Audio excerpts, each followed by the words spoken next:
Well, I keep it snowing, Gail, because we need it. Yeah, definitely not in charge of that, but enjoying it for sure. Because I don't want to be outside since it's snowing.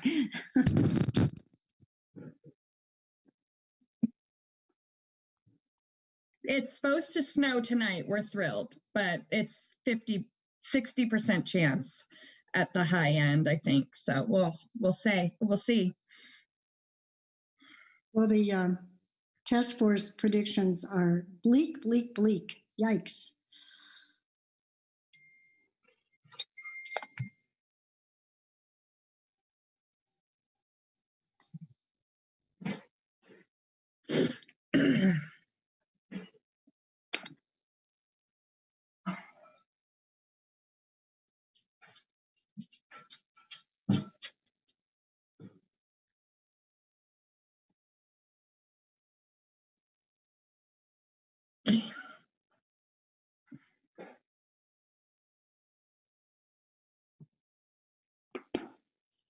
Megan, I'm totally willing to do whatever it takes. 9 o'clock. Time has come.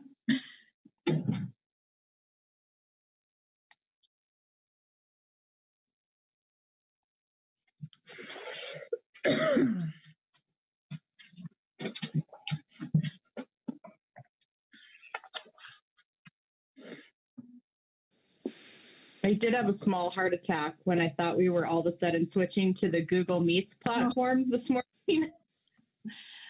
I did the exact same thing and no one was there. I was like, oh no.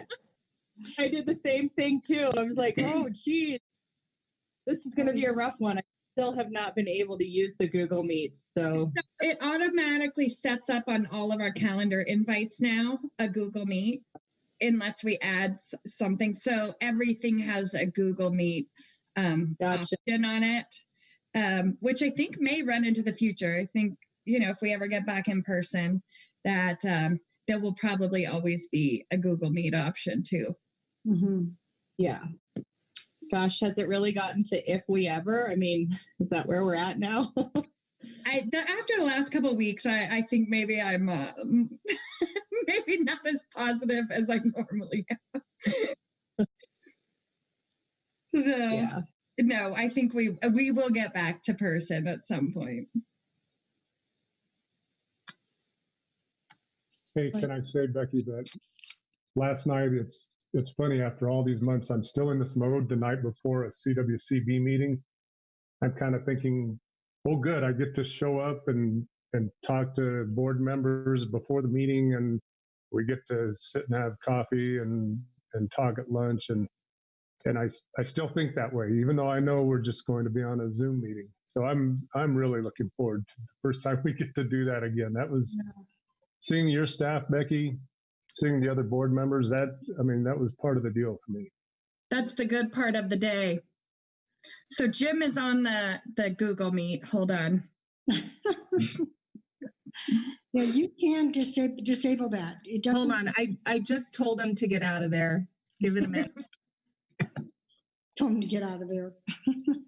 No, you can disable that. We've been able to get that off of our Zooms announcements or invites. Yeah, we'll do that for the next one. Yeah, it's really they just are glomming on to every Zoom meeting. It's ridiculous, but we were able to get that off of there. So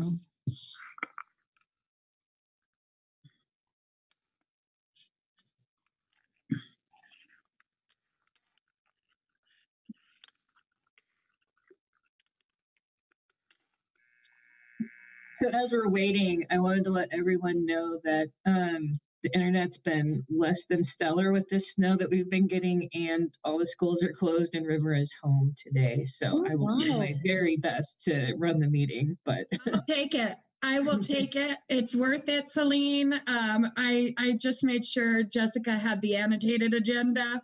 I'll be her backup. So whatever you have to do to keep it snowing, I'm fine with that. We've got you covered. good.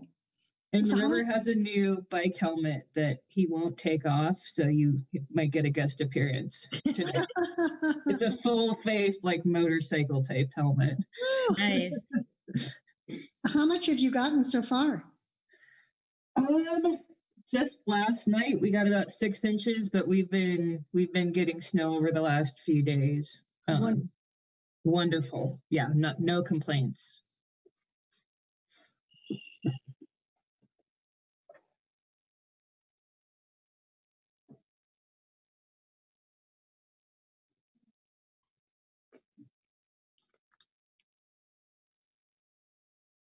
Okay, I think we're good now.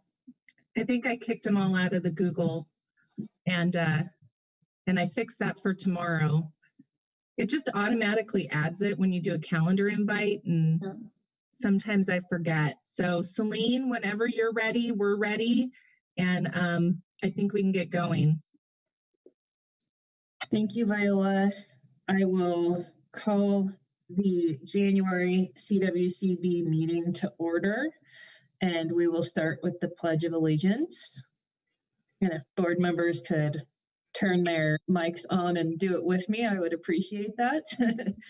I pledge allegiance to the flag of the United States of America and to the republic for which it stands, one nation, under God, indivisible, with liberty and justice for all. Thank you and good morning, everyone. We will move to agenda item 1, which is to review and approve the agenda.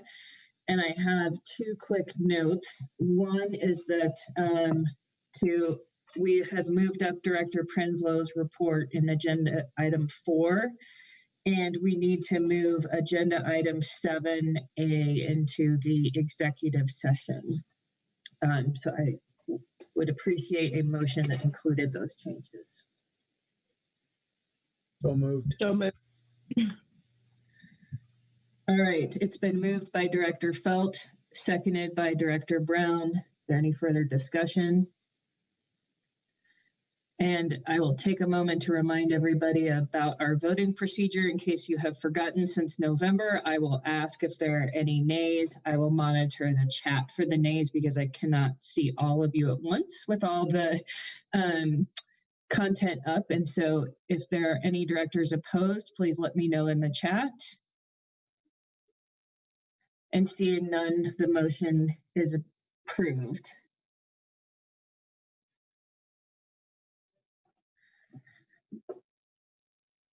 All right, let's move to agenda item 2, review and approve the November 2020 board meeting minutes.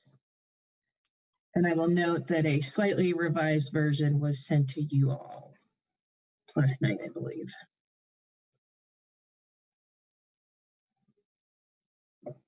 I'll move that we approve the minutes as revised. Second. It's been moved by Director Brody to approve the November board meeting minutes as revised, seconded by Director Yan. Is there any further discussion?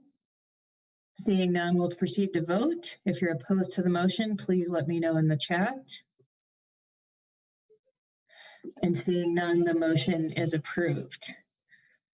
We will now move on to agenda item 3, which is to approve or remove consent agenda items.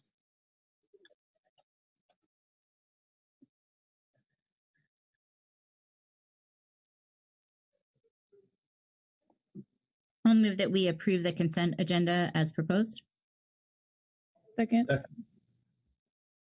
It's been moved by Director Brody to approve the consent agenda as proposed, seconded by Director Dutton. Is there any further discussion? Seeing none, we'll proceed to vote. And if you are opposed, please let me know in the chat.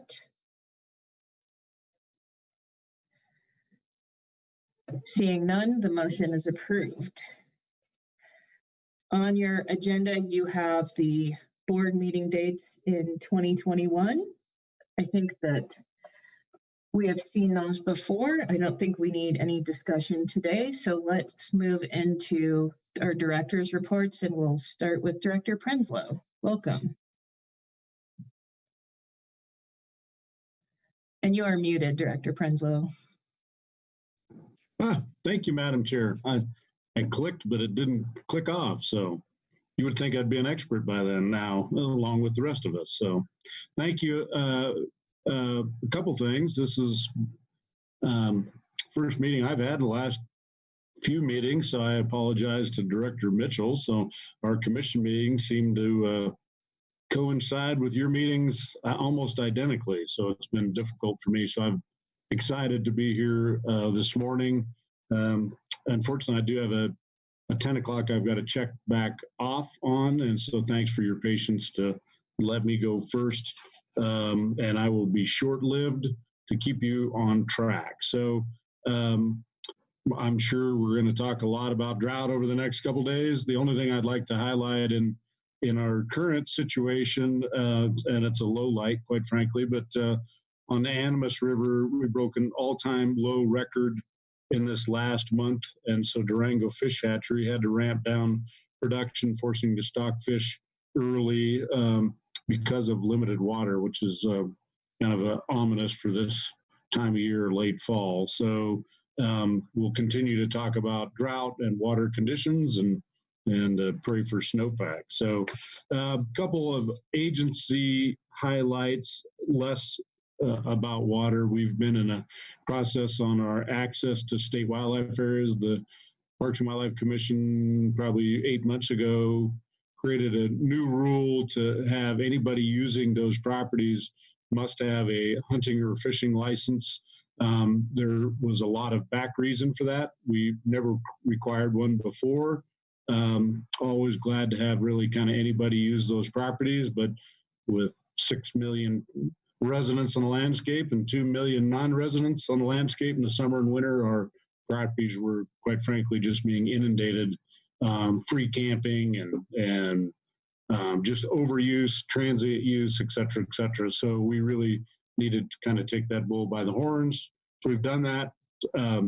We created that pass. There was lots of discussion about, well, not sure some people want to buy a hunting or fishing license. Unfortunately, those properties are very specifically purchased with hunting and fishing dollars, so they are not public land. And so the commission did work through a process and is working through a process to create a potential new pass for wildlife recreation, but non-fishing and angling. And so that's currently in process. We're happy about that process. We've got a group of external and internal stakeholders working on that issue. So last but not least, they've worked through what we would create this third pass, and that will be available here this spring. And then we're also having the discussions about what kind of uses that we can or cannot afford still, regardless of the pass, whether you have one or not, what kind of uses we can afford to have on our properties. So they do remain wildlife habitat and available for the people that purchased them. And so that, as you can imagine, that will be a second wave of discussions. And some of the properties, quite frankly, will probably have to divest ourselves or donate or sell to, a city or state parks or manage them differently because they've just kind of been overrun. So anyway, I don't want to get too far down that list, but if you have any questions, I'm glad to answer any of those offline or online if you like that. And then last but not least, Commission, the last meeting last week had extensive discussion on the Proposition 114, the reintroduction of gray wolves into the state. I think there's half the state zoomed in or streamed into the commission meeting. Robust discussion, and it's as I continue to tell everybody, it'll be a marathon, not a sprint. But commission had real good conversation about the process and the time frame. The proposition talks about there must be a plan before December of 2023, and so obviously that is the law. So the commission talked about and affirmed that we will for sure have a plan done by December of 23, and if we can continue to move forward and get all the requirements done If there's an opportunity to have wolves on the landscape prior to that, that's a possibility, and we will strive toward that. Hard to guarantee because there's lots of moving parts in that discussion. So we are also having additional meetings, as you can imagine, instead of our normal commission meetings, because this is such a heavy lift. So we were scheduled for a March meeting, but now we'll have a February, and I suspect we'll start having meetings every month, if not a couple.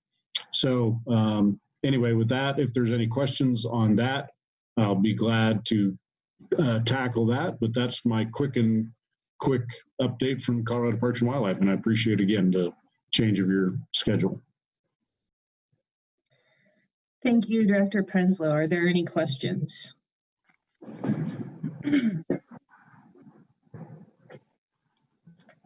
Director Mitchell, did you have a question? Nope. Okay. Well, thank you again for making it today. And we will now move on to Director Mitchell, CWCB.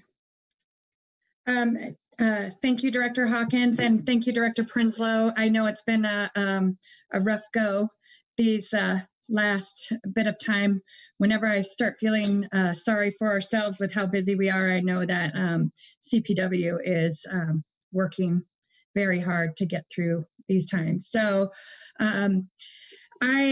it's been a rough year as we've closed out 2020. I think probably the theme of the year was pandemics and wildfire and drought. And so I just want to give a bit of an update of some of the things that we've been working on and really recap, not even just the last couple months, but the last year in terms of where some of our priorities have been. So just so that the board is aware and the public is aware, CWCB has really taken an active role in local and regional efforts as it relates to watershed and water supply protection issues associated with the 2020 fires. And really, they've taken the lead role on some of the technical assistance associated with those efforts. So we've been focused on Grizzly Creek, Pine Gulch fires, but also have recently increased focus on East Troublesome and Cameron Peak fire areas, as well as the Calwood fire. So I think some of our big concerns is now that the fires have been under control, is that we look at potential risk as it's related to flooding, debris flow, erosion, and then water quality impacts to the water resources. And so that's been an incredible focus. And I want to commend the staff that are working on that. They are surely working overtime beyond what is actually seen or known, not only to the board, but to the public. And so the folks that are working on that are working with that thought in mind of there is a real potential risk for health and safety concerns. And so they've been putting their backs to this and have continue to focus on it. We're also preparing that with any state economic stimulus money, we could implement some wildfire recovery projects associated with that, the work that we're already doing. So we may be tasked with administering those funds, and we are preparing for the possibility of that happening.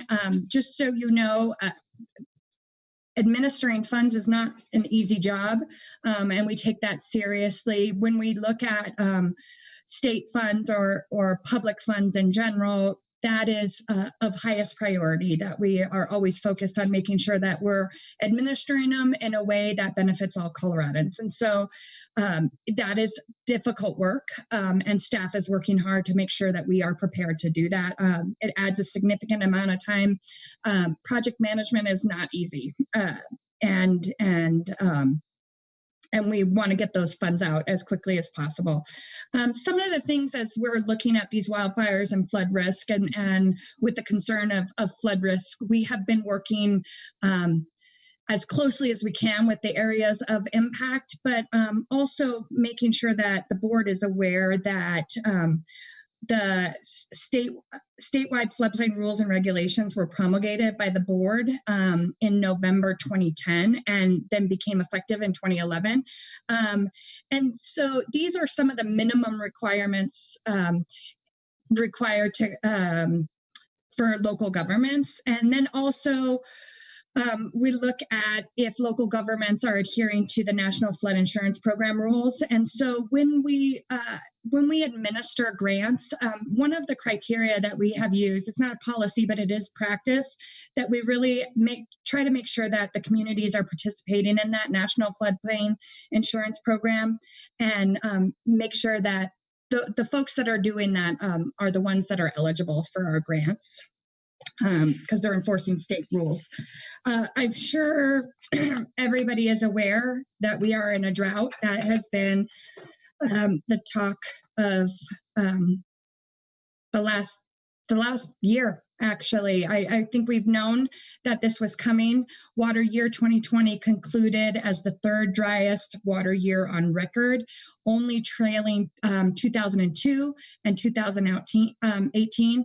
The climate outlooks for 2021 are not looking like it's going to provide relief. We did hear about some snow happening in the southwest corner of the basin, and we're thankful for that, but one big snowstorm is not going to get us out of this. The state drought plan has been in activation since June of 2020. The Agricultural Impact Task Force and the Municipal Water Task Force are working hard to really coordinate between state and federal and local agencies and work with impacted communities. And one of the things that is difficult is when we look at these impacts, we look at problems and potential threats from the economic, physical, and social impacts of drought. And those are compounded with everything that we are dealing with now, with the impacts of a pandemic to economical, physical, and social impacts. So I think we are in a difficult time. It requires us to step up, to lead, and to make sure that we are doing the best that we can to implement policies that help all the people of the state of Colorado in this difficult time. I do not see the drought plan going away anytime soon, or the drought activation going away anytime soon. I think statewide conditions would have to significantly improve before that occurs. In other news on drought, it is not just our state, as you know. When there is a drought, it is generally basin-wide. And so as we look towards the entire Colorado River Basin, it's important to recognize some things that have we've become aware of as of recently. The 24-month study that projects conditions in the Colorado River Basin, including Lake Powell, came out, and in that that's a 24-month projection. There is a small potential that Lake Powell could hit an elevation of 3525 in October of 2022.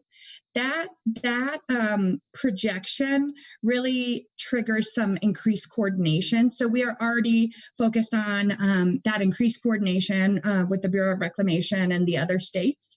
And the reason why that occurs is because we really need to ensure that Lake Powell doesn't fall below that and prevent hydropower generation and put the whole system at risk.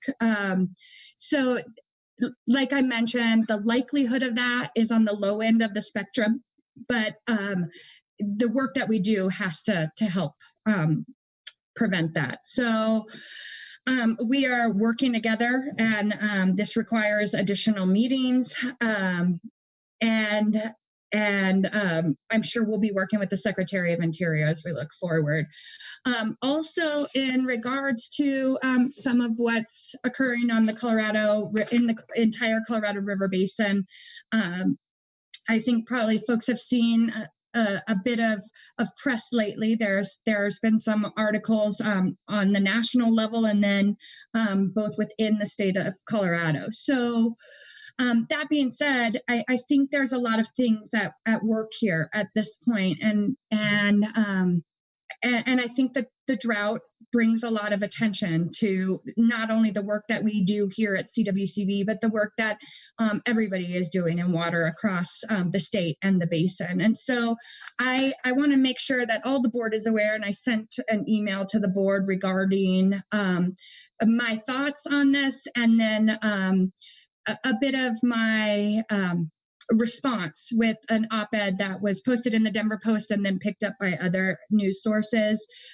really focusing on the purpose of demand management. And some of what came out of those national articles was a bit concerning, somewhat how it was written in terms of Colorado River water being a potential commodity, and having a potential for commodity trading, and using the demand management program for that. I think it was incredibly important for me to say this, and the board, and I know that a lot of folks on the board are focusing on this and making sure folks in their basin know what our purpose is with demand management. And I want to make sure that it is clear now and in all of our writings that first and foremost, the purpose of a potential demand management program was to mitigate any impacts from a compact call, or maybe even potentially slow that down. And so as we face these great challenges and drier conditions, a demand management program is not designed to be a retirement program, but really to work at mitigating those impacts and being equitably distributed across the state. That's been a huge issue. And I think as we think about some of these tough discussions that we've had in the last month due to these articles, I think there's a benefit to it. And one of the benefits that I see is that we have been able to identify this as a potential issue and really be focused on this as we move forward in developing our demand management program. What is the purpose? What is the purpose for all Coloradans? What is the purpose for agriculture? We have always said, and the water plan was developed with this in mind, to make sure that that we really protect the values of Colorado, and agriculture is one of those. It is who we are as Colorado, and but also protecting the environment and making sure that we have viable or making sure that we have safe and secure water sources, and that municipal and industry are able to provide water also. So how do we do that? And so I really wanted to make sure the board heard how passionate I am about this and how important it is to us, but also to make sure that we keep our eye on these things as we move forward. And demand management is going to be coming up today as a discussion. And I think having these things out there is beneficial as we look forward. And so that's my thoughts on that. Director Gibbs is speaking, I think the last on the director's report, but I wanted to give the board a heads up that he's got some exciting announcements in our efforts for equity, diversion, and inclusion goals. And I think we are really taking that charge from the administration and Governor Polis and Director Gibbs seriously. And so Dan is going to make some comments on that, and I don't want to I don't want to not allow him to do that. So I want to make sure that he gets the opportunity to do that. And then couple final notes. First of all, I have to think about some of the losses that we've had as of recently, one of them being John Porter in the Southwest Basin. And I think as we move forward across the state and planning for water, we often have to look to what we've learned from the past. And these losses are great, but I think we have to take into account what people have taught us as we move forward. And John Porter was one of those that really focused on bringing people together and being inclusive. He actually gave me the water buffalo hat. And I remember a time where there were not many women with those hats, and I perceive myself as young, but maybe some don't. But there weren't many young people included in that, and maybe at that time I was young. I'm surely not now, but I think those losses are great, and as we move forward, we have to look to what we have learned and make sure we carry on the good and let go of the not so good, and do things differently or better when we can, but also rely on the greatness that has come from the past. Speaking of other big losses, you might have heard about a new appointment on the board effective for our next board meeting. So we are losing the most senior board member, Jim Yan. And I have spent a significant amount of time working with Jim. I don't know if you all know this, but he was the last board member that really was there for the water plan. So that is a huge loss for this board in terms of the knowledge of having worked through that process and what we learned from that, the mistakes we made that we can do better on. I'm sure Jim could tell you all of those. Or Director Yan, sorry.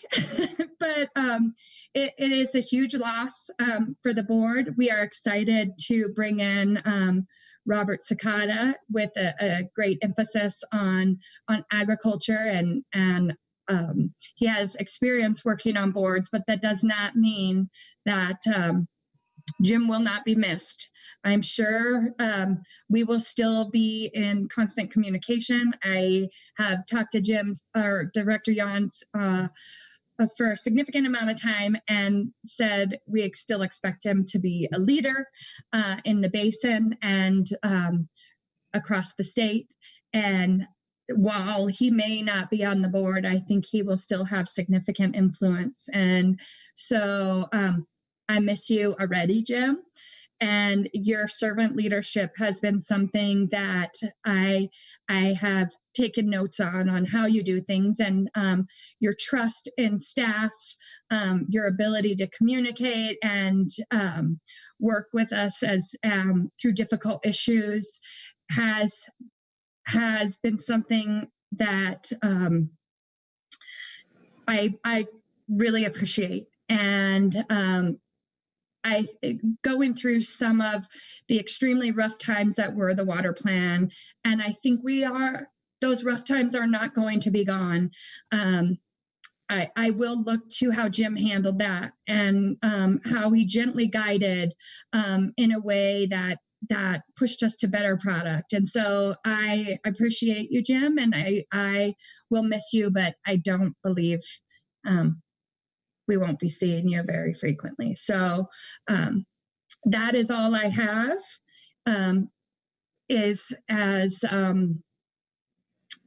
I think everybody will have something to say about Jim, but I just want to thank you all. This has been a tough time, but this board has been amazing. So thank you. Thank you, Director Mitchell. Are there any questions? So Director Mitchell, I am going to save most of what I want to say for my director's report because that's my time slot for tomorrow. I want to acknowledge that you have done incredible work over the past year. It has been enormously challenging. Your leadership as our representative in the Colorado River Basin is exemplary. So I wanted to take that time during your report to thank you for your incredible leadership. And with that, we will move on to our IBCC Director, Director George. Thank you, Madam Chair. And let me start by saying I second what you've just said about our Director Mitchell. We all follow your leadership happily and with tremendous admiration. So keep it up. You know, compliments have a sinister motive, and that is to drive you harder. And you are, and the work is getting harder. Director Mitchell, I too have my water buffalo cap from John Porter. I don't remember when I first met John, but it was way back. And I fell in love with him then. I always looked forward to the time we could sit and visit. And I learned and just enjoyed life better every time I was around him. So he's a grand gentleman, and he's just been an inspiration to so many of us. Jim Yon and I had a chance to talk the other day, and we were just talking about the differences in our experiences. And I told him that one of the many things I liked about him, but one that I especially enjoyed each time we got together, were his reports on the South Platte. Because for me, who my experience was on a very different kind of a river system, and you usually fall back to where your experience is when you try to learn and grow. But I never really understood the complexities of the South Platte system, from South Park or wherever it all starts to when it goes on through to our neighboring states. But every time we sat and listened to Jim give his report, he taught me how different this was, how it works. I can't imagine there's a human being alive that knows the river, the South Platte River Basin, and how it works any better than Jim. And what a treat when you can have that kind of knowledge available. So, Jim, you're going to be embarrassed probably all day and for several days, because we love you. And we will miss you, and we've really benefited from your friendship. IBCC has our last meeting was in October, as you may know. I reported on our activities at that meeting, at your meeting in November. So let's go forward from there. IBCC has not met since October. Of course, it's usually a quarterly system. So we have our next meeting scheduled for next month, February 23rd, Tuesday, February 23rd. So if you don't have that on your calendar, please do. We're working on the agenda. How we develop our agenda is listen to what we're hearing from our membership, however we're contacting with them. We always expect the roundtables to be passing through to us via their members on IBCC, what's interesting, what they want to talk about. And so we assemble all of that, plus what's going on with CWCB and what our folks have said at our past meetings, and try to build the most comprehensive, responsive agenda we can without taking so much time that it's difficult for our membership. So it's a little tricky to prioritize and to decide who and how to make presentations, but we're working on it. We have a pretty good draft so far. So as you hear and listen what we're considering, if you've got other thoughts, and I mean for the board staff and members of the public who I know are interested in listening now, call us, send me an email, because we won't lock the agenda in for another week or two and then get ready. But anyway, I'll tell you what we do know so far. We're going to start early, 8 to 8:30, just so we can get full use out of the day. We'll be starting with public comment. We always like to have the public weigh in, and we like to do it at the front end so we don't cut them short. So we'll have the open meeting comments right away, and then take some time to respond. So it can be a trigger for conversation as well at the front end. Then on the agenda next, by measure of importance, is PEPO. As you know, the IBCC has really wanted to step up its support and participation with PEPO. As I get around and talk to basin roundtables, I remind them that PEPO has its own place in the statute. House Bill 1177 called out education as a key element of what we were trying to do with 1177.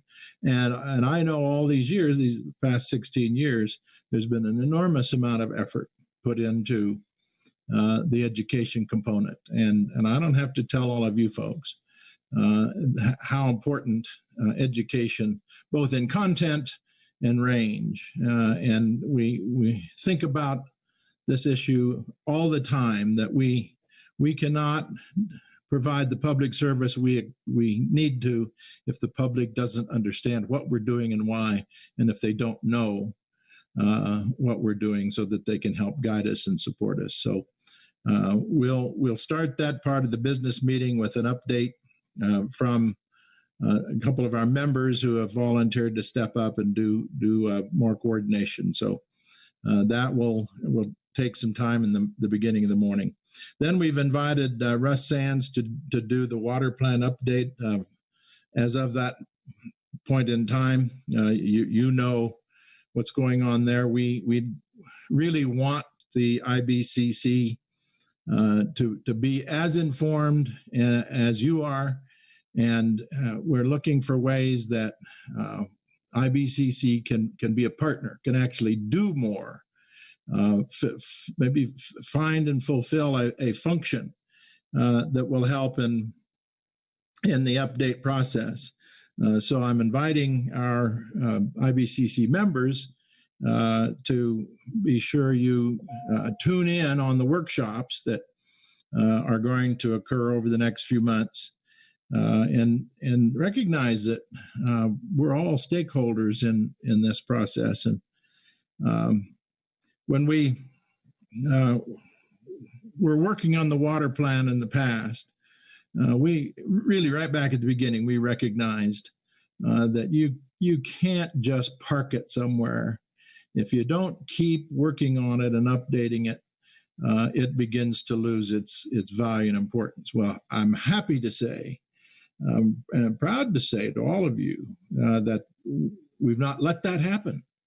And of course, conditions drive us to pay attention, because the need is getting more serious all the time.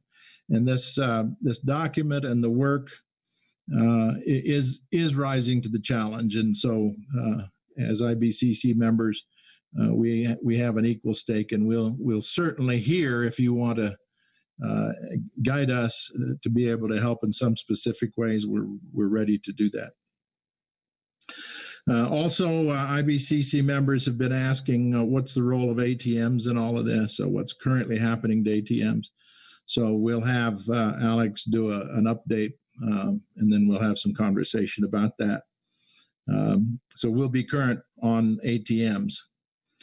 And now, as you know, we've all recognized that climate change needs to have a stepped up role in our day-to-day thinking and planning, and needs to show up in the water plan in an enlarged way. And so there's been quite a lot of thinking and work going on that basis. And so we're going to have a conversation at our IBCC meeting of how we can include it, what scenarios will teach us.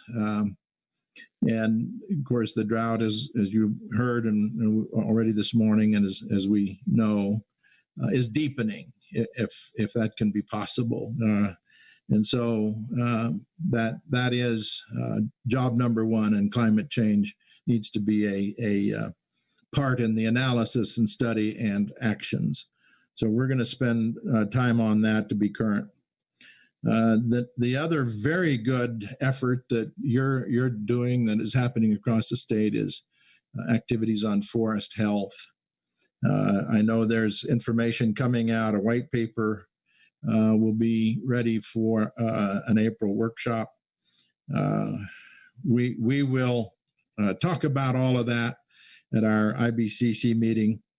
And we have several roundtables that are really stepped up and participating and leading in a big way. And we want to share all of that's going on there.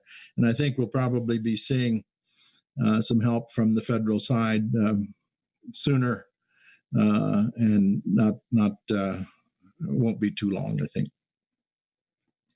So then one of the big functions that I want to highlight for the meeting is that we've reached out to a number of friends to resume the funding, the statewide water funding conversation.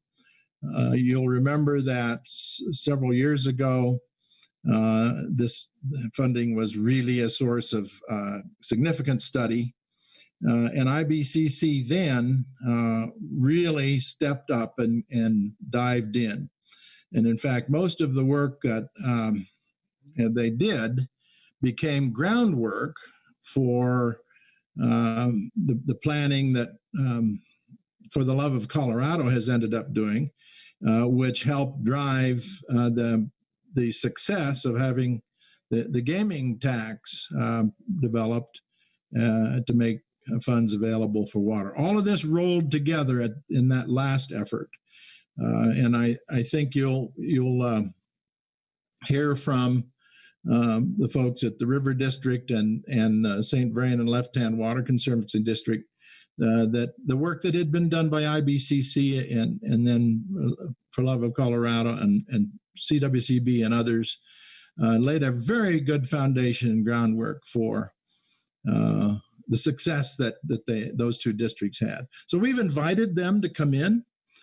We've got folks from For Love of Colorado, some of the key players. And then I think Sean Cronin and Andy Mueller hopefully can join us.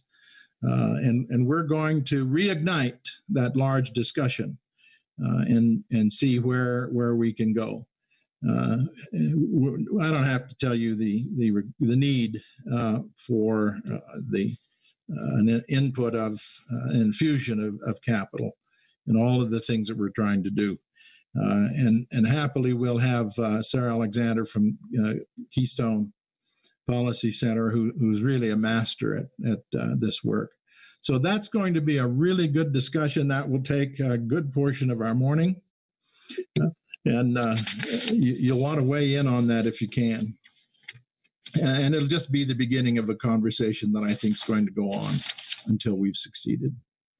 And then we've got the rest of that's going to take about half the morning, and we've saved the rest of the day, or at least the morning, for, let's see where we are in demand management, bring us current on the work that we've been thinking on, and then what the other work groups have been doing.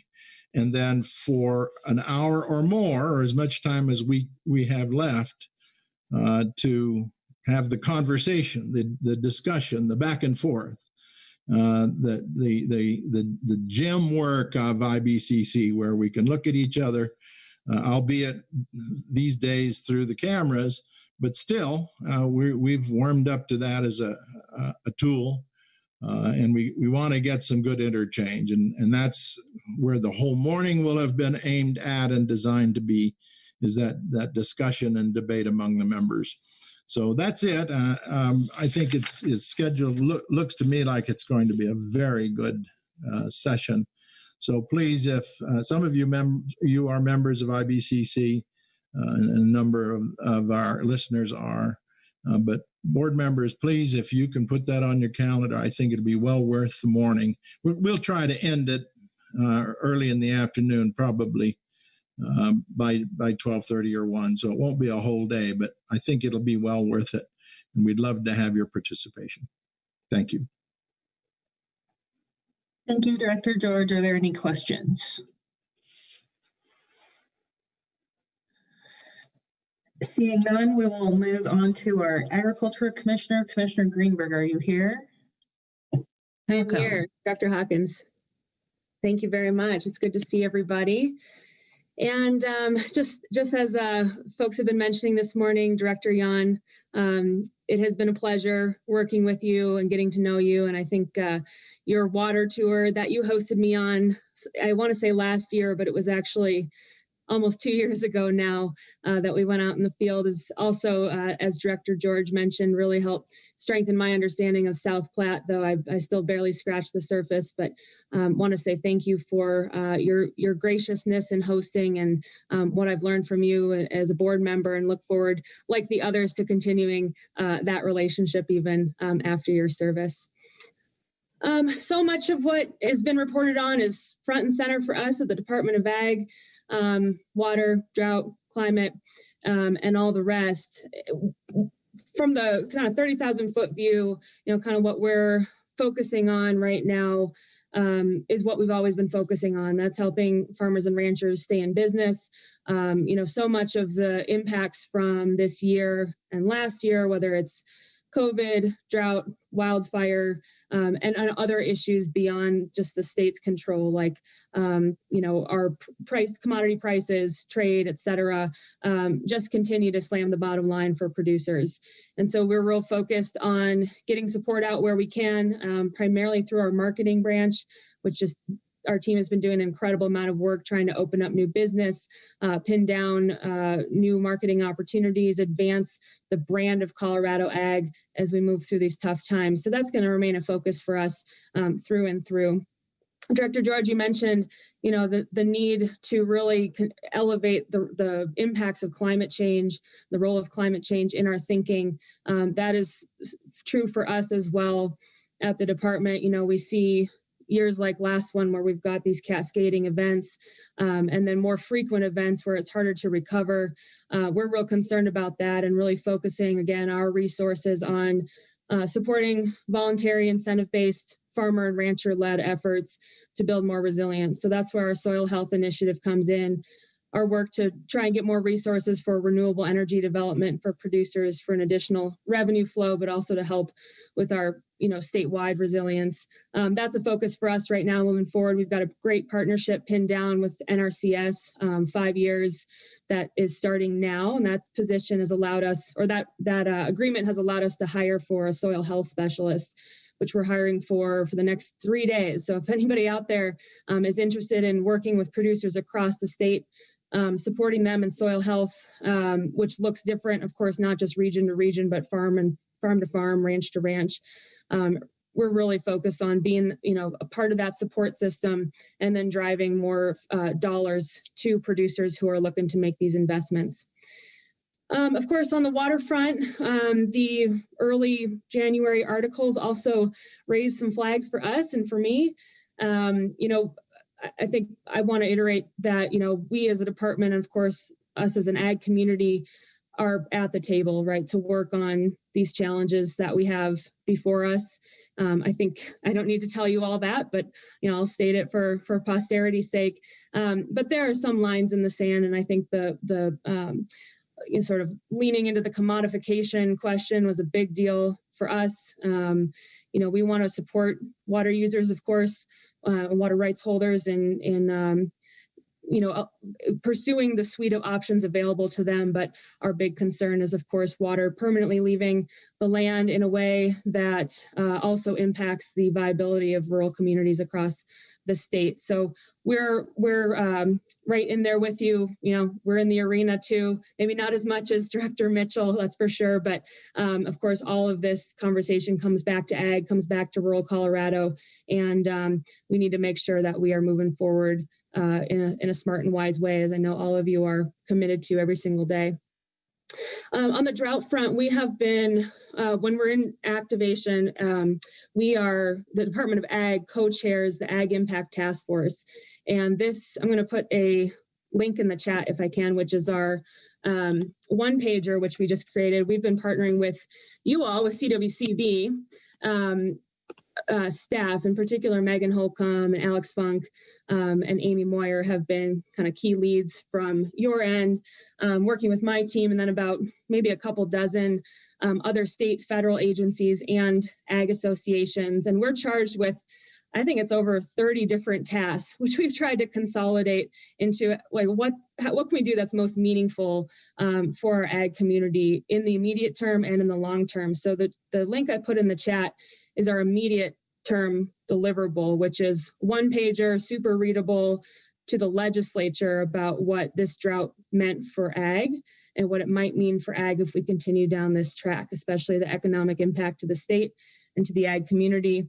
We've got dozens and dozens of pages of notes from conversation, but this is what, you know, our 20-some organizations distilled down into one consensus document. You'll see a link at the bottom of the second page that leads you to a virtual story map.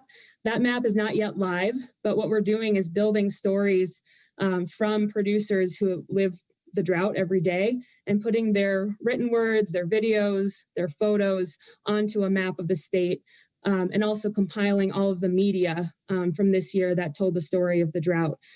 So that's sort of phase 2. And then phase 3, we're thinking about, well, you know, what is the use of this Ag Impact Task Force? We've got a lot of different bodies working on water and drought with the interface of ag. We are obligated to do this work when we're activated, but how can we be more effective, especially given the conditions that we're now seeing, which are likely different than when these tasks were created. So just to flag, there's more to come. Certainly reach out to myself or Megan Holcomb for more information if you want to hear more about what we're doing, and look for that virtual story map soon. Just last couple items, wildfire recovery. We've gotten more involved than ever before because of, you know, again, those cascading impacts. And especially, you know, we had team members responding in real time during the events. Our brand inspectors and animal health team will go help move trailers and get livestock out of fire's way. So we have a sort of under the radar response that we do just because we've got skilled staff members who know the communities and can help out. But now we're, of course, really focused on recovery and cascading impacts. So we've got a team that we're helping put together that's really just focused on the ag recovery side. Our goal is to help remove barriers. We don't want to add any other layer of bureaucracy, but if we can help connect resources directly with locals, help tie, you know, those resources in with the producers and local landowners, that's where we're hoping to play a role in this recovery effort. And then lastly, just pandemic updates.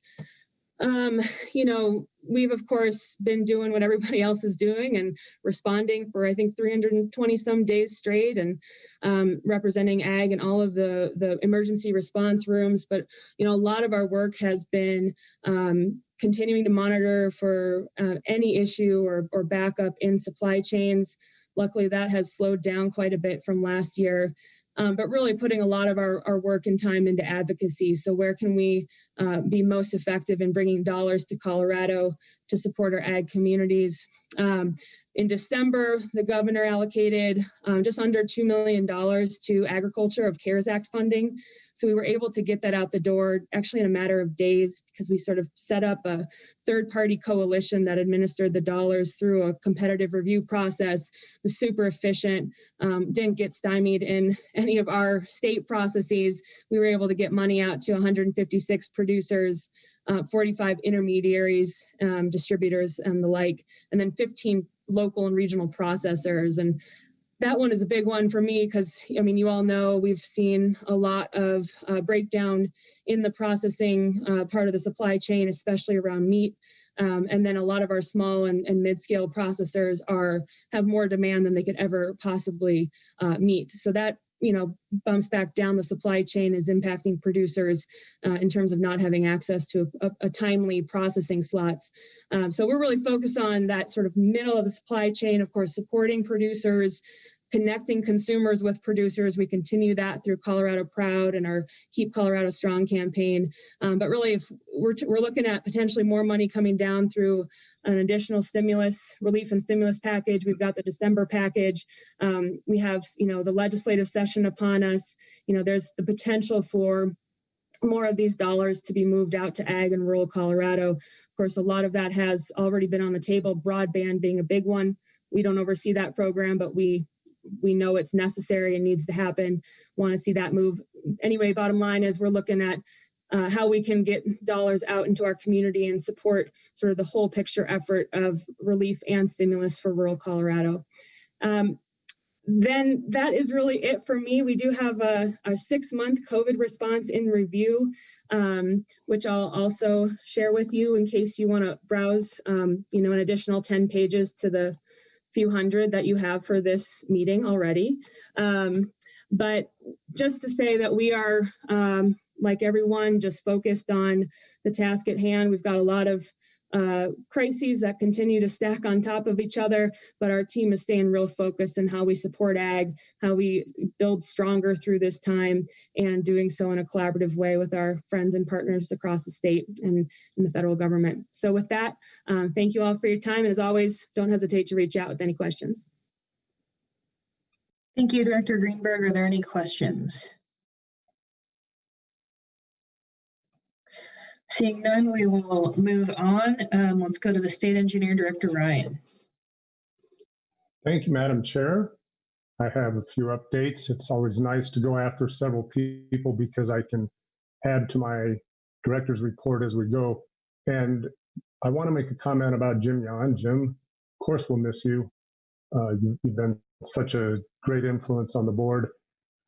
I'm not going to say too much more about how I'll miss you because, Jim, I get to continue working with you in my role on the South Platte and your role on the South Platte. So we will not stop seeing each other at all. And I'm going to put a finer point on Director George's comments about Jim and him educating us on the South Platte. If there's anybody out there that still doesn't understand the importance of return flows on the South Platte, that's not Jim's fault. And I'm going to quickly mention Robert Sakata. What a great find for us. Jim, I don't want to say too much about your successor while you're still here, but I've just really enjoyed working with Robert and his dad, Bob, over the years. And it's great when you're a regulatory agency, but you get to have that sort of personal rapport with water users. And I've had that with Robert and his dad over the years. So that's really great. I'm also going to just say a couple comments. I said something last meeting about our response to the wildland fires. So I'm not going to dwell on that too much, but I just want to compliment Director Mitchell's thoughts with our thoughts and the way the two agencies, I guess, again, complement each other.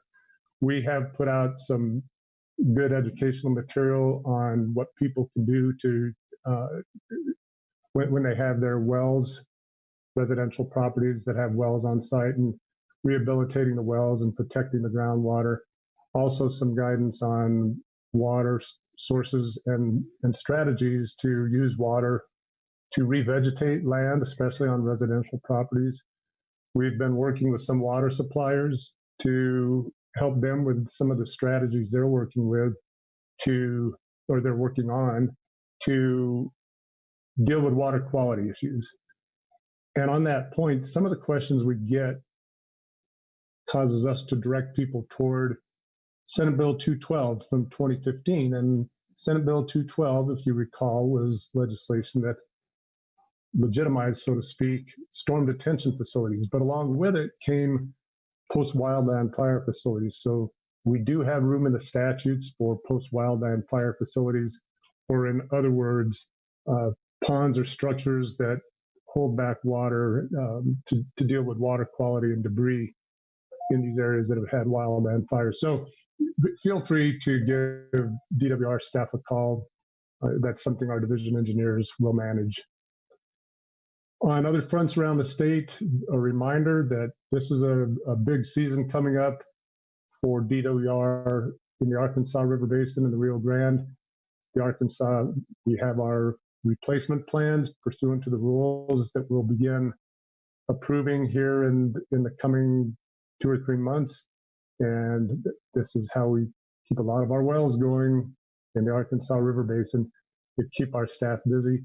Similarly, and in a new way, in the Rio Grande, Director Dutton knows that now we do have 7 groundwater management plans, and we expect to, and we need to have 7 sub-districts complying with the rules and getting their annual replacement plans in and approved so that they can comply with the rules. That will be happening and keeping us really busy down in the Rio Grande as well. I'm going to mention one thing about this current effort on the anti-speculation law review and the work that the work group is doing. Of course, you all have gotten updates, and I just want to tell you that our next meeting is February 17th, and that that work group is functioning well, and they're doing great work. We've proceeded with good intent and good energy. I get the opportunity to update Director Greenberg's board in just a few weeks. And when I say that, it reminds me that, these meetings are open, they're public. We try to disseminate information.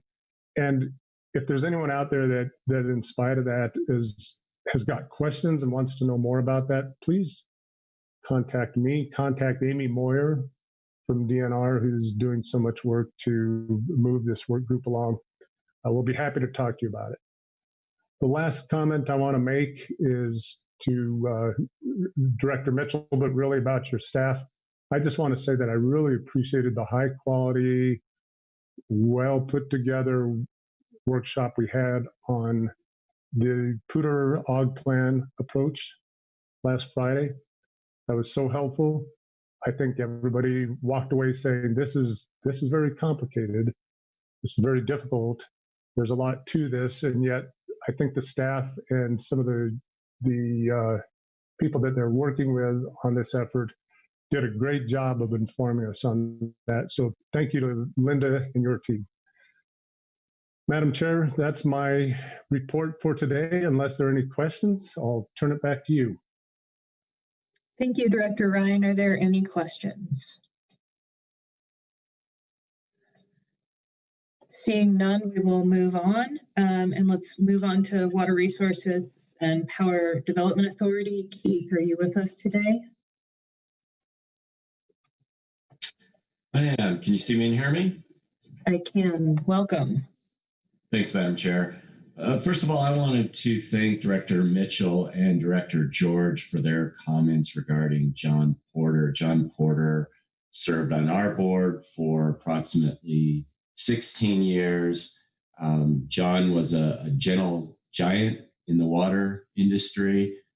He was a bridge builder, and he was somebody that always looked out for the little guy. And so he's somebody I've been thinking about a lot lately. When I first started at the authority 20 plus years ago, John was one of the front and center board members at that time, and I've enjoyed talking with him regularly, even after he moved off of the board and shared his wisdom with me. So I want to thank both directors for their comments. I'm going to hit the highlights of my director's report, and I'll be brief here. We are finishing up our books for 2020, unlike the state. We are on a calendar year, so our fiscal year and calendar year are the same. So we're working hard on our closeout of 2020 books. Just to share some of the numbers on our wastewater program, which is the Water Pollution Control Revolving Fund. We've closed 10 loans in 2020 for about $94 million. Our loan capacity for 2021 is anticipated to be right around $60 million for this year.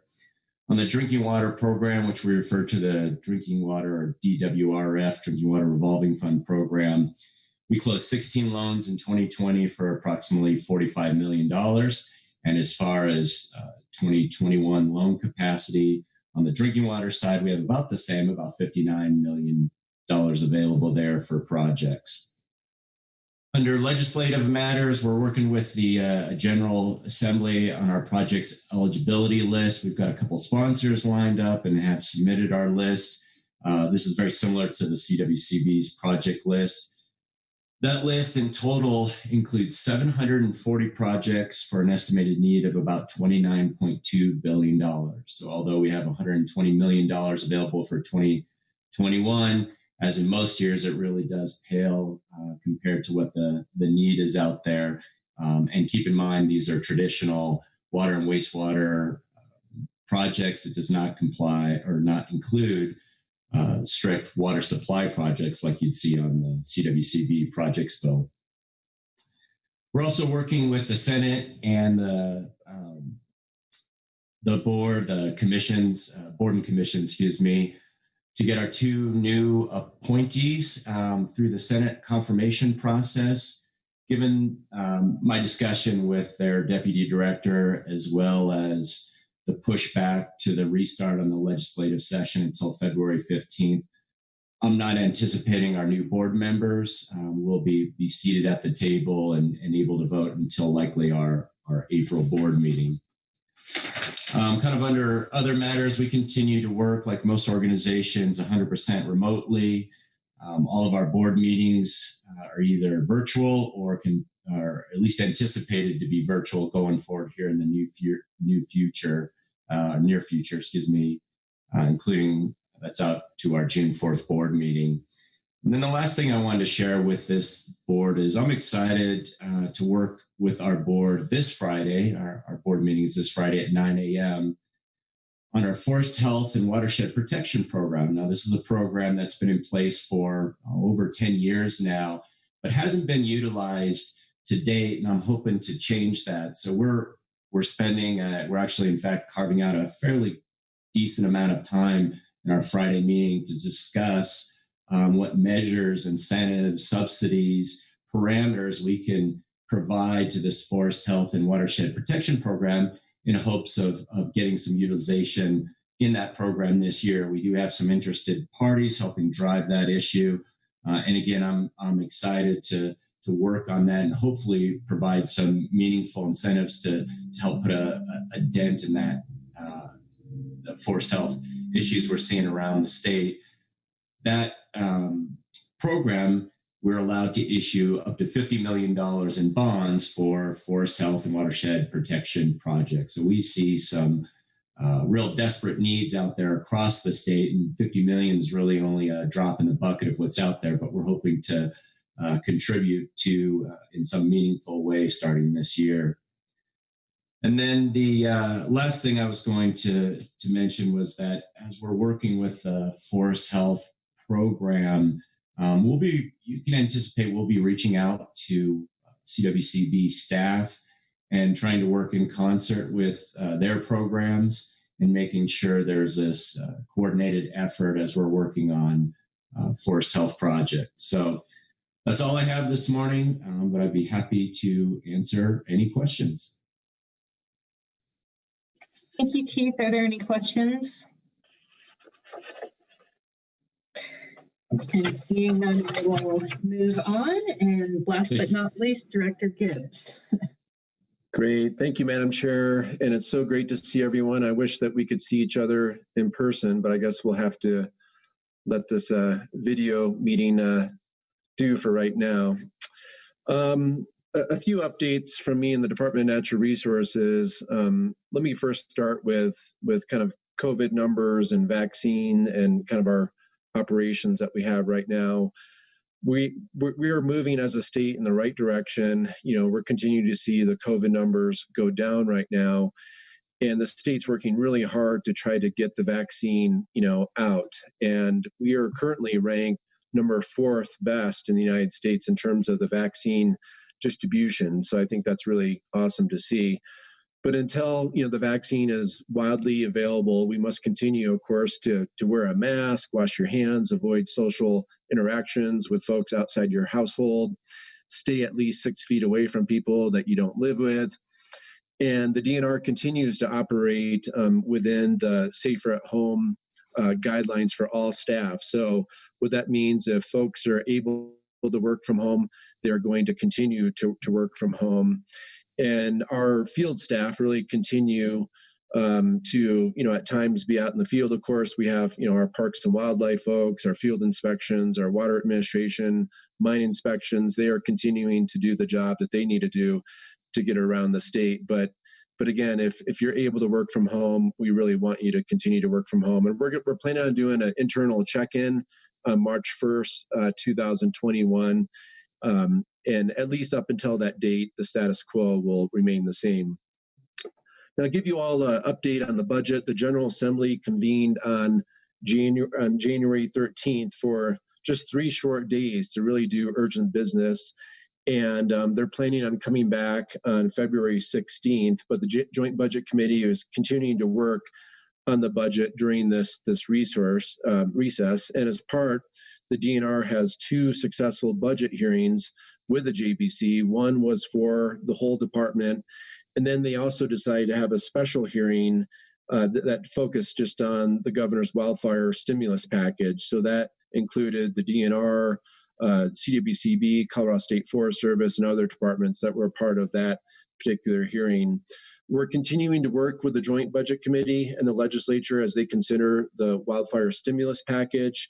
And just to remind everyone, we currently have two $10 million installments part of this request between CWCB's Watershed Restoration Program and the Colorado State Forest Service Forest Restoration Wildfire Risk Mitigation Grant Program. And the JBC is working hard this week on this. They're hoping to have this finalized. I'm going to be in and out of this meeting today, and in part to try to talk to legislators to see if they have any questions on this wildfire component, because it is scary. And I know earlier, I think some of you in the updates spoke about the drought landscape, but as a wildland firefighter, I'm almost sharpening up my wildland firefighting tools now. And we know it's like a slow moving tsunami, moving our way. So I really appreciate the governor's interest and his dedication to figure out how we can act with urgency on this.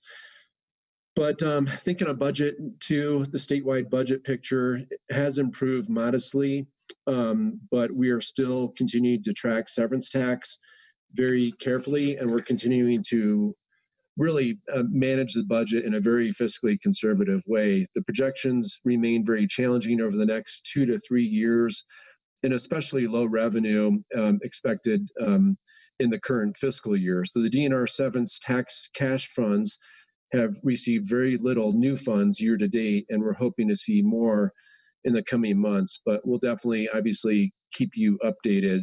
And with severance tax, as you all know, we see huge fluctuations. Sometimes it's an 80% increase, sometimes it's an 80% decrease in any given year. So in terms of our legislative agenda that we have right now, the DNR continues to work towards our legislative agenda. In addition to the water projects bill, our legislative agenda has incorporated, we are planning on reimagining and strengthening our Forest Health Advisory Council. So we're reestablishing it. Right now it's housed within the Colorado State Forest Service. We're going to house it within the Department of Natural Resources Division of Forestry, and we're going to change the reporting mechanism to the governor and to the General Assembly. We really hope that we can increase the profile of forest health and watershed challenges, and we think this is a great way to do that moving forward. And I'll be the chair of that particular council once that bill gets approved. We are also working with Parks and Wildlife on an inspection for aquatic nuisance species pilot project. Can't tell you how many watercraft come from other state that bring ANS into the state. So this would be a pilot project that allow CPW staff to do roadside inspections, and really hope the legislators will be supportive of this, because this is really, really critically important. Other states have very similar programs to this. We are also working on a Go Wild Colorado Recreation Pass, and that will be really a game-changing process on how we fund parks and wildlife moving forward. And we are continuing to work with various different stakeholders around the state to gather input, but there will be a bill at some point this year on this Go Wild pass. And then some of you know too that we have been continuing to work on the alternative transfer mechanisms, ATM bill proposal. We believe that this is really important discussion to move forward. We were originally thinking that this would be a bill concept for this year, but after working with stakeholders, we decided that we need a little bit more time to work on this. So this will be something that we'll continue to work on during 2021. And then we hope to have this as a legislative agenda come next year, 2022. But again, during landscape of COVID and so forth, we really felt like it now wasn't really the time to move this forward, but to give us a little bit more time on working on this. Also, the DNR is, as you all know, committed to equity, diversity, and inclusion. We've incorporated our EDI values into our culture, our core business practices by implementing relevant best practices in hiring, employee retention, and community partnerships. And it's really amazing. We have more than 40 employees participating in work groups, making progress on action items and conducting an inventory of the work we already do. Those 40 folks are, made up of, CWCB, Parks and Wildlife, Division of Water Resources, you name it. We have great, broad representation, which is awesome. And so along the lines of everything that we're working towards on our EDI, as well as the governor's focus on his executive order, we've really challenged our divisions to implement EDI values and initiatives within their work. And I'm really excited to announce today that along with working with Becky, we are launching a water equity task force. And the intention is to better understand existing equity, diversity, and inclusion challenges in water. The Water Equity Task Force will bring together a group of 20 diverse stakeholders to meet during the 2021-2022 to draft and set up potential recommendations for the Colorado Water Plan update by the end of February 2022. So over the next month, we'll continue to refine the task force, and we hope to expect an announcement of the membership by the end of February. So thank you, Becky, and your team for being, amazing leaders, on this, and just so excited to get this off the ground. I know the governor is also really excited too. So this is great work. We are also continuing to work with our anti-speculation law work group progress. We've had 3 meetings so far. The next meeting is scheduled for February 17th. And we understand there's definitely significant interest in the work to change on this challenge of this workforce, of the task force that we're working on. And actually just today, we are launching a new website so folks can follow all the great work of this anti-speculation. Maybe Amy Moyer, when I'm done, possibly, we can put a link within the chat group so everyone can check out the new website and follow, the progress of this meeting.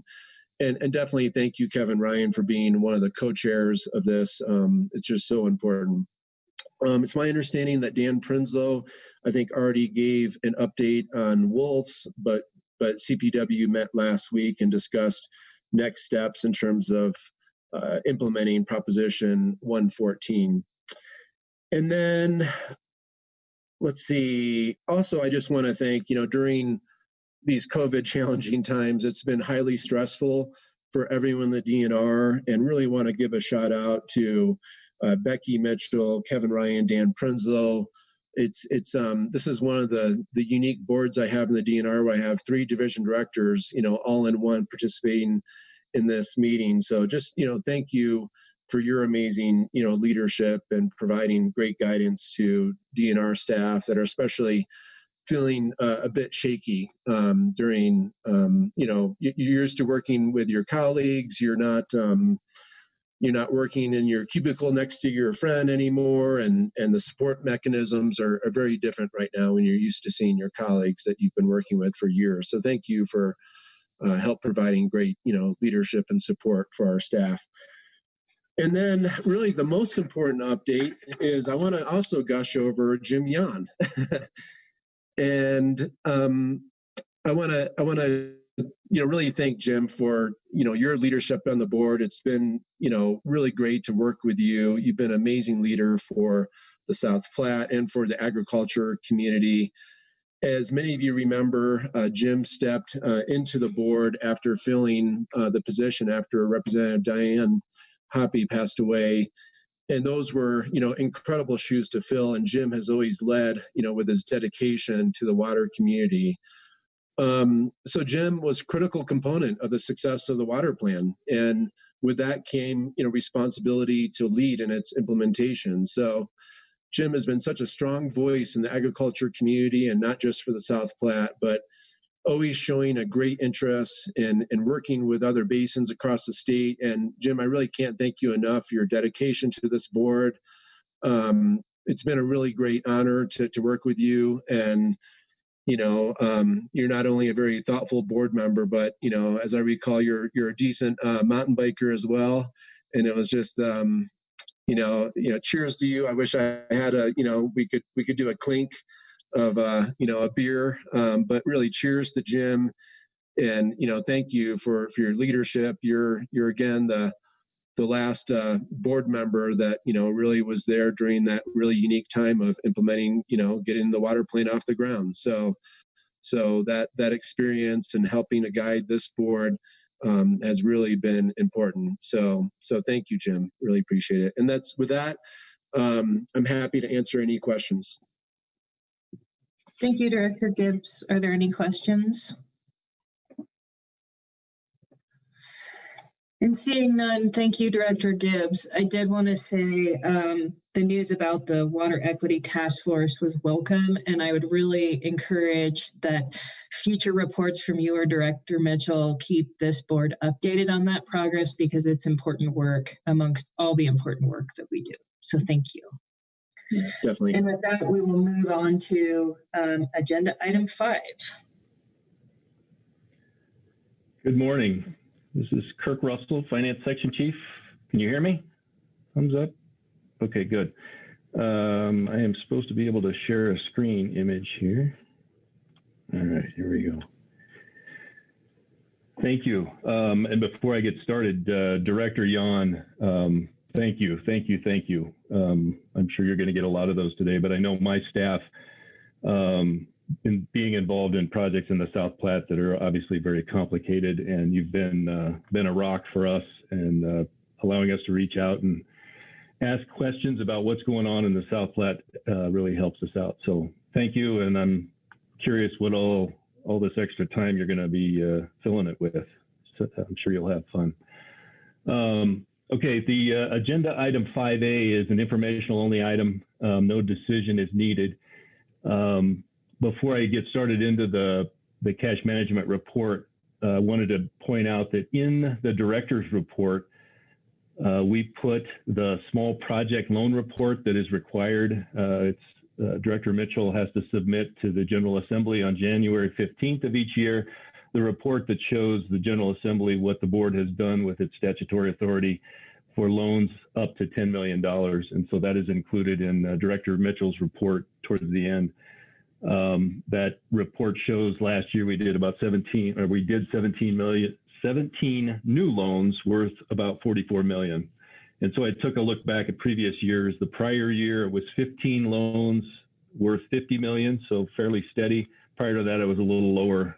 We only did 12 loans worth 15 million.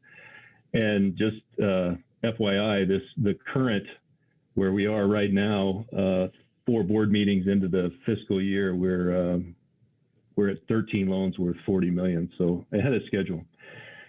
Also in Director Mitchell's report is the substantial completion list for last calendar year, and it shows that we completed 20 projects worth 50 million. So it's interesting, we approve them about the same amount, same number get processed through multiple years of construction, and then we close them out. And that $50 million we've indicated preserves or provides new storage of about 90,000 acre feet. And the previous year was consistent in both those numbers as well. What I want to point out again before I jump into the cash balance report, in that same design and construction report, we show that we are currently at 45 projects that are worth $400 million. And of those 45 projects, 34 of them are under contract, meaning we're dispersing money and building. And that is worth 200 million. And so the difference between that 400 million and the 200 million is mostly made up by the Ark Valley Conduit $90 million loan and the Chimney Hollow $90 million loan. And I believe the Chimney Hollow loan is soon to be contracted, so we're close there. All right, into the cash management report that I provide each board meeting. This allows me to highlight the areas that I want to focus on. It's interesting, this year we've had a significant amount of loans either paid in full early or some large principal payments coming in. I believe it's primarily related to interest rates, but that highlighted 35 million in projected revenue this year from principal and interest is related to that early principal payment. You can see from my note here, typically it's about 25 million each year. So we've got about $10 million in extra money that has already come in this year in principal early payment. Federal mineral lease projections from December stayed fairly consistent, and we're seeing halfway through the year, we're ahead of that number. If you double 3.2 million, it exceeds that 5.4. And then you see the other highlighted item, that $9 million number. We deauthorized several loans back in November, and so that freed up some available cash for new loans. You can see I have placed this excess revenue that has come in or deauthorizations in potential loan coming in March and May. In March, we've got a lot of water plan grants and a water supply reserve loan or grant requests that'll come through, and many times those are combined with loan arrangements. And so I've had Matt take a look at the next 2 months, our next 2 board meeting estimates, and he thinks it's somewhere between 8 and 15 million. So we will be pushing every bit of the dollars that we have unreserved for somebody probably to its limit. Not a lot of other changes in the rest of the report other than we have the 33 million was taken out for the emergency use under this executive order 21009. There is hope that that 33 million will be returned to CWCB, but no guarantees there, but we hope for it.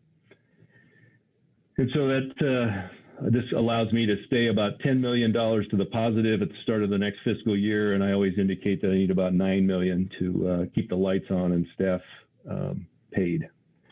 Shifting to severance tax. The only significant issue here is we saw a continual decline, as Director Gibbs pointed out. The projections for severance tax keep going down.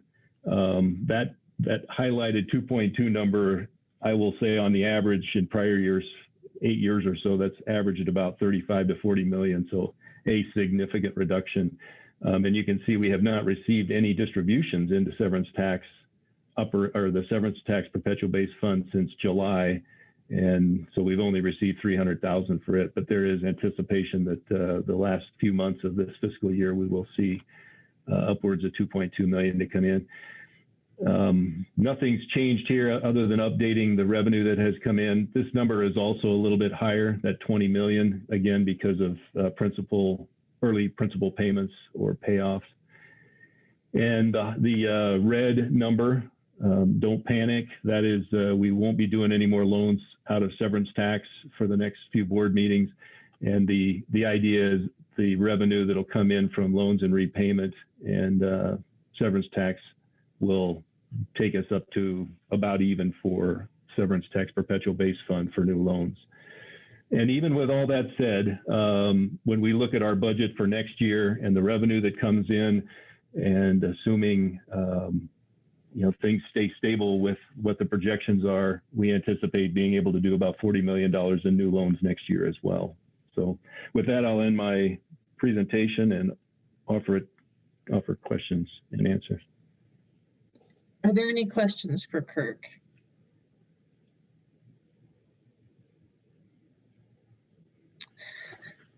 Seeing none, Kirk, are we ready to move on to agenda item 6? Yeah, let me stop sharing my screen if I can figure out how to do that.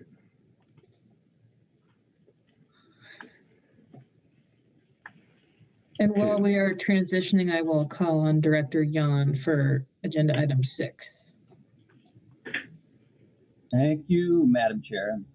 Thank you, everyone, for the kind words. I'll be saying a little bit more tomorrow during my director's report, which I saw was last. I wonder why.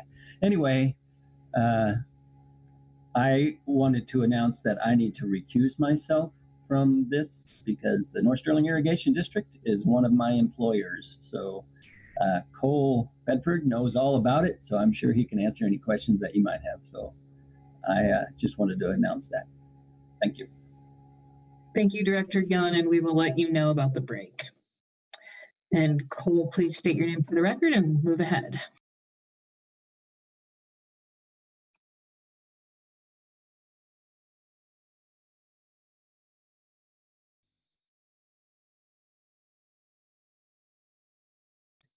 Cole, we can't hear you if you're speaking.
Can you hear me?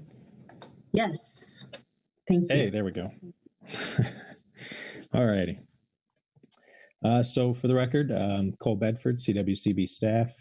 This is agenda item 6A. This is the water project loan request for the Outlet Canal Automation Phase 2 project.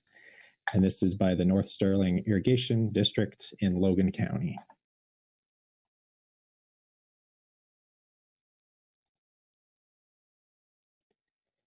Some of the big picture items. This project's in Division 1. Again, the title is the Outlet Canal Automation Phase 2 project. The borrower is the North Sterling Irrigation District. And the requested loan amount is $395,920. The loan terms are 20 years at 0.90%. And that's a blended interest rate of 1.15, less 0.25% for the shorter loan term, 20 years versus 30. My contact in preparing the board memo has been Director Yon. And as you know, in addition to being a director on the board, he's also the district manager out at North Sterling. So here's a few photos to give you a sense of the project. On the right side of the slide, there is a map of the North Sterling Irrigation District. It covers more than 40,000 acres in the area around Sterling. The district's main infrastructure includes the river diversion, the inlet canal, the North Sterling Reservoir, and the outlet canal. And the blue shaded area on that map is the district's acreage beneath the outlet canal. And so all along the outlet canal, then, there are 67 head gates for lateral ditches that carry water to the individual properties. And until recently, all of those head gates have been manually operated by the ditch riders. So the process has been a property owner makes a call for delivery, the ditch rider drives out to the head gate, adjusts it, makes a reading on the partial flume, and then adjusts the head gate based on that reading.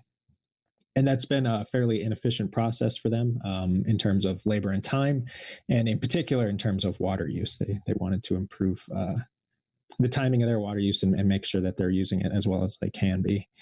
And so to improve that efficiency, in 2018, the district experimented with an automated gate and flume system, and that would allow the ditch riders to send a signal to a particular gate to release a particular flow rate. And the picture on the left here then is the automated gate system with a solar panel for power. And then the middle picture is a sensor on one of the flumes. And then both those pieces of equipment work together then to release the appropriate amount of water to a particular user. And so that experiment that they did in 2018 worked really well for them. And as a result, then the district decided to install this equipment district-wide. And they undertook phase 1 which is automating 25 head gates, and phase 2, which is this project, will automate the remaining 47 gates. So here are the project financials. The entire project cost is currently estimated at $392,000. The loan request is for the entire project cost. So with the 1% service fee, the total loan amount is $395,920. And the terms, again, will be 20 years at a reduced blended rate of 0.90%. The financial ratios indicate that they're an average borrower, and the collateral will consist of a pledge of revenues backed by a rate covenant and annual financial reporting per policy number 5. And so this is the staff recommendation. It's as stated on the front page of the board memo, and I can take any questions that you might have. Thank you, Cole. Are there any questions?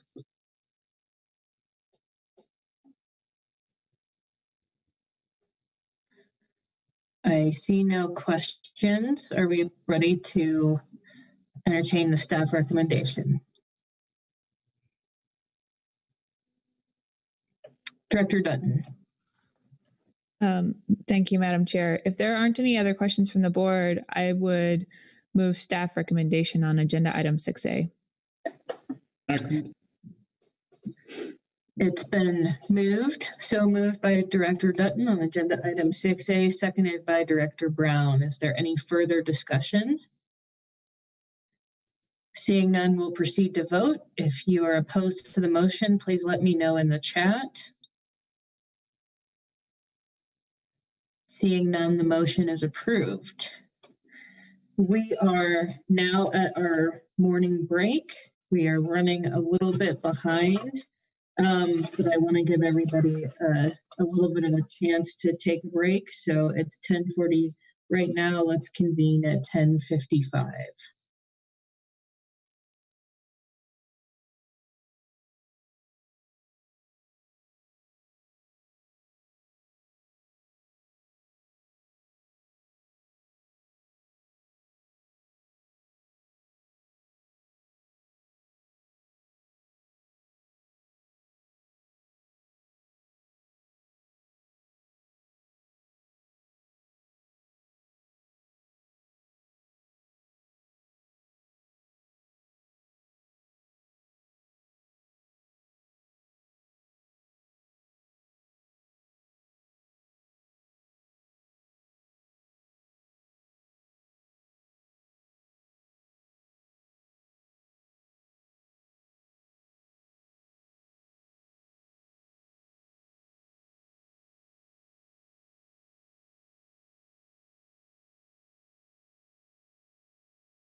So I just got a text from Director Hawkins that she's having some internet issues, but we'll be back on shortly. But I think we've got everyone else back and can move on to our next agenda item. So are we moving this to executive session? So what, Director Brody, what we're going to do is go through this as usual. And if there are any legal questions, I'd like to ask that we move those to executive session. I'm assuming there will be, so we probably want to make sure we reserve some time for that. So okay, we'll have Kirk go through this and then go from there. Great. Kirk, you're back up. Thank you, Madam Chair. Thank you, Director Mitchell.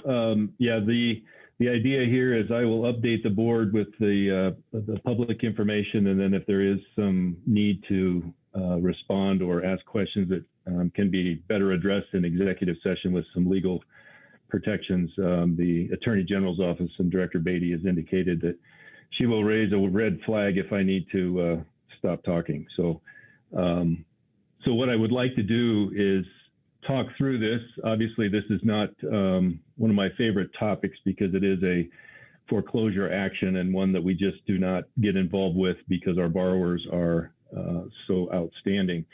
But just a reminder, and again, this is not an action item, and I apologize for the last board meeting thinking we needed to have an additional action item. This is a non-action item, and it is agenda item 7A for the loan delinquency action of the Two Rivers Water and Farming Company and Two Rivers Farms F2 Inc.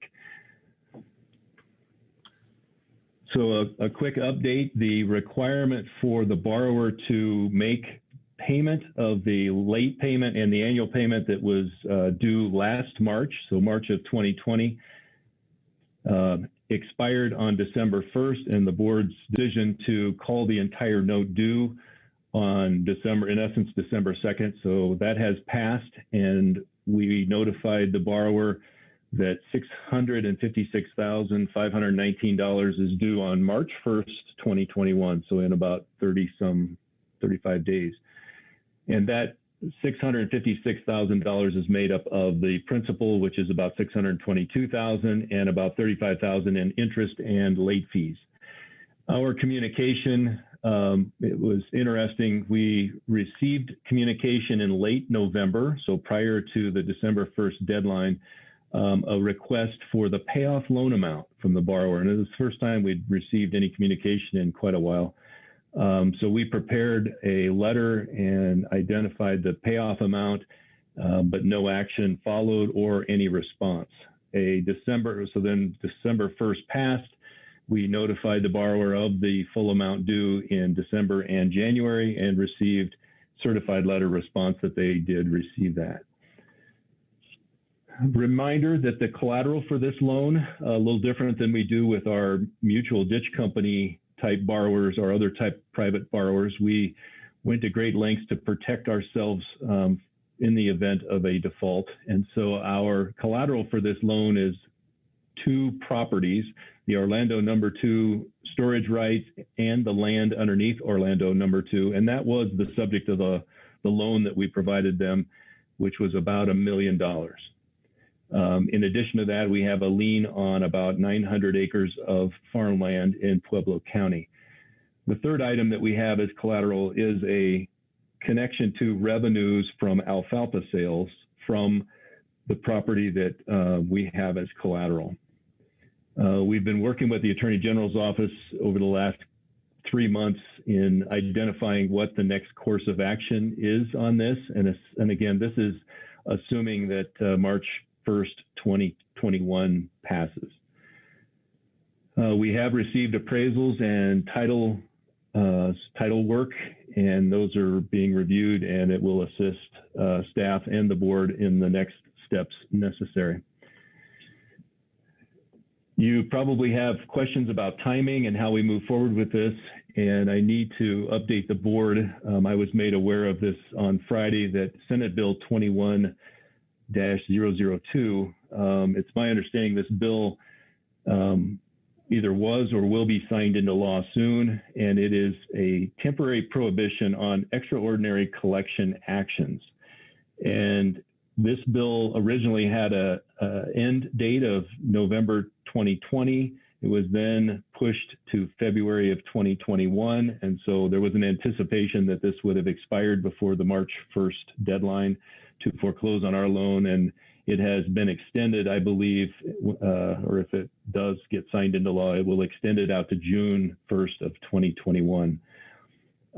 This may or may not have an impact on the board's timing of this action, and you'll likely want to request some legal assistance on an answer to that. And I know the AGs are available to discuss that if necessary.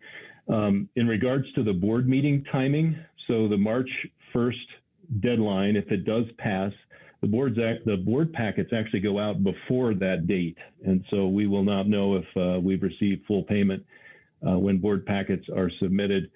It is my understanding that there is no immediate action that is necessary on March 2nd, but that decisions will be made at subsequent board meetings. Again, however, the AGs may be available now or during executive session to respond to that question in further detail. I do anticipate that an executive session will be needed for this in March as well.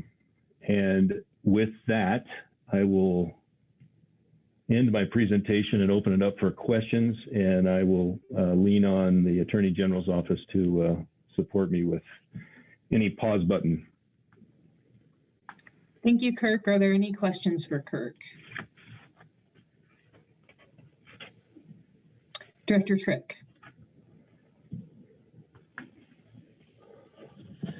Thank you. I just wanted to ask a question about a procedural clarification. Are we going to be taking this item up in executive session today, or are we not? Director Mitchell. Director Trick, I just wanted to, what I said at the beginning, reiterate that I think we should be open to having any legal discussions in executive session. It's currently not on the agenda, but we can have any legal questions addressed in executive session. I also want to take this opportunity to remind the board, we have committed to already taking steps on this. So the timing is interesting because our board meeting is post the March 1st date. This we take incredibly seriously. We have the staff that is at CWCB now has never had to deal with these things before because, like Kirk said, we have fantastic borrowers, but we are prepared to take action on this. I do think there are some legal questions that you have, Director Trick, that we probably want to go into more detail in executive session, though.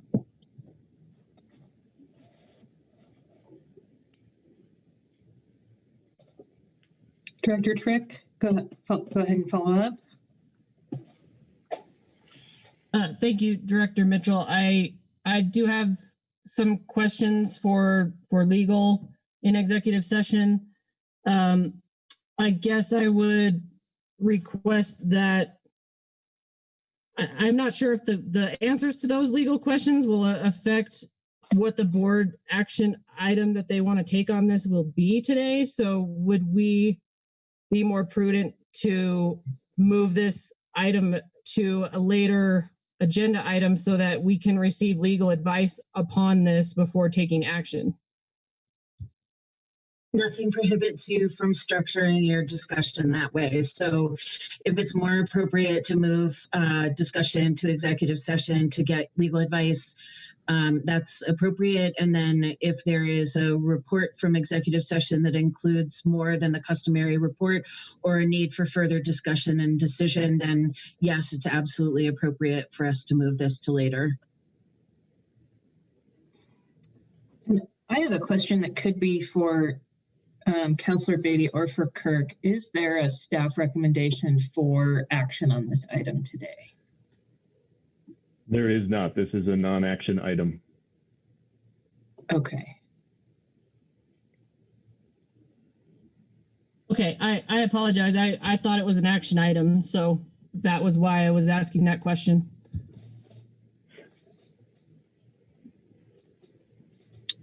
All right, well, seeing no further questions, it looks like we do need to add or retain this in the agenda for the executive session today.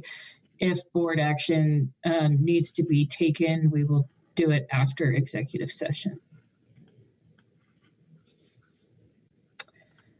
And with that, let's move on to agenda item 8, 2021 projects bill summary. Okay, Kirk Russell, Finance Section Chief. Agenda item number 8 is the 2021 projects bill summary. And just FYI, this is routine. Those of you that are new to CWCB's processes and how the projects bill gets laid out, the process starts in August.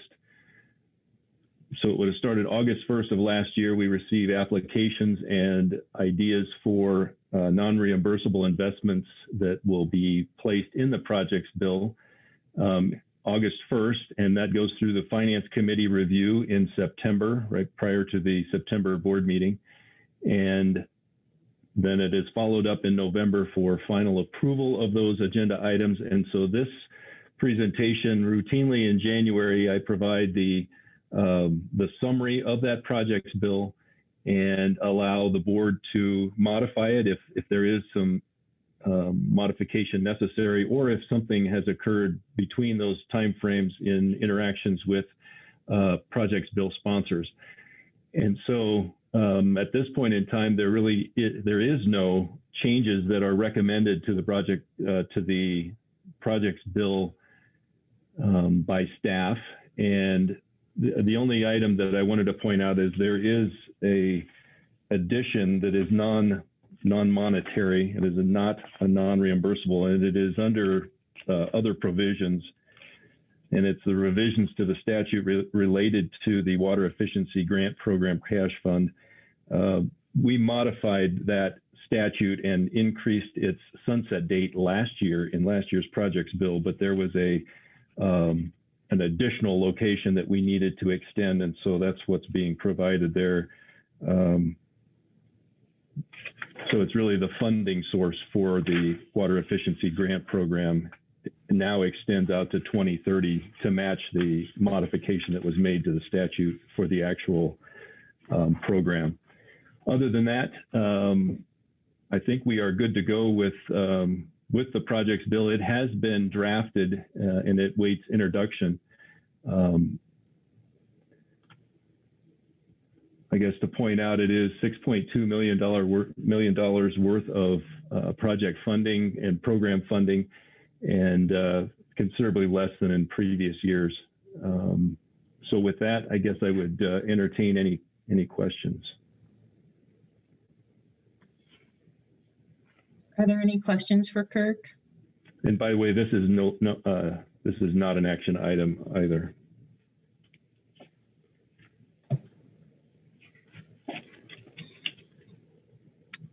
I do. Director Trick.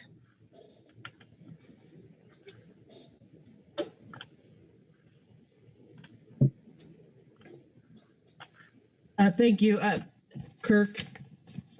I am not sure if this is a question for you or for Director Mitchell, but earlier in your presentation in the previous agenda item, you were referencing the I think it was the 35 million that was borrowed from our construction fund. And somebody just talk about that a little bit more and how, how we might hope to see that come back into the construction fund at some point and what timeline would be there. Could somebody just address that, please? Kirk, do you want to go for that first, and then I can chime in if necessary? I can. I know that that there is an interest in repaying that $33 million. It was actually taken in two separate parts. The second part was the $8 million that was remaining, and we have through communications through the OSPB that there is an intent to re-establish that $33 million in the construction fund. There's a lot of things I think that have to happen for that to occur, and then the idea that it would still be possibly used as a emergency TABOR source in the event of an emergency next year as well. So I guess I don't have any other information. I know maybe Amy or Director Mitchell may have heard otherwise.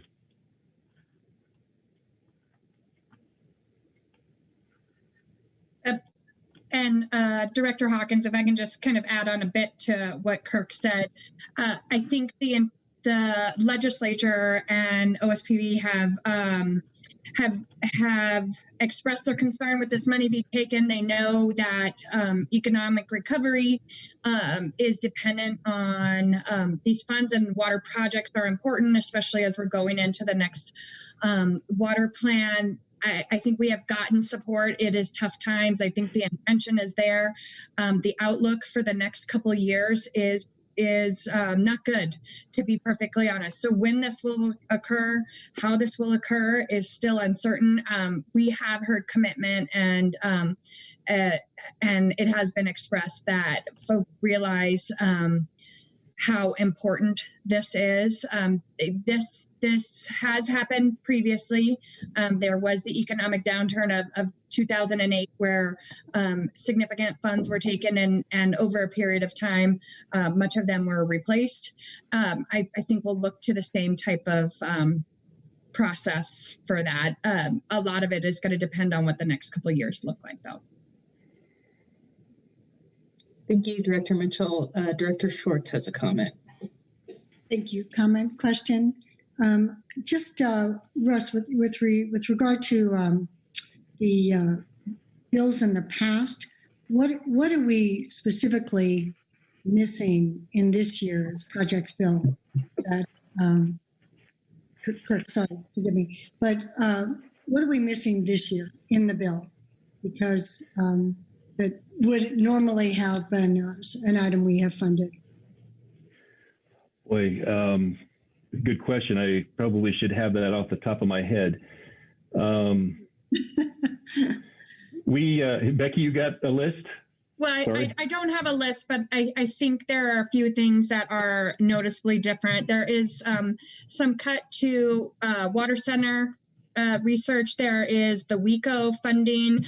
You'll notice there is significant change in funding levels to Water Supply Reserve Fund and things like that. And those are not expected to return anytime soon, like I mentioned, with the next couple of years being a tough situation. And so, you know, it is very enjoyable to be a board member in times of plenty, and when you get to go to your basin roundtables and to folks in your basin and really move projects forward. We are in a difficult time. This is calling for difficult decisions. Everything matters at this point, and it has been there have been some hard decisions made for sure, and but those hard decisions are made at the same time where folks on the ground are not able to get funding for projects that are happening. And so we look forward to more secure funding. But I think, is there anything else, Kirk, in terms of items that have been taken off? Hey, Director Mitchell, can I jump in real quick? Yep. This is Lauren Riss, CWCB. I think the most notable items that are absent from this year's projects bill as compared to the most recent couple of years include an appropriation to the Water Plan Grant Program, the Watershed Restoration Grant Program, and the ATM Grant Program. Over the past few years since 2016, roughly we've put about $10 million in the Water Plan Grant Program every year, between $7 and $10 million, and about $4 million into the Watershed Restoration Grant Program. and then roughly about $1 million a year to the ATM grant program. And in accordance with our 3-year kind of stretch spending plan for all of our grant programs, we have decided that in the face of these impacts that we are going to operate with our current existing balance on those grant programs and not request an additional appropriation from the construction fund. So just to follow, thank you. That was really helpful. Looking at that funding for the grant programs, and I just understand that there's some interest in continuing to fund the WECO grants, and I'm just questioning this during these really difficult times. Outreach is so critical, and public education is so critical. So wondering if there is any flexibility, and obviously when the bill is introduced, there's the opportunity to amend it. So I think that we want to just make sure that we have the elements in it that we feel are a top priority. And I understand how difficult it is, having carried the bill during one of those years. So just wanted to have some input on. I think there could be some opportunity to be able to fund public outreach that we don't necessarily have in here. Director Schwartz, if I can just clarify that real quick. WECO funding is not something that typically appears in the annual projects bill. That was something that the legislature elected to take out last year through the projects bill as the legislative mechanism to do that, but it had existed as a continuous appropriation and is not something that is an item that we typically see in the projects bill.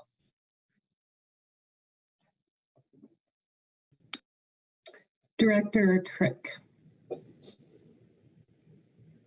Thank you, Director Hawkins. Lauren, if you could come back on for a second, I'd have a follow-up question to that then.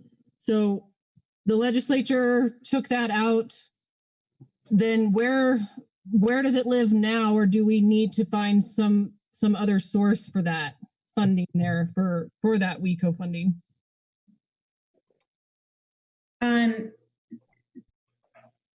There is not an element of the construction fund that currently will go to WECO this year because the legislature took that out this year, and that was not part of the board's recommendation. We've kind of left it up to the legislature to determine what they want to do going forward. As I almost called you Senator Schwartz. Gosh, Director Schwartz indicated, the projects bill goes through the legislative process, as does every other piece of legislation, and is subject to the same amendment abilities as any other piece of legislation is. Director Felt.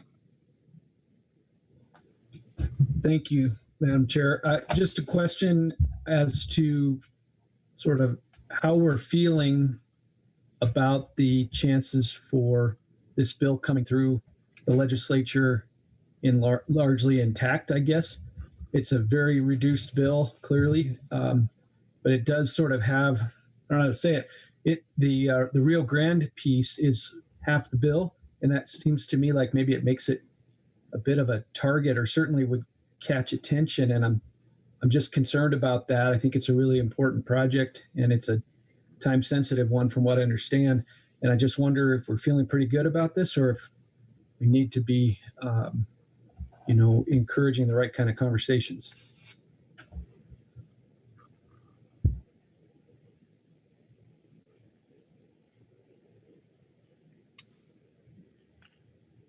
Director Mitchell, why don't we start with you? Yeah, sorry, I thought Lauren was going to come back on, but I do think what is in there now is of utmost importance, and so we have been trying to make sure our focus is on keeping the bill as whole as possible.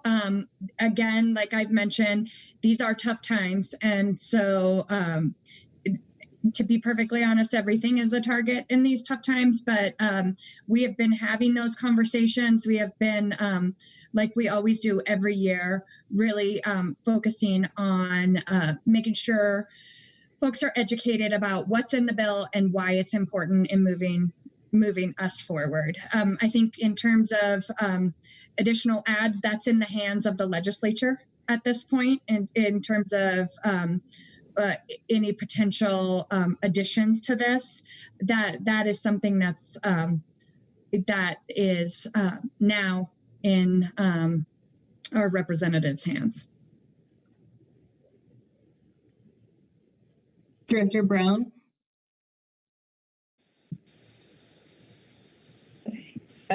Thanks, Madam Chair. I guess I just wanted to make a comment that I think staff did a really good job of sorting through these hard questions. And it's been my understanding that, you know, the board, I don't think has ultimate control over this bill. I think it's something that we need to be mindful, you know, does go through the process, as many have stated before, and to try to keep our programs whole. And as we've heard, you know, almost without interruption this morning, we're in really difficult times with drought. And I've thought about this a lot. I have talked to some WECO board members who, you know, I think would really like to see that funding back in, which I completely understand. And ultimately, I guess I feel uncomfortable not being able to fund our ag projects and the projects that really, frankly, especially on the West Slope, really need to happen. And so I'm not sure how we, you know, I leave it to the experts, to our staff, to give us these recommendations. And if the legislature feels they can find money in a different way and bring it about, then I think that's their decision to make. And I'm not sure if I'm incorrect in that thinking, but I just wanted to put in my 2 cents and let you all know that I've thought about it too, and that's kind of where I came out on it. Director Hawkins, just a reminder that this is not a decision item at this point. So I think the discussion is good. I do think we have to remember at this point, especially with the funding situation, that while these decisions are incredibly difficult, this one has been made, and we're at a situation where it is in someone else's hands at this point in terms of potential changes, unfortunately, but also to remind everyone that also because of our financial situation, it has to be taken from someplace. If we make changes in the future, something is giving with our financial situation. And so while everything is important and while it moves us all forward, we have to remember that we are in extremely tight times. And so as we talk about potential changes, whether it be now or in the future or in the near future, that something will give with every decision that we make. And so we need to be keeping that in mind. It is a blink of an eye before we bring the next projects bill to you. And so we'll be having these discussions yet again. We've made these decisions on this projects bill, and the financial outlook has not gotten better. It's probably gotten worse. And so at the time we made these decisions, so I just need everyone to keep that in mind as we move forward. It is tough. It is not the easiest time to be leaders on this. Director Trick.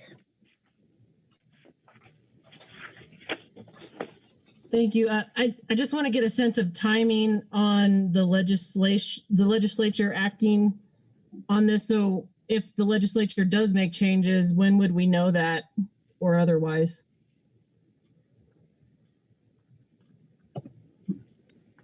Kirk, I don't want to step on your toes, but I'm willing to take a stab at this also. Please, go ahead.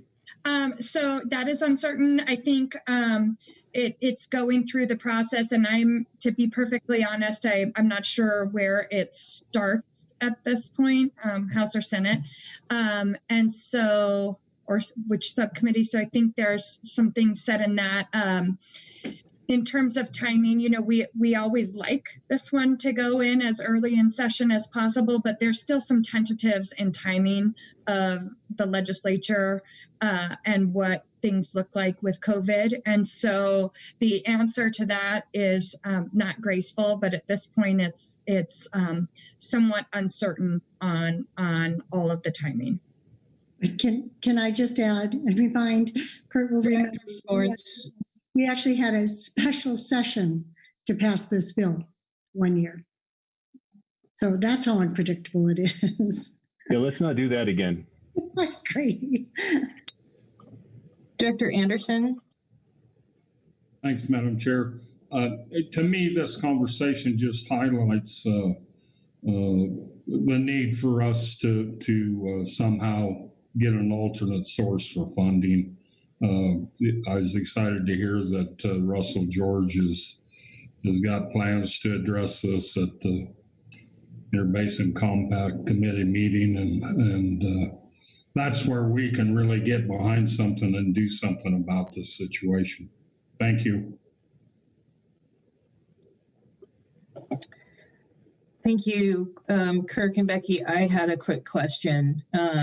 Director Gibbs mentioned the wildfire stimulus package that could be bringing some funding into the watershed program. How does that interact or not interact with the projects bill?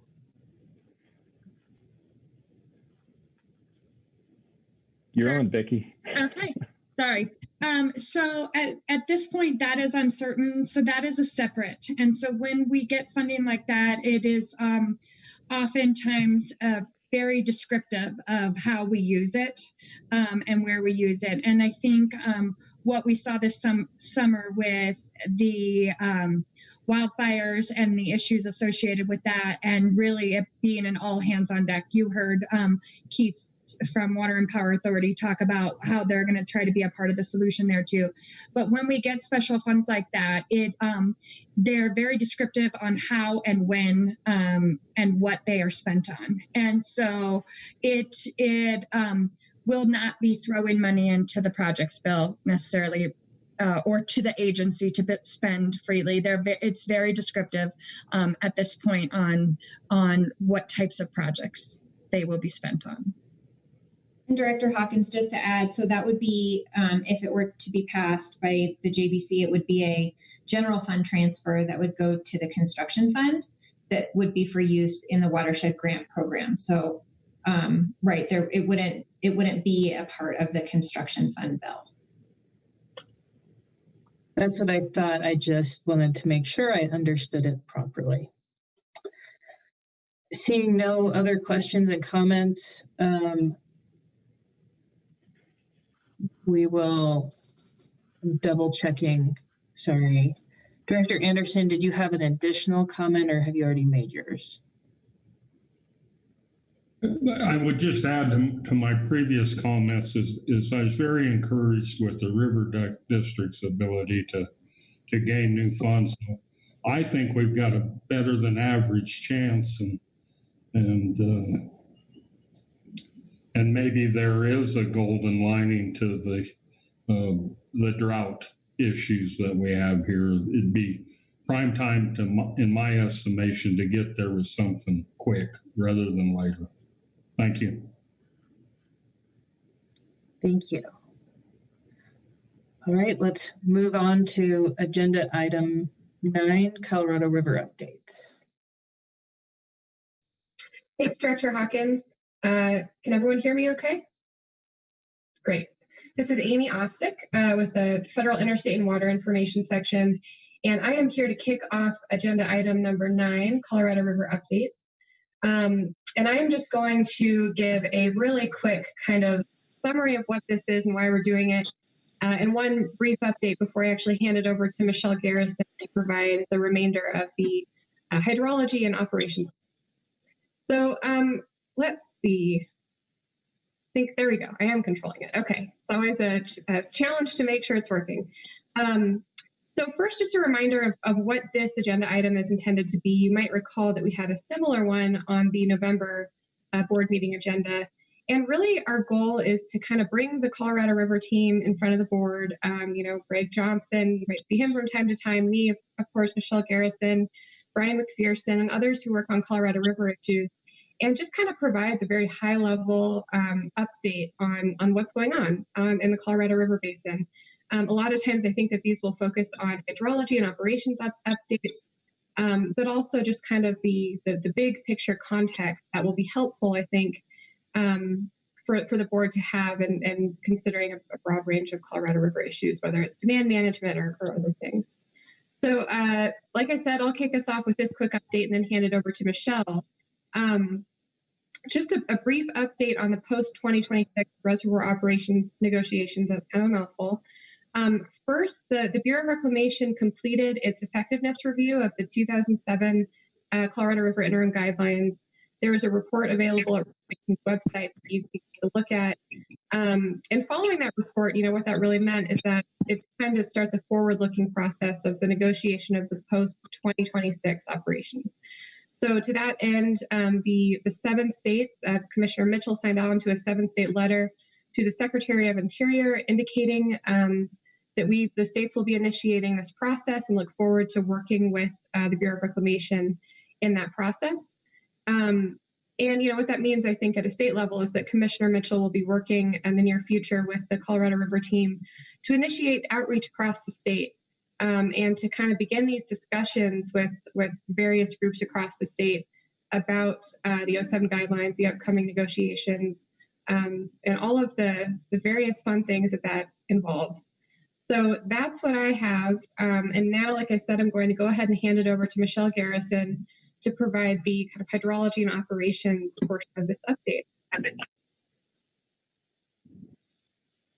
All right, and I have not taken control, so if somebody can advance the slide, thank you. So we're gonna try to bring you every time we do one of these updates, what's most pertinent. Right now, it's really early in the snowpack season, so just wanted to give you some background and kind of a reminder of how these pieces fit together. So if we bring you an update in the future on just one piece, this is just kind of a very simplified schematic of how all of these things fit together and how the weather we've had recently, which has been very, very dry, affects current conditions that end up being included in river forecasts and then reservoir operations forecasts. And then often we're keying in on particular reservoir operations forecasts to see if we're hitting any decision points or what the releases are going to be for the year. So just in general, we all know recent past, the weather has been extremely dry. And we'll look not only now at Colorado, where some of you have been tracking this much more closely than we have, but throughout the entire Colorado Basin. We'll show a little bit of that information quickly, but I think you're all aware. It's been dry everywhere. Colorado is not alone in that, but the entire Western U.S. and the entire Colorado River Basin in particular. We'll spend a little bit of time looking at some of the key items, current conditions that impact those runoff and water supply forecasts, soil moisture, snowpack, stream flow, what we're getting in terms of 1 month, 3 months, year outlooks on precipitation and temperature and how those might affect it. And then a quick talk about where the reservoir operations forecasts are right now. Again, understanding we're still very early in the runoff, snowpack accumulation season and then runoff season. So next slide, please. All right, precipitation and soil moisture. You've heard this before, but here are the graphics for the entire Upper Colorado Basin. Extremely dry fall. So on the left, you're looking at precipitation through December being below average throughout the entire basin. A trend you'll see through here is that the headwaters areas in some of Colorado fared just a little bit better. And as you head down in elevation to the west, to the south, even worse. So you're looking at 70 to 90%, maybe in some of the Colorado headwaters, down to 30 to 50% as you get down in the valleys in Colorado, and 30 to 50% to 0 to 30% of average as you get into Utah and south.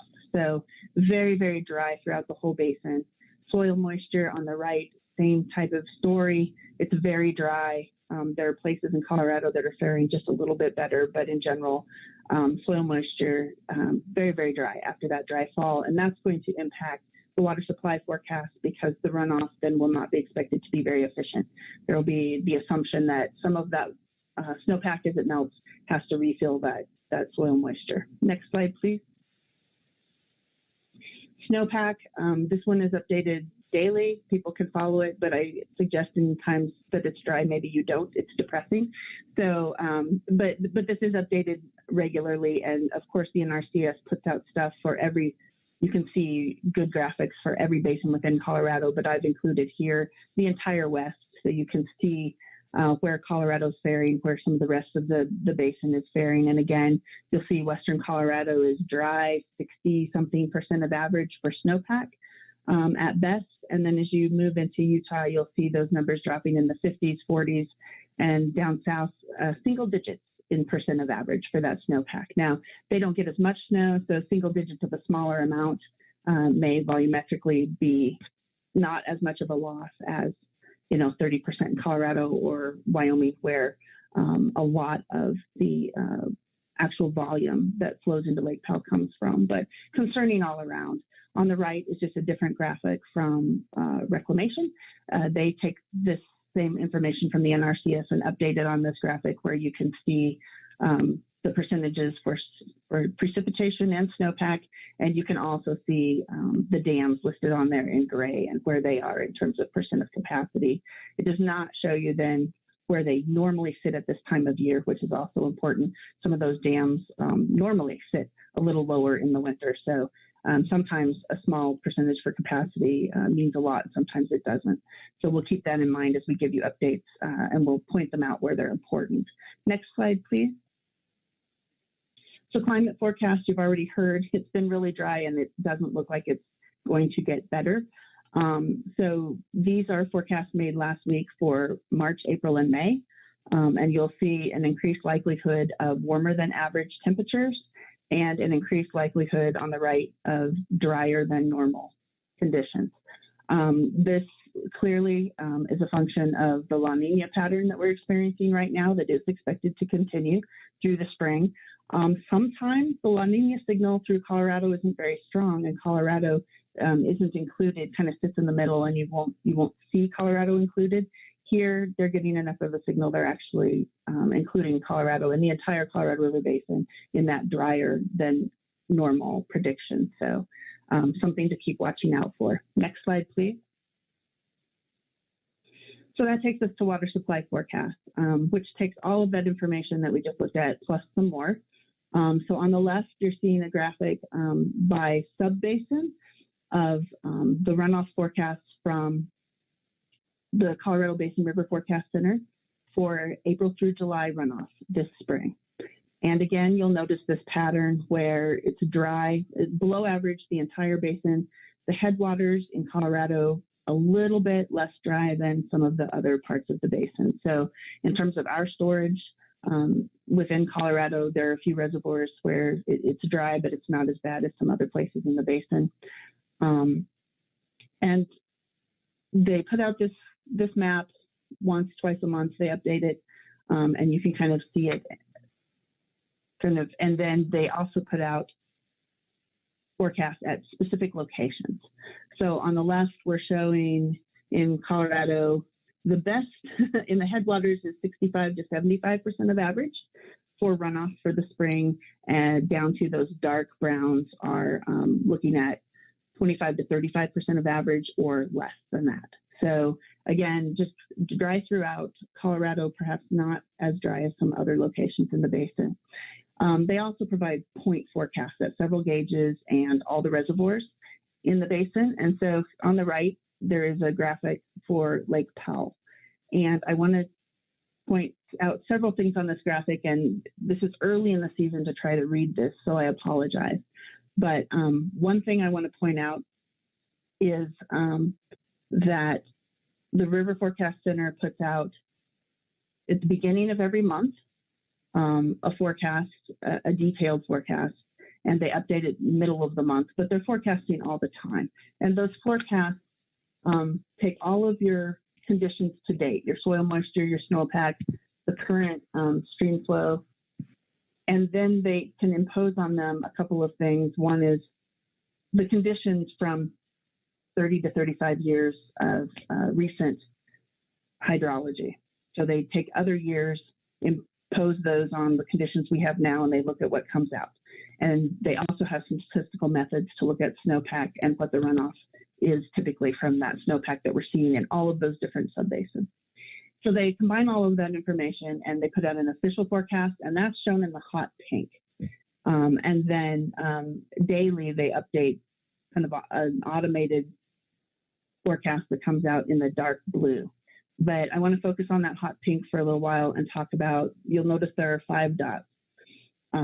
And the dot in the middle is called most probable, and that's coming out kind of in the middle of the forecast as they look at all those different years and what would happen if you got those same conditions starting today. What would that runoff look like? That's what's coming out in the middle. It's called the most probable. The one on the bottom is called the minimum probable, and that's looking at those driest conditions going forward. And so that's 10% of the forecasts fall below that point, 90% fall above, and that's called minimum probable. And the one on the top is called max probable. It's the opposite. 10% of their results are coming up wetter than that. 90% are coming up drier than that.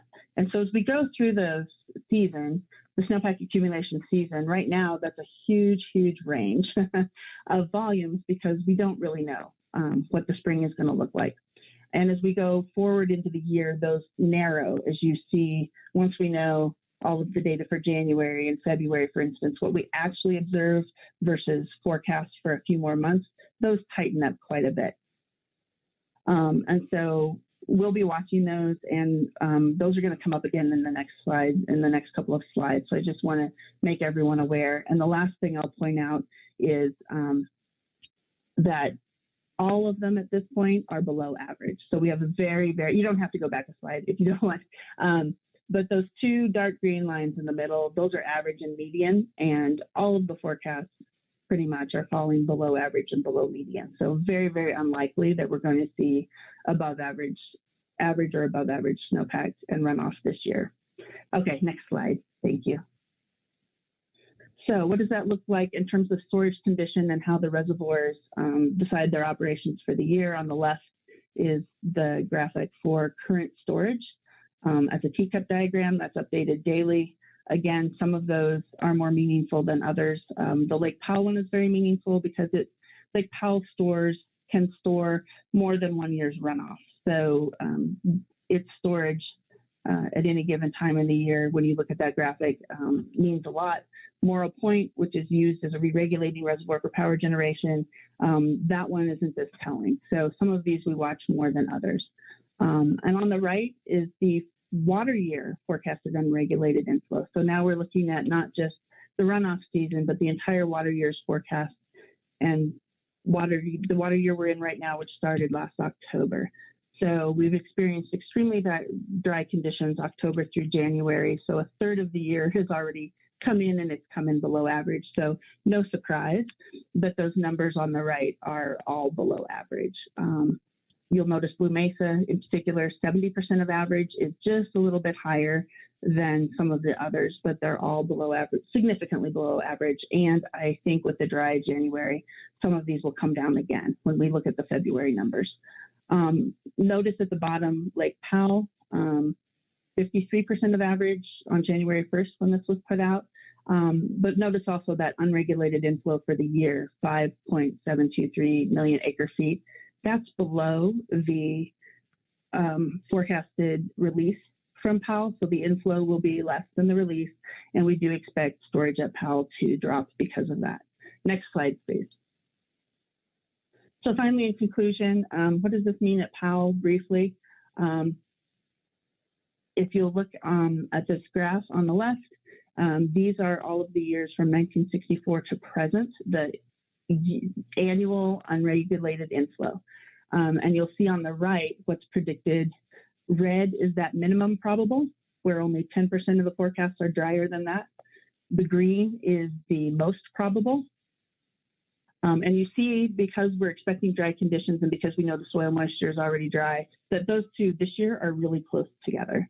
In some years where the soil moisture is better and we're looking at a more average spring, those will be farther apart. And then the big tall one on the right, that's the max probable. And you can see there's quite a bit of difference between those.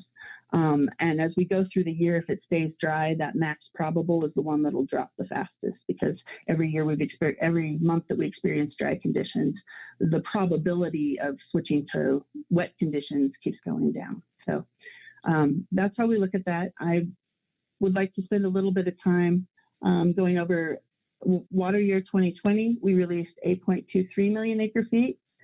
Water year 2021, the projected release is 8.23 million acre feet again.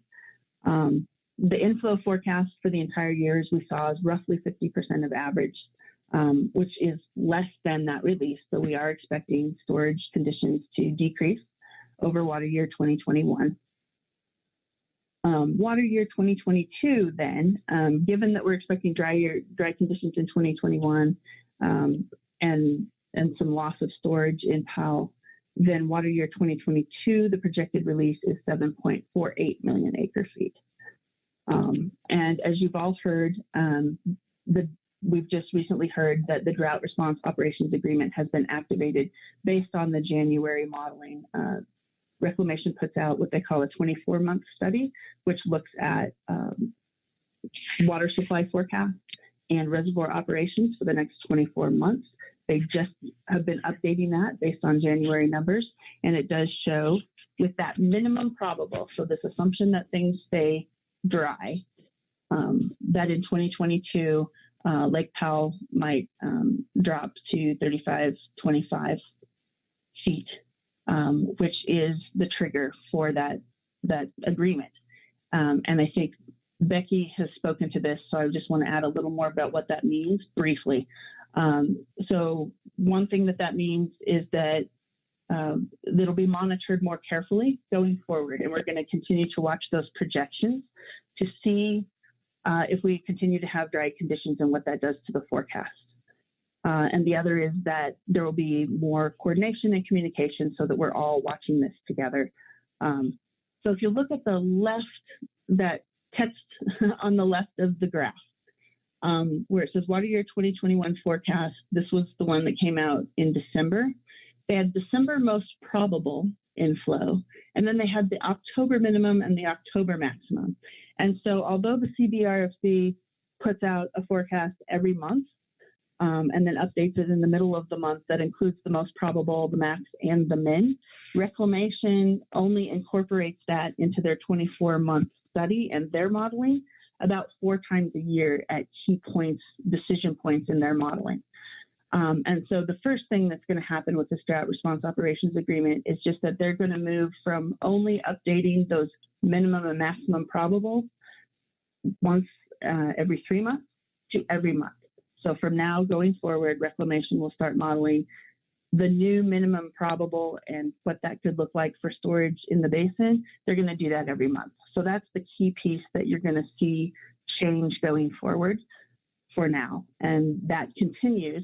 And then you look at the trend of what that minimum probable is doing and what your most probable is doing to determine whether or not you're moving forward with other possible decisions in the basin.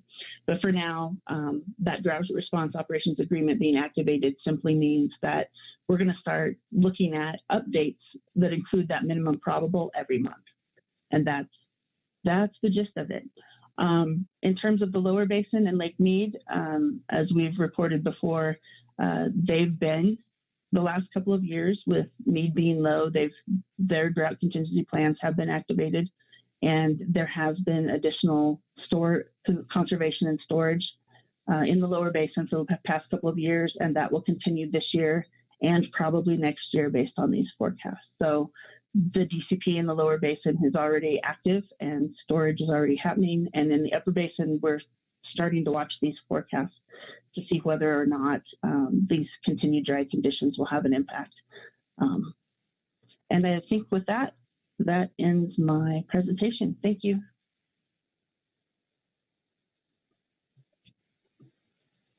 Amy, is there additional presentation on this agenda item? All right, that is it. We'll take any questions that you all might have now. All right, are there any questions from the board? Director Brown. Thanks, Madam Chair. Do you have any good news? Got to be something, right? You know, the good news is that we're really excited to talk with you in a little bit about progress we've made on the demand management framework and progress we've made on implementation of the Step 2 work plan. So, you know, I think that the flip side of all of this is that it makes all of us think a little bit more about what we need to be doing to proactively prepare for, you know, the future that we might face. So the good news is that we're on it. And that might be all the good news that I have. That's So okay. I would say levity, but maybe Michelle. So I would say, Jackie, there's no great news, but relative to the rest of the basin, as we said, Colorado headwaters are in a little better shape and there is some storage there. And so making the most of the water we have, we do have a little bit of ability to do that, thankfully. And the second piece, we did not include these really preliminary graphs that are starting to come out of what the reservoir storage might look like over the next 2 years.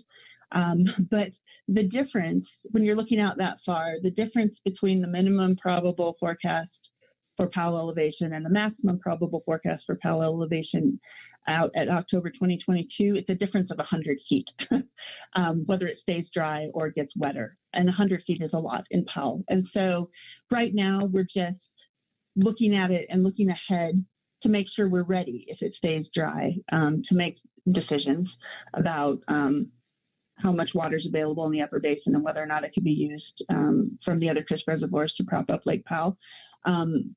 So I would just say the agreements are working the way they were meant to work. The lower basin is already conserving some extra water to prop up need. If conditions get worse, that lower basin DCP ramps up and they save even more. As things get more dire, their plan ramps up. So I think the good news is that the DCPs are working, and they're working the way they were intended, to be looking ahead and not letting the whole system crash, but to be, you know, planning conservatively ahead of time and taking action when needed. So I would say all of the people that worked on the DCPs did a great job of trying to prepare us in case it stays dry. Thank you. And seeing no other hands raised, I just really wanted to thank you for the excellent presentation. I think this is exactly the kind of information this board needs to be getting on a regular basis. And, you know, in my head, I keep remembering the discussions we were having at the time that the DCP was done about how the drought storage operations was the first line of defense. And so I think what we're hearing today is that we are dropping into that discussion about the first line of defense. So that's helpful for people to think about where they are. It's not a great place to be, but we're in the planning, not quite in crisis. So. And with that, let's move on to agenda item 10, which is the conservation easement grant policy.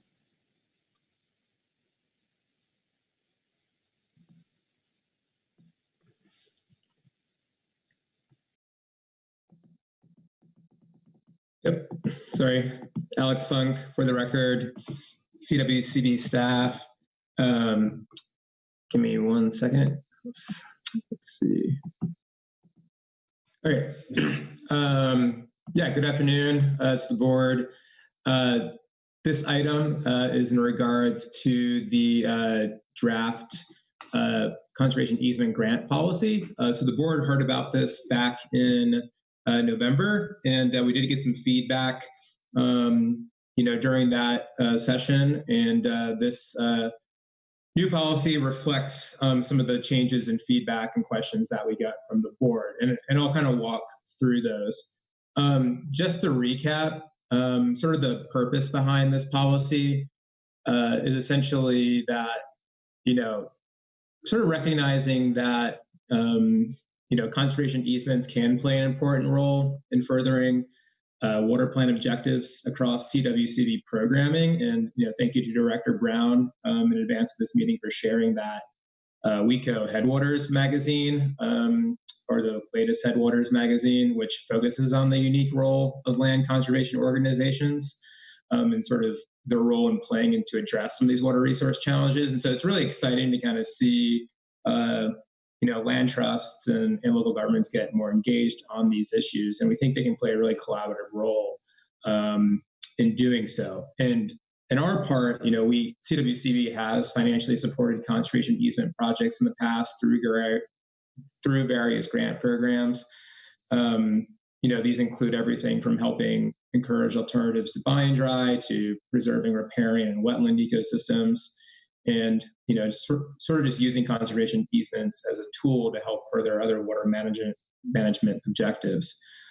Sort of with that, and sort of what launched the need, I think, for this policy is that conservation easements are inherently very complex, more so than sort of our standard grants that we receive.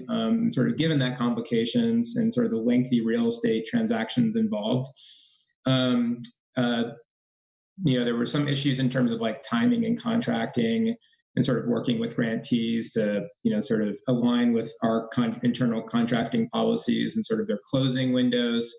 And so again, the policy is really to, provide some clarity to that process. In particular, the policy sets out a sequence of collecting documents from the grantee to avoid disruptions in timing near closing. It establishes a procedure for reviewing each of the documents with the Attorney General's office. There's a process now in place for monitoring the easement moving forward. And then finally, sort of these, given the potential significant investments involved with these transactions, adding some criteria for evaluating these projects before moving forward with them. And so in November, again, I presented the policy. The board did provide some feedback. I will kind of go through generally what the feedback is, and then would be happy to take any questions.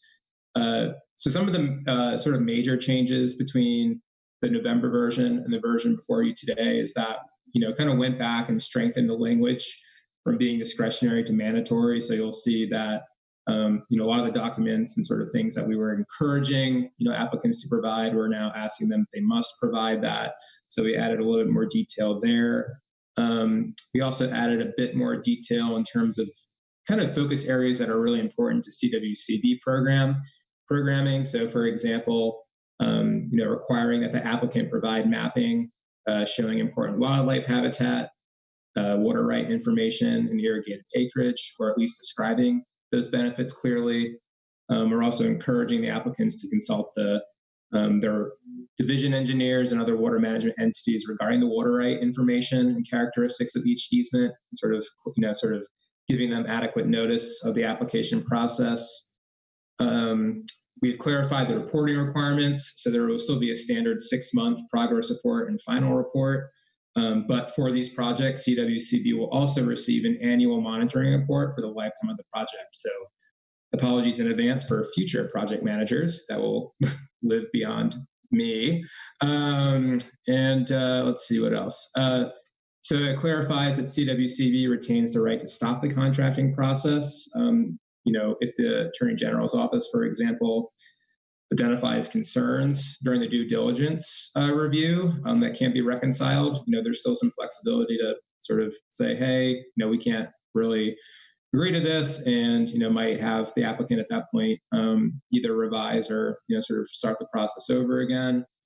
We've clarified that easements may include flexible language for water leasing, so long as conservation values are not impacted. We require and verify the easement holder have the adequate financial resources to maintain stewardship of the property and have that be part of their management plan. And then finally, I think a few directors had some questions around the purchase and sale agreement in particular. And so, this is a document that has, depending on what the land trust that you ask, they have a different name for this. So some of them call it a final contract, or sort of just an agreement. So anyway, we do still require that to be post-board approval, so within the 60 to 90 days before closing.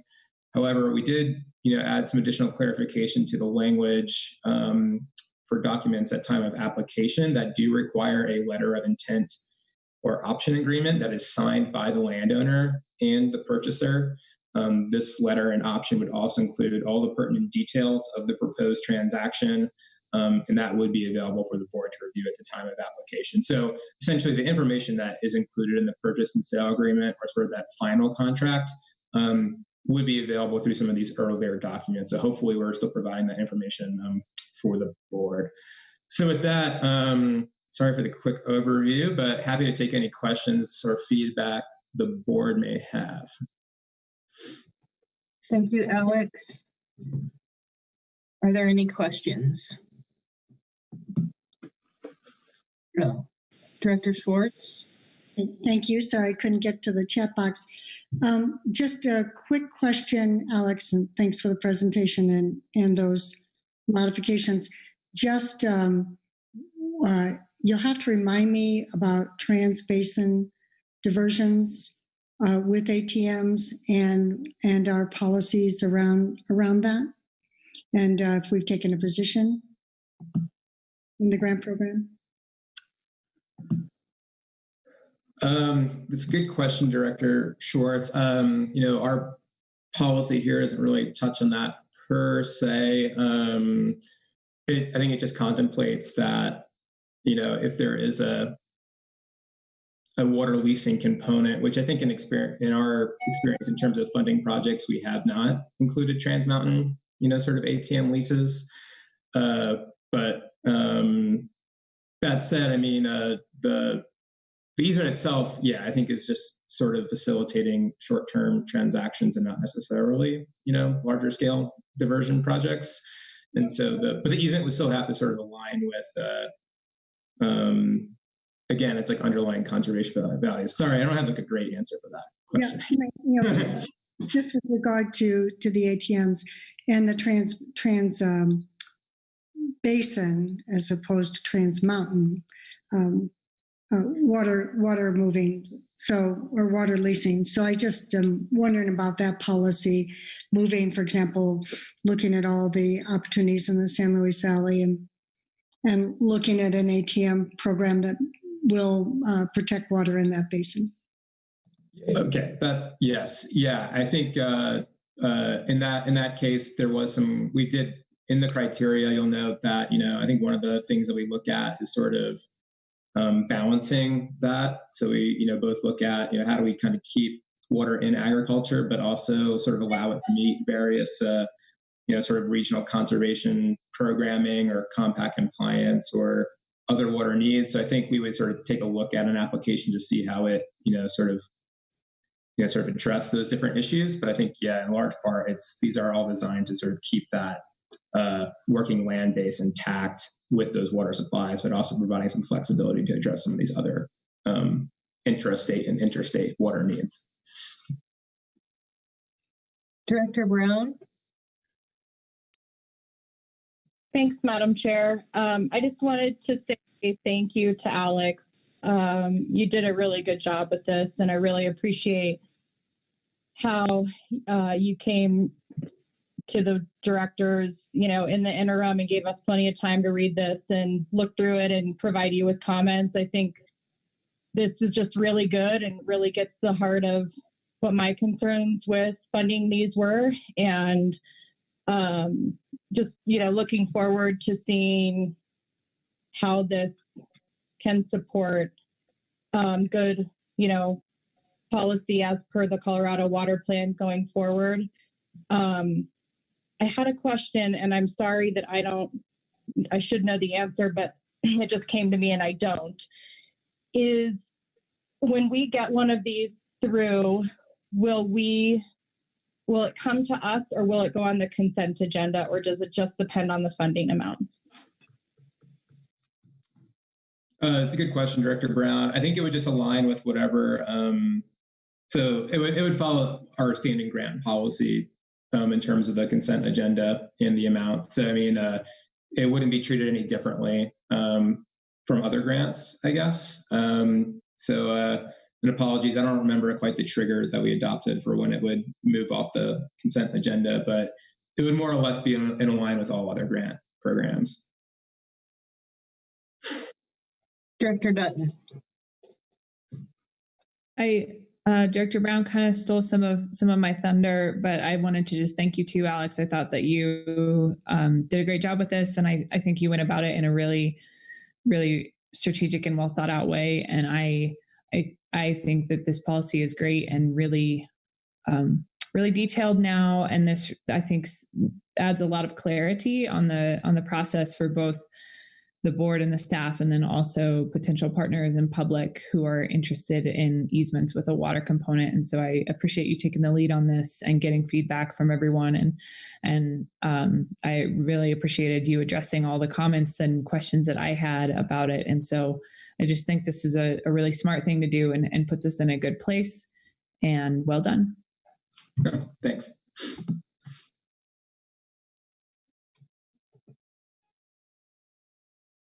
Seeing no other questions or comments, Alex, can you move to the staff recommendation, please? Certainly. So staff recommends the board approve policy 24, which is the CWCB conservation easement grant policy.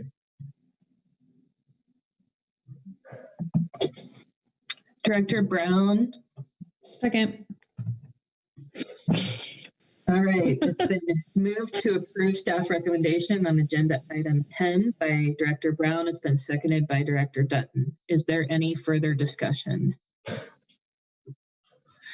Seeing none, we'll proceed to vote. If anybody is opposed, please let me know in the chat. And seeing none, the motion is approved. Thanks. We are now at our lunch break, and we are running a little bit behind. And so I will kindly ask everybody to keep the same schedule for lunch and take a little bit shorter break, and we will reconvene at 12:45.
on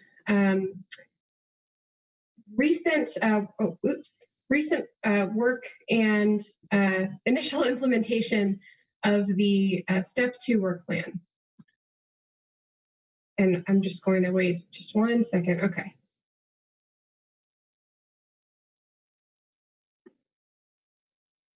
There we go. All right. Technical difficulties. I think we're good to go. Like I said, I'm really here to focus primarily on an update on implementation of the Step 2 work plan. I'm going to go over kind of some guiding principles that I think are really important to keep in mind throughout this and throughout the entire feasibility investigation. But primarily I'll focus on the development of the framework concept, which is really, I think, where the meat of this Step 2 work plan is. And then we'll talk a little bit about the next steps. So I did just want to state at the beginning that Greg Johnson and Michelle Garrison will be helping out with this presentation, so I'll get it started, but they're going to be joining in a little bit as well. So just to be very clear about what we're doing and not doing today, there's no board action requested on this agenda item. The goal is really just to provide that first update on the work plan that was adopted back in November 2020, and kind of initiate this discussion about the framework that will kind of introduce the concept and introduce what we've been working on and how we've been thinking about it to set us up for an upcoming workshop where we'll really go over all of this in a more in-depth way. So just a quick reminder about the Step 2 work plan and what's in it. Of course, there's a lot of background material. We reiterate the 2018 support and policy statement, all the material that was there, which I think is just a really important thing to remember and to talk about every time we talk about demand management, that there are these guiding principles this board adopted quite a while ago that can continue to guide our work. And then, of course, there's this kind of this lens through which we're viewing demand management, the overarching goals of the feasibility investigation that I'll talk about a little bit more in a little bit, but this achievability question, and then is it worthwhile for Colorado, and the advisability question, which is really kind of designed to break up the big feasibility question into more bite-sized chunks and to offer a little bit of precision to the discussion and really be clear about what we're talking about at various points throughout this. Public engagement element, still important, and it's important to note that this is still an open collaborative process and will continue to be. And finally, the two kind of big tasks that really kind of fall out as more than that, but the first being this framework concept. Sometimes we think about it as a straw man, but really we're looking at potential program designs and what it might actually look like in practice. And that's where I'll focus a lot of the presentation today. And then analysis of the existing body of work, making sure that we're pulling everything into that framework effort, but also looking for new opportunities for on-the-ground learning through demonstration projects. So I'll touch on that a little bit at the end as well. But to, again, just kind of, I think you may remember seeing some version of this slide back in November that kind of laid out how we see the process, how we're going to be kind of sequencing the work of the Step 2 work plan and what you can expect to hear from us and when. So I thought I would just show you where we are in that process. We committed to come back in early 2021 and talk with you about some initial drafts or concepts that we're thinking about for the framework. So that is exactly where we are now.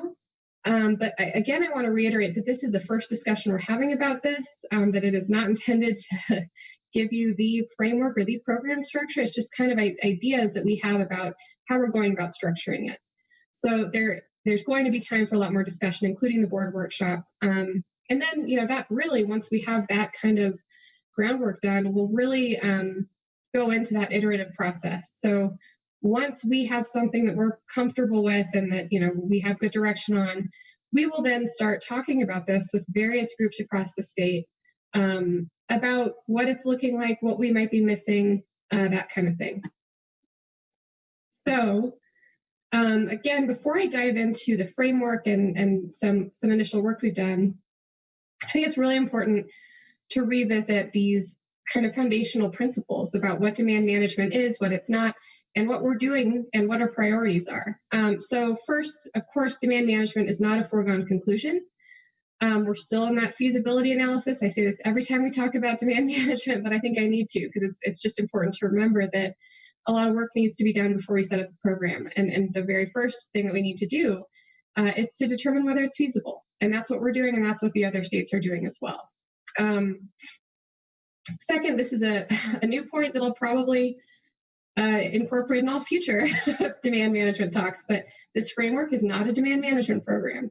This is not an attempt to set up a demand management program. Rather, this is just carrying out the work of the Step 2 work plan, which is creating a framework or straw man for a starting point for this discussion to add more meat and like specificity to this discussion. Next, the first stage of the feasibility investigation for Colorado, which was really carried out under that 2019 work plan, that was done in a very open, collaborative process, and we're committed to continuing that, to doing this in a collaborative and open process. We continue to be committed to engaging with the tribal nations on a government-to-government basis. That's always been important and will continue to be. And finally, if a program is established, I think this is really important. It would be run by the state for the benefit of the whole state and its water users. The purpose of the program is really to create more security for the state of Colorado. It's not to, create those opportunities for, a profit that we've been hearing about and talking about quite a bit recently. So another thing I want to revisit today and kind of put it in context of what we've been working on is this framing of the feasibility analysis. So how are we actually going about looking at feasibility? And what was laid out in the Step 2 work plan was this kind of 3-step process, first of achievability. And this question really looks at, is it actually possible to create a demand management program pursuant to the terms of the storage agreement? Can we come up with the money? Can we get the water where it needs to go? Those types of questions. And then next comes this question of, would it be worthwhile for Colorado? And I think that we've kind of thought of this as the question of, even if we determine we can set it up, should we set it up? Can we do it in a way that aligns with the values of our state, that is good for our water users, good for our communities, and good for our state as a whole? And finally, after those two questions are answered, we go to the advisability question. And this really puts the entire analysis in the context of everything else going on in the state, Colorado River Basin. Does this align with our priorities right now? Does it fit in with our other planning efforts? Is it really the right tool at the right time? And that's a question that is kind of reserved for that moment in time after we get through these first two questions. So I want to kind of, again, drop a "you are here" bubble I should have on the slide to say we're really looking at the first two questions. I think that the framework is really going to be focused on largely that middle question of whether it's palatable, whether it's worthwhile for the state, but also some of those achievability questions as well. So let's dive into the framework and what we've been working on so far. What you see here is just a kind of big picture landing page that our consultant team has really worked with us on. And I just kind of want to, I think this does a good job of capturing how we are using the work that's been done to date to build out some ideas about potential program structure. So if you look in the middle of this, you see a tile that corresponds with each of the work groups from the 2019 work plan.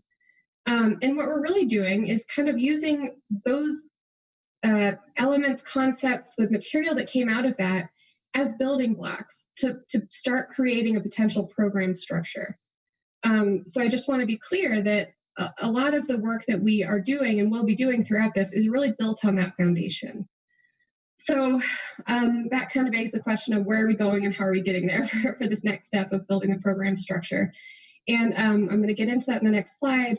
But again, the goal of this and the goal of the framework concept is really to show potential program designs and to initiate this discussion across the state about what could work and what might not work in terms of demand management, so that we can get farther down the road of answering the question of ultimately whether demand management is achievable, whether it's worthwhile, and ultimately whether it's feasible for the state of Colorado. So I think that the big question, the big initial question when creating this framework, especially considering how we build on the work that's already been done, is how do you get from that work group material, how do you get from all of that good work that's already been done from there to a program design. And I think that it's something that kept me up a few nights, and it just, I think that that's kind of the big question is how do we actually build this, right? So I want to go over how we've been thinking about this. And it's kind of this 3-step process, at least how I've been conceptualizing it in my mind. So first we, obviously have the work groups. We have all the materials that they put out that they developed through the course of the 2019 work plan. And something that I've kind of been reminding myself of is the ultimate goal in that initial stage was to identify threshold issues associated with demand management. Another phrase that everyone is probably really sick of hearing from me, but I think it's important. But in this kind of step to the framework, I think that the way that we've been looking at these threshold issues is that they're really elements of feasibility. So in other words, I think that a lot of the great work that the work groups did was to identify these are the things you have to figure out whether demand management is feasible, right? These are the key questions that if we don't know the answer to them, we don't know if it's feasible. And some of that might be a yes or no, yes, we can do this, no, we can't. But I think in a lot of other cases, it's more of kind of a range of implementation options, right? Here's one way we could do it. Here's another way we could do it on the other end of the spectrum. And what was lacking, I think, in the first stage that we're hoping to fill in through development of this framework is really looking at that and saying, this over here on this end of the spectrum might not work. This over here might work a little bit better. But also putting that all together so that we can start to see some of the trade-offs inherent in making those selections. So I feel like I kind of did not clearly articulate my 3 points as well as I should have. But again, it's the work group input, and then looking at those and really deciphering what are those key threshold issues. And based on that, looking at a range of implementation options for those various threshold issues. So what we've been working on is taking kind of 3 different options for each of those feasibility elements. And I think that it's going to be a lot easier to really understand this once we get into some examples, which is what Greg and Michelle are going to be covering, that we've kind of played this out for some of the work groups. But we've put them into categories of A, B, and C. And the point that I want to make at this time that I think is really important is that these are not designed to be, good, better, best, or bad and, best, or anything like that. You might think of them as correlating to the level of complexity for implementing the options, but the whole goal here is to show trade-offs. So, if you're choosing a low level of complexity for one of these elements, that, might be a good thing or a bad thing, depending on kind of what your goal is. If you want a really cheap program, that might be good. If you want to ensure, that we're tracking environmental benefits, for example, might not be a good thing. So these are not inherently, they don't have any value. Rather, it's just intended to kind of show the scale roughly in terms of complexity, but I think it's even more complex than that would suggest. So I'm going to actually turn it over to Greg Johnson, and he's kind of going to talk through how this actually plays out in terms of one of the work groups, education and outreach. And again, I just want to make very, very clear at this point that this is not intended to be, this is how we're doing education and outreach. My goal, I think, is really to get some feedback from you all about whether this big picture structure of how we're doing this really makes sense. And I think that walking through how we've been thinking about it in terms of a few of the work groups will really help that discussion. Because if you might have been able to gather, it's difficult to understand concretely, I think, how this works without seeing it specifically in this context of the actual work group material. So, Greg, if you are on, great. I'll go ahead and hand it over to you to walk us through this. Sounds good. Thank you, Amy. Can you all hear me? Good. Okay, first example, education outreach. Greg Johnson here, CWCB staff. As Amy indicated, we are going to dive a little bit deeper into this framework today and starting, of course, with education and outreach. Wanted to reiterate, of course, this is very much in draft form. We have draft on these slides, to indicate that, but it's really just a starting point for discussion. So we're really curious where the board wants to go from here, kind of how you see this framework playing out. So really interested in your input and discussion after this presentation. We also don't have much time today to go into all the details of these topical areas. As you can imagine, in the 200-page plus report that we presented in July, there are a lot of moving parts. So this framework does the best to really cobble those together. But there's just too much to really get into the details. So as you can see, we're kind of shedding layers of the onion, if you will, as we kind of dive deeper and deeper into this. And we will do much more of that, of course, at the workshop that Amy mentioned that we're scheduling for mid to late February. I'll also note that in many ways, I see it as appropriate to begin with education outreach because it's such a foundational component to everything that we're doing with regard to any sort of potential demand management program and the feasibility investigation. This has been something from day one, the outreach component at least, that has been integral to everything we've done. So I think it really sets a good backdrop for the discussion today. It is also, as Amy noted, something that's very, very important and very integral into the Step 2 work plan.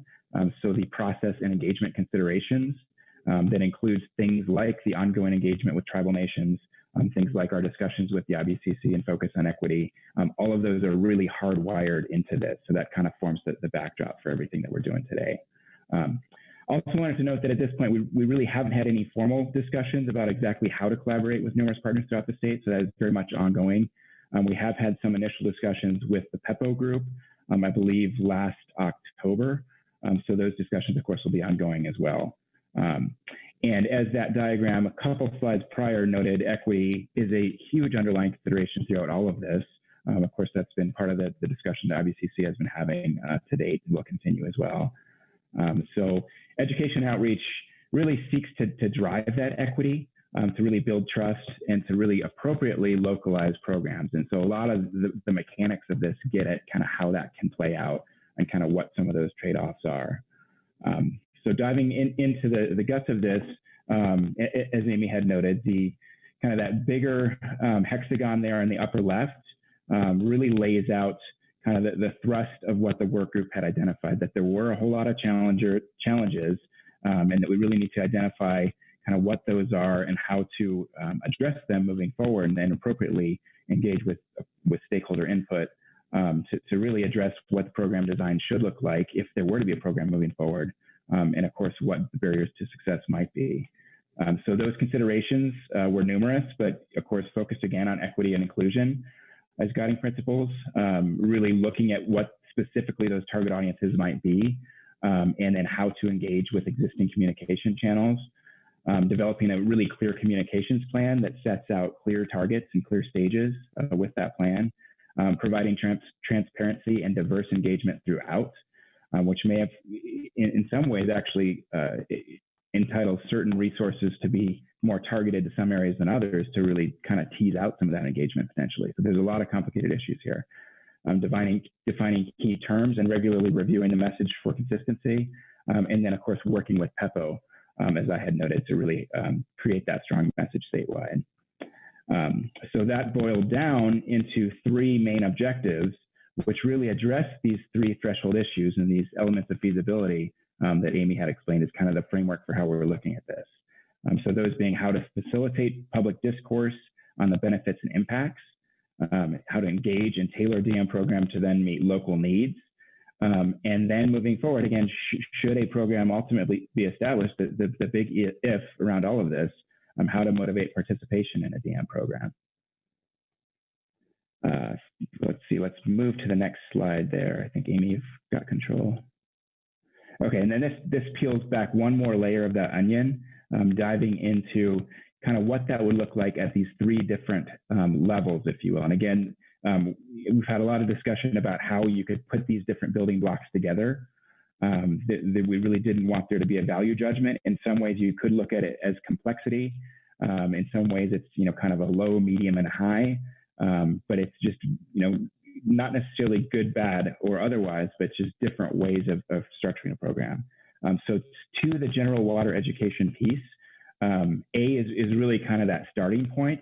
So the theme running through A in a lot of these is more of kind of the existing or the kind of de facto things that we already have in place.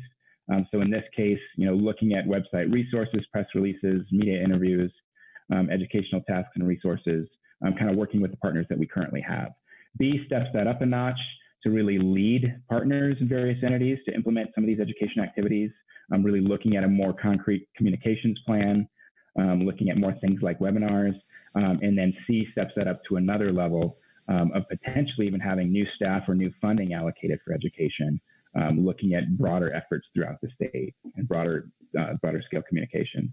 For stakeholder engagement, similarly, the first step in that could potentially be just looking at developing a program based on input received through existing engagement channels. Another level at B would be, stepping that up to really leverage the work that we have through you all, through the board, through the roundtables, the IBCC, through working with the districts that we work with routinely to really help inform a potential program.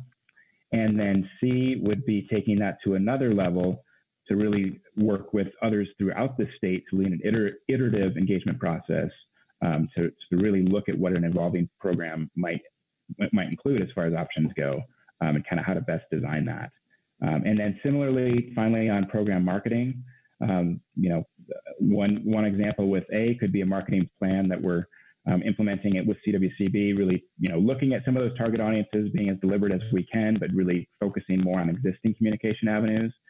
A second level at B would be working with local actors more throughout the state to really help with that program marketing, to be a little bit more targeted and proactive about that plan. And then finally, another level at C here would be to open potentially local offices with staff serving as liaisons to participants to really engage in an extensive marketing campaign and playing a direct role in assisting with all of that. So that's just the first example here. And again, we have many more things we can explore. I will kick it over to Michelle. Also just wanted to remind you all that we, again, given the time constraints today, do not have each and every topic that we can dive into, but we'll certainly be looking into more of these details in the workshop in the weeks ahead.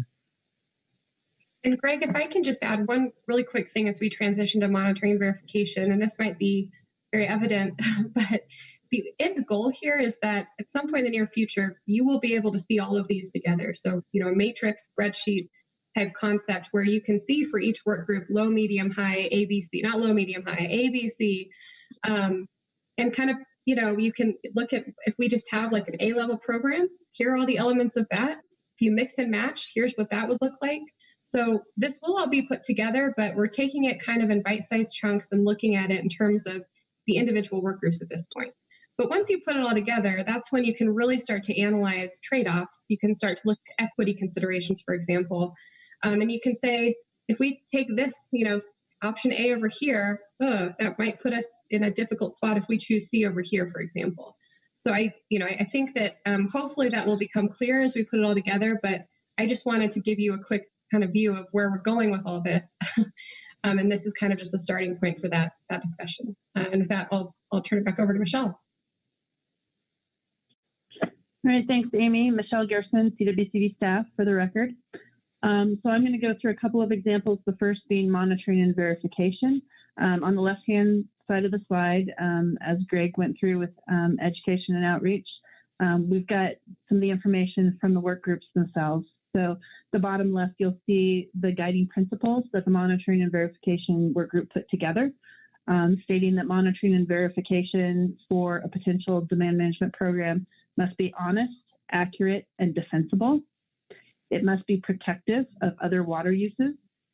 It must be simple, easy, and as flexible as possible while still meeting the first two principles, which is where we get into some of these trade-offs again in the matrix then.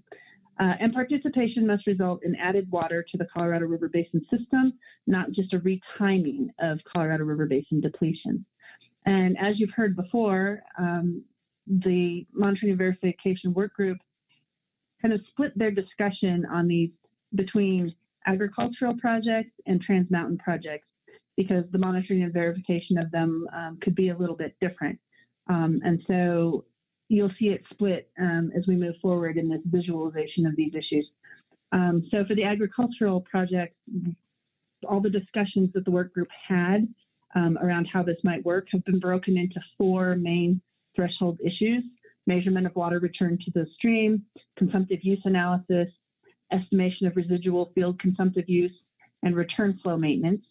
And for the Trans Mountain projects, we've taken those same discussions from the monitoring verification work group and broken them down into measurement of water return to the stream, verify conserved consumptive use occurs on the east slope, and coordination of benefits.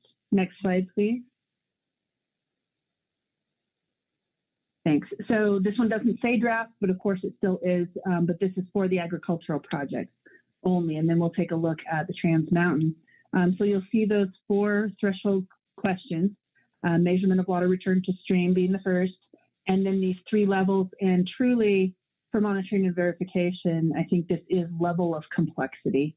And some of that was around discussions in the work group of who's going to be the pickiest person that gets to help decide how carefully and accurately these are monitored and verified.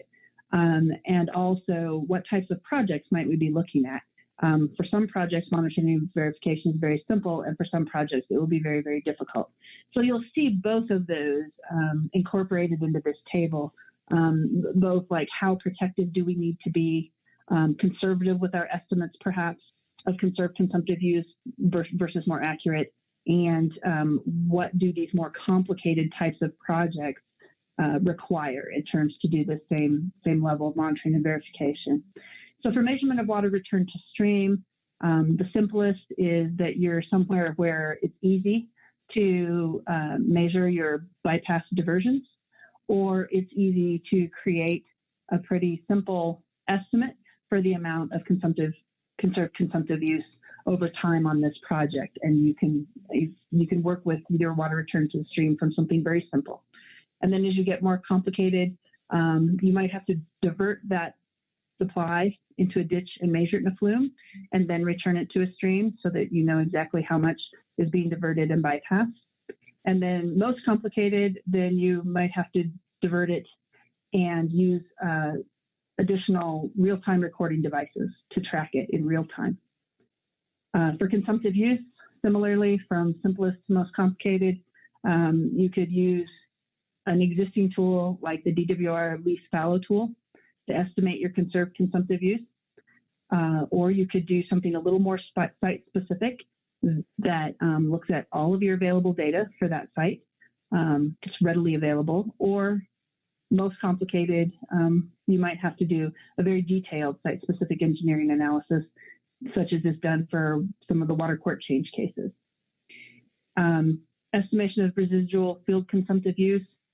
Now here, this is more about what types of projects we might be seeing instead of just how much complexity we might want and how accurate we are. Is that from A to C, you see a difference in the complexity of the projects. So if we're talking about complete fallowing, you can remove all the deep-rooted crops, and you can do management practices to keep weeds and volunteer crops from coming up.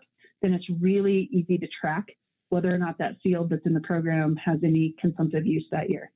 As you get more complicated projects with full or split fallow, or you're switching to a lower consumptive use crop, but there still is consumptive use, deficit irrigation, some of those, to track that accurately, you might need to have more real-time monitoring of that site to try to estimate consumptive use that's still occurring on the field that's in the program. And return flow maintenance is the same. You go from something as simple as just an immediate bypass to some sort of timing for return flows to something very specific that might include a recharge pond and a measurement device to make sure that those return flows are being returned at the right location and the right time to protect other water users. Next slide, please. Trans Mountain, similarly, this was broken into 3, not 4 categories, but measurement of water return to stream, again, from simple to most complex. Most simple is you're at a location where it's pretty easy to track the bypass diversions.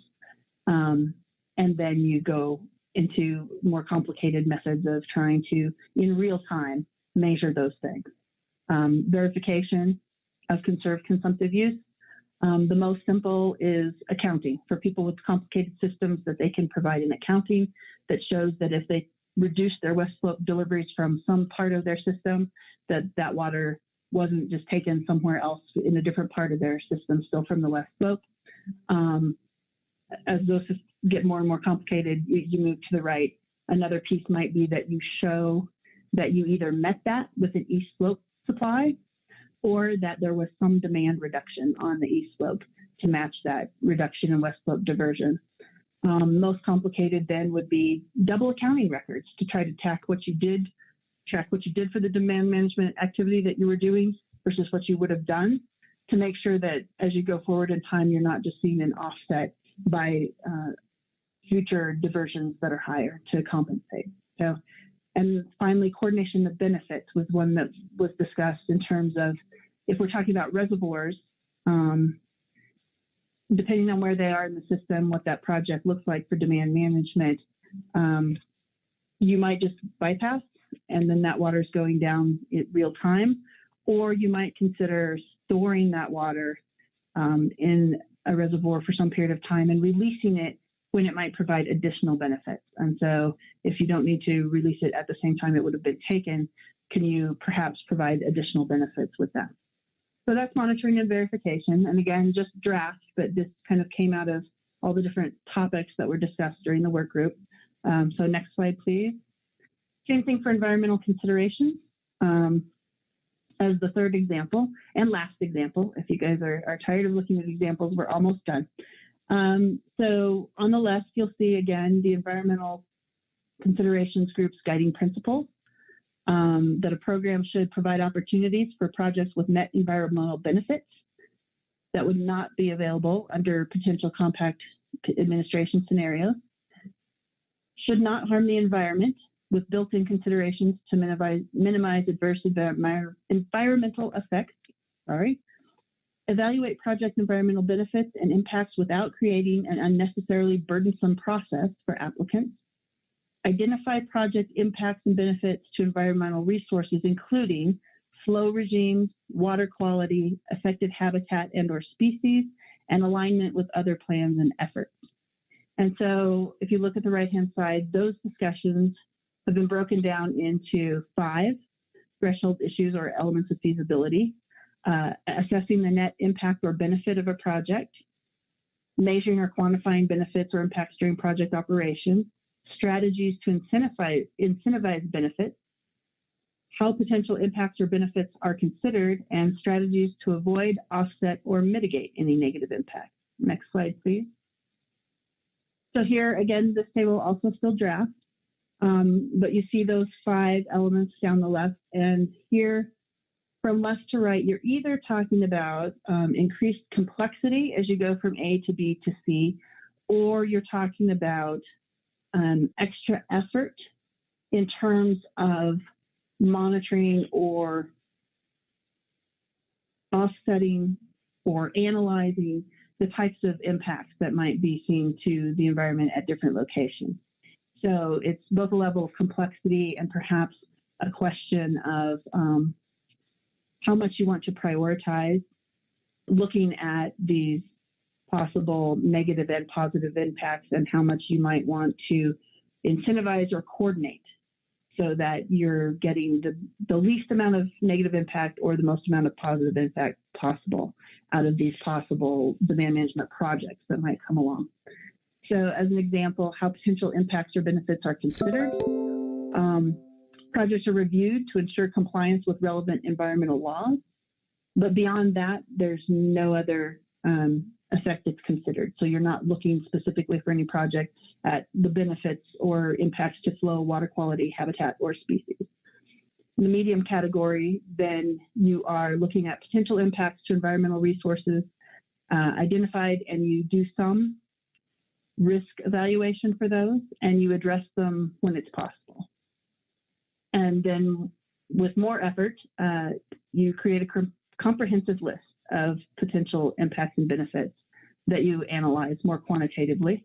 And you put in a process for public stakeholder engagement for the larger project. So you can discuss some of these perhaps options in terms of looking at a particular project and the benefits that might accrue. Similarly, for assessing net impact or benefit, the simplest is that you review all the projects to ensure compliance with relevant environmental laws, and then you do no more than that.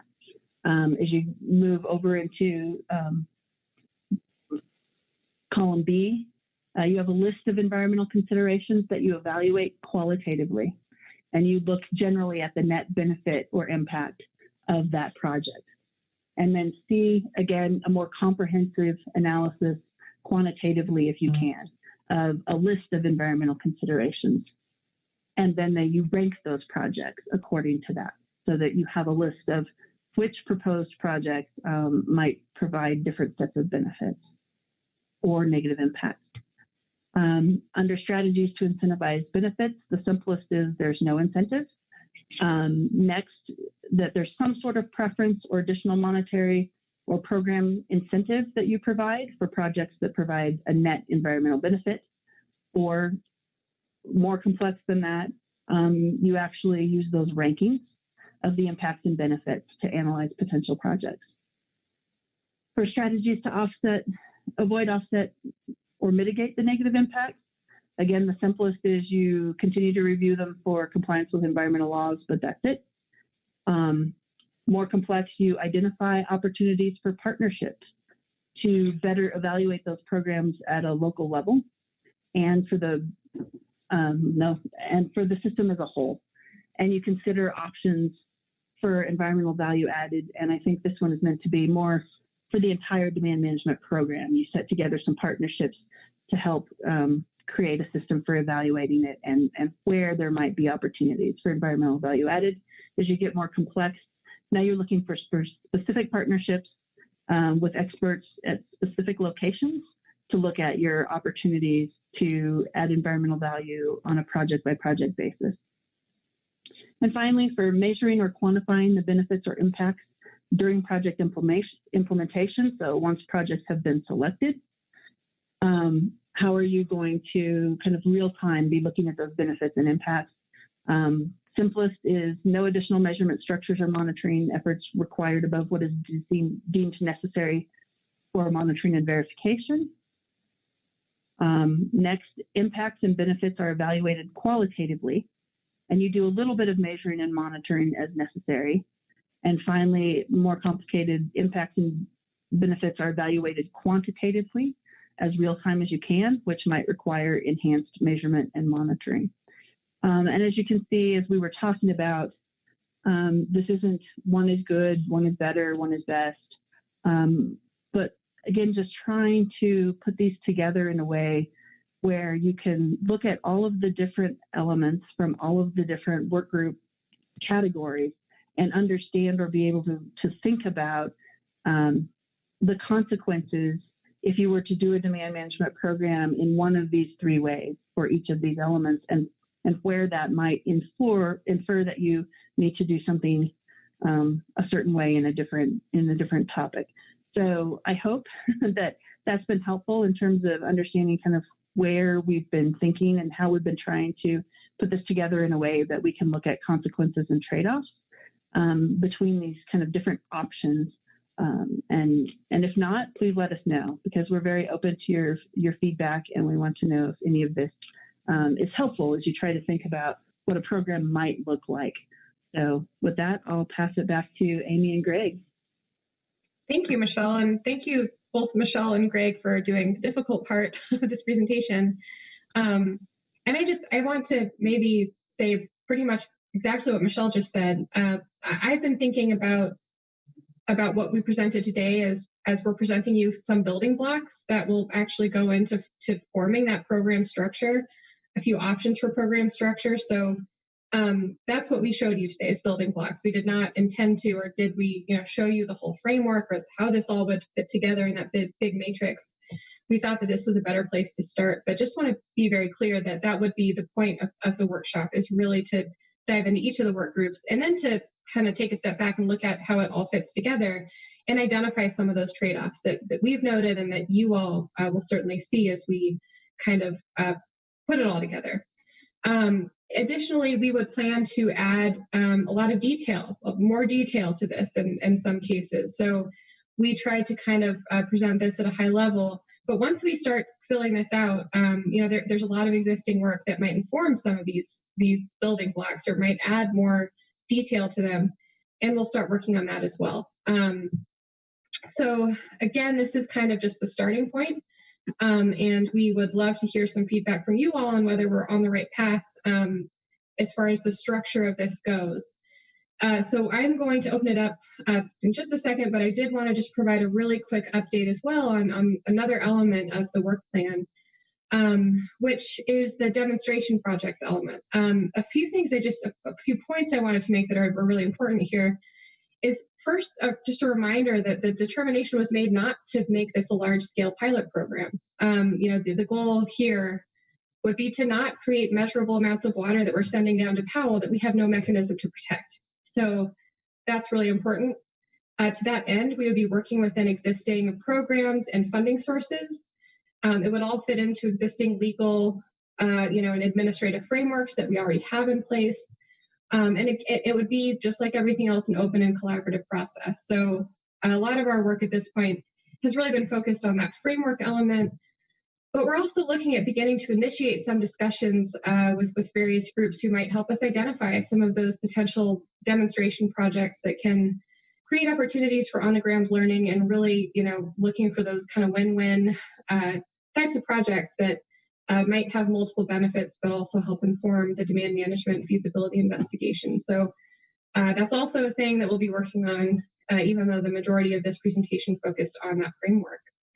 Another just important reminder, as we take an even bigger step back, is that the other upper basin states continue their own feasibility investigations in the UCRC, and that's ongoing through at least September 2022. So we're still plugging into that. It will inform our work, and our work will inform it, and we'll just keep track of what the other states are doing as well. So with that, I think that's all that we really have, but we'd love to hear any input, feedback, criticisms about how we're doing this, so that we can make sure that we're all prepared for a good workshop when we have a more in-depth discussion about this. Thank you, Amy, and I will try to use the chat to organize any comments or questions from the board.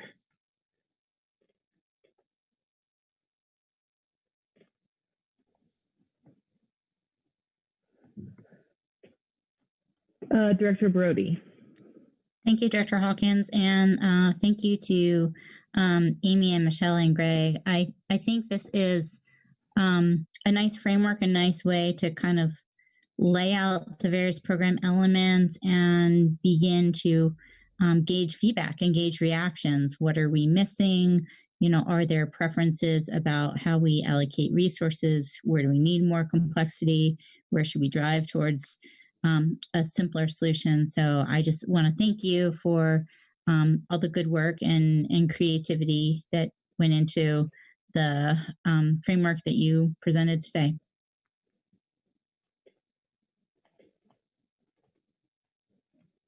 Director Felt, go ahead. Thank you, Madam Chair. Just a quick question. I wasn't totally clear, Amy. Are you in the process of developing, I guess, sort of tables like you presented for those three areas of analysis for the other work groups, or are those available somewhere and these were just examples for today's discussion? It's a great question, Director Felt. And the answer is we are working on developing those. We have a lot of work that's been done, not only with the work groups, but our consultant team has really been helping us put all this together. And I feel bad that I haven't given them a bigger shout out before now, because they've really been helping us put a lot of this together. So they're already hard at work on that, and we're working closely with them to get all the rest of it filled in as well. We've done some initial work there, but that should be ready, to go over all the work groups material for the workshop. Okay. Well, I found the having the sort of three levels of intensity, or whatever you want to call that, really helpful. It just really helped me understand what those three areas of inquiry were about. And so I look forward to that. This was a really helpful presentation. Thank you. Director Brown.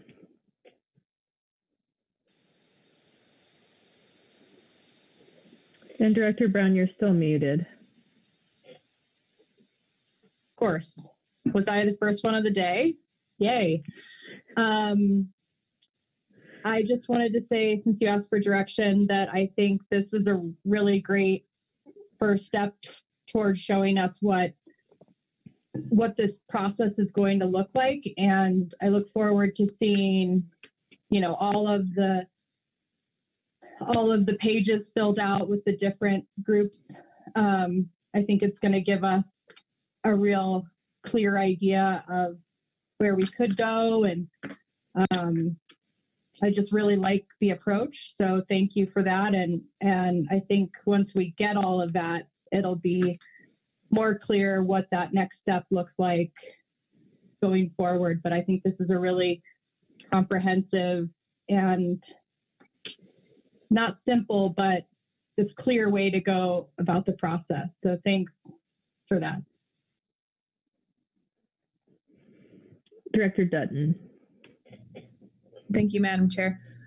Yeah, as far as giving feedback, thank you guys for this presentation. I also thought it was really helpful, and I think it's logical the way you're laying it out. And I liked both the presentation and the use of the word trade-offs. And I think that's, you know, really appropriate for where we're at, that we have a lot of data, we have a lot of questions.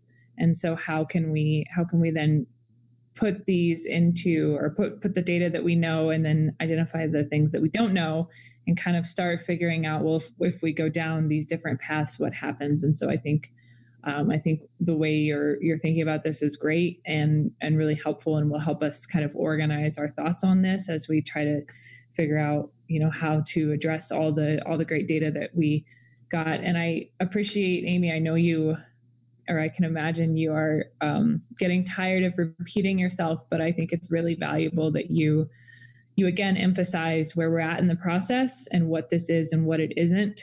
And, you know, I too was reading the press that the Colorado River received at the beginning of the year. I was disappointed to see, you know, there were more than a few instances where people did state or did act like demand management is a foregone conclusion, or, you know, just kind of inaccurately represented what we're trying to do here and what the program is. And so thank you for just continuing to line it out and make it very clear that this continues to be an investigation, and, you know, looking into whether or not we should even go forward. And we're a long way from there, but with every presentation that you guys give and every meeting, I think we're getting closer to having some more answers. So thank you. Director Felt. Thanks. This may be a really simpleton's question, but with the conversations that we're having among the Upper Basin states about these issues, and I don't even know if you are involved in that, Amy, or if that's more Becky, but to the extent you are, I mean, is there ever a sort of a situation where you do a facilitated session or something, but you kind of ask one another, you know, what do you think about our approach, Utah or Wyoming? Like, what are we just totally overlooking, or what's the emperor's new clothes in our situation here? Because I know that in all the conversations that I've been around, you know, it's definitely so Colorado centric. Yeah, it almost goes without being said or being noticed in my limited experience. And so I'm just curious if there's any sort of opportunity for just, you know, just that real kind of candid, hey, you guys are getting way off over here, or don't you see the obvious? Or just curious about that. Yeah, Director Felt, that's a really good question. And we have those discussions with our counterparts in other states a lot on various Colorado River issues. You know, what do you think about this? What are the big issues you see? What I can say with respect to demand management is that I think Colorado has been out ahead with our feasibility investigation. We're very, very fortunate to have just a lot of very engaged people helping us with this, this whole thing and all this work. So I think that the other states have been looking to us and looking at what we're doing and how that might inform their processes, but they also have their own unique issues. You know, one thing that I've heard pretty consistently is real concerns about funding, for example. You know, all states are struggling right now with the impacts of COVID-19 and how realistically can we fund a program like this? You know, and each state is kind of looking at that in terms of their own budget impacts and still trying to assess that situation. So I guess what I would say is that's kind of maybe one of the dominant issues that seems to keep coming up. But, you know, I think that we will see that kind of playing out a little bit more in the near future. You know, the UCRC has a consultant team that they're bringing on to really help with some of the technical work associated with the feasibility investigation, and that work will probably be getting started pretty soon. And I've been saying that for a while, I know, but it turns out that that whole process is just really complicated. So I think that we're going to start it. And a lot of states also have been saying, well, we're kind of waiting to see how that goes at the UCRC level. We're waiting to see how that work kind of starts to unfold. So I think we'll just see more discussion among the upper division states. And also as, you know, we look at the hydrology, that might make some feel like we need to, you know, start talking about it a little bit more. So we are in contact, and I think that we'll continue to be in even closer contact as we go forward. Director Schwartz. And thank you, Madam Chair. I just wanted to comment, I really appreciate the way these topics were laid out. I think that you show basically a progression in the refinement of the issue or the topic. And also, I think it's informative to those that are looking at demand management externally and giving more of a sense of where you intersect the process with your concern. I think too often it's just kind of a lot of arm waving and what if, and I think that it gives a little bit of a roadmap and where issues that they can specifically impact a certain step or a certain level of development of that topic that you can engage in. So I know our discussion groups were so valuable and the work groups, but I think as you are working toward developing the straw man, this really does give a roadmap. So I like the way you've approached it. I like the way the information's been laid out, and just thank you for, again, a lot of hard work. Director Yan. All right. Thanks, Madam Chair, and thanks, Amy, Greg, and Michelle. I really appreciate all your work. And I wasn't going to comment, but Director Felt brought up a good question. And a lot of that, you know, I remember when Wyoming was at one of our demand management meetings, and I heard about that, and they used kind of an analogy like after we laid out all of our stuff, Wyoming guy got up and he just said, well, if Colorado is the Cadillac of this, then we're like riding a skateboard. So, you know, we just got to keep in mind that we had infrastructure in place, the roundtables, the IBCC, all of this stuff in place to hit the ground running. And that's where all of this stems from. And so we have that opportunity to continue on and do really good work like you guys have been doing. So I just want to thank you for your hard work on this, but always remember that we need to make sure that we engage everybody, which I think you are, but we need to make sure that we do that so that we continue down the path that we always have. And that is really getting input from all the water users around the state on this issue. So thanks for all your hard work, and I'm sure you'll continue on.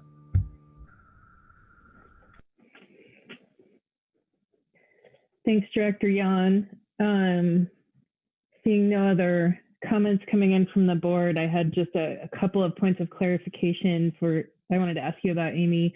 One is, do we have a time frame for when the workshop will be? Struggling to find my mute button there, sorry. I think the scheduling is in the works. I think that we were looking at the second part of February. And we'll see if we can find a time that works for all of you for that. But I think hopefully into February. If we need to go into March, we'll go to March. But Thanks. And then just one point of clarification about the sort of larger scale pilot program. My understanding of the document that we approved in November is that that was covered by 5C. Could you clarify your comment? I can understand that there's not any sort of active work right now on it, but I thought I heard you say that something had been taken off the table and just needed some clarification there.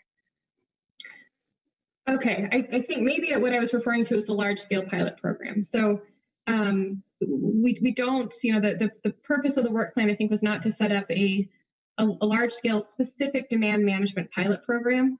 And really the reason for that was we don't want to create a whole bunch of water that we're sending down to Powell that we can't protect because we don't have the storage agreement, activated and in place to protect that water from release to the lower basin.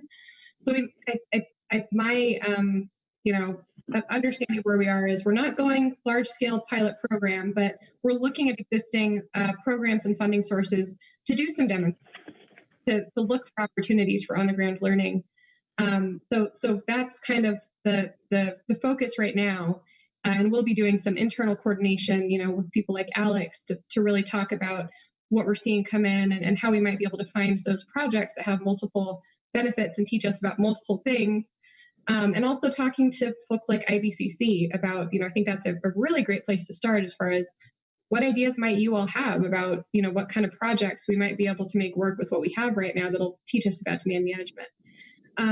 I believe the work plan also, though, does leave the door open for if there comes a point where there is a desire to set up a large-scale demand management pilot program, perhaps in coordination with the other states. We can discuss that at that time, but that's not the focus of what we're doing right now. Does that answer your question, Director Hawkins? Yeah, and maybe at the next time we get an update on this, you can think about sort of at what point that 5C work would hit. So I'm still not seeing any additional board discussion in the chat. We do have public comment on this agenda item.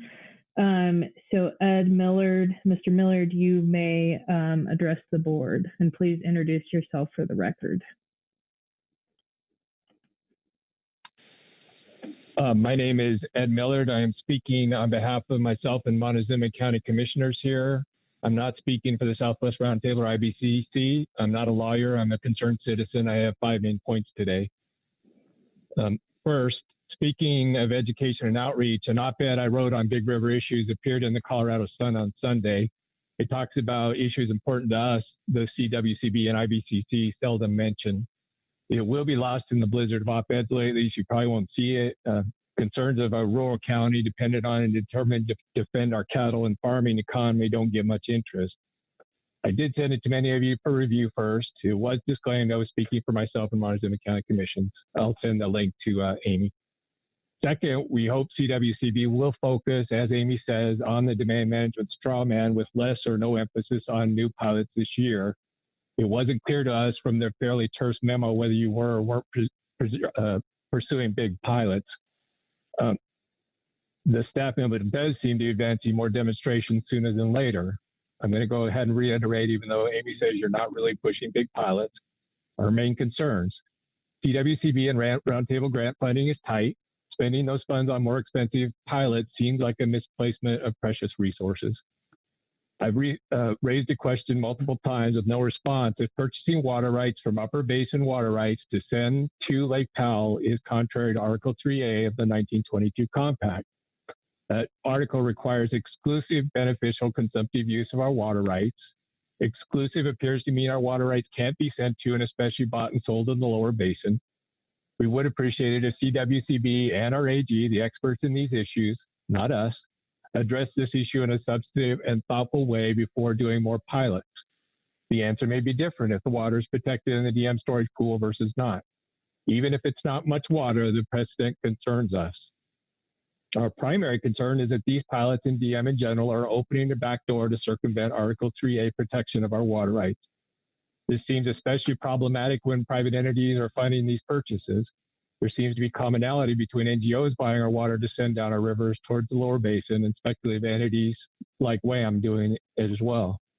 The main difference, WHAM is doing it for profit and the NGOs are doing it for more commendable motives. 3A has been a very important defense of the upper basin against efforts like Galloway's to sell Yampa water to San Diego in the 80s. This protection is very important to us as we face this renewed risk of speculation. We want to know if this protection is crumbling. We want it preserved.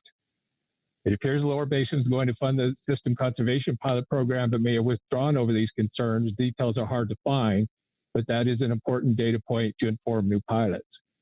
If I were a Lower Basin entity, I would be noticing I can donate to NGOs to fund these pilots as a cheap alternative to get more water into Lake Powell to mitigate their shortages. This water costs a few $100s an acre versus $2,000 an acre and $4 billion for a desalination plant they're exploring. I'm not saying this is the case. It's almost certainly not, just that that door seems to be there and it may be opening a crack. The pretense these pilots are in-stream flow loans is they are ATM trials and not DM pilots is also wearing thin. ATM and DRM are essentially the same thing on the west slope. Third, we have concerns that CWCB and NGOs will be advancing pilots in Southwest, and especially our county this year or next. If so, we would appreciate it if these projects are discussed with our roundtable first this time before the process starts. We weren't included in these activities last year, and it resulted in an unnecessary and sharp conflict instead of collaboration. I discussed it with Director Hawkins back then, and she told me that she didn't really feel it was necessary to discuss these controversial issues with the rest of us, that the roundtable was irrelevant in this. We think it's important to have these discussions at the roundtable first. Mr. Millard, please refrain from making personal accusations during this meeting. This is not a personal accusation, but we'll move on. It's just a discussion of our roundtable's role in this. 3 major boards responsible for water issues in our county have expressed concerns with demand management pilots in our county at this time. We want to see how this program will work before it begins here. Fourth, as most of you know, there is a Colorado statute that discourages Division 7 water rights holders from participating in demand management. Participation will damage the consumptive use history of the water right if we do it. In reading the SCPP contract, it appears it prohibited rights holders from participating in that pilot if there was water rights injury. Again, this should inform new pilots. I know most of you want this exemption removed. We want it preserved for a very specific reason, one I couldn't articulate last February because WHAM's activities weren't public then. The recent New York Times article seems to have triggered panic about the prospect of water rights speculation in markets in the Colorado. It was clear to us and others in 2018 demand management would be a Trojan horse to bring water markets to the upper basin. We are concerned if our UCR commissioner was considering it then based on his activities since. We don't know, we're asking you. We also have doubts that DM and the sideboard will stop this activity. It hasn't so far. This Division 7 exemption isn't a complete block to a speculation, but it is a speed bump we value. We have limited defenses otherwise. Article 3A is the other. If a speculator buys water in Southwest with the intent of following our farms and ranches to sell the water to DM or water markets, they will be damaging their water right. That water right is the asset they're managing. They won't want it damaged.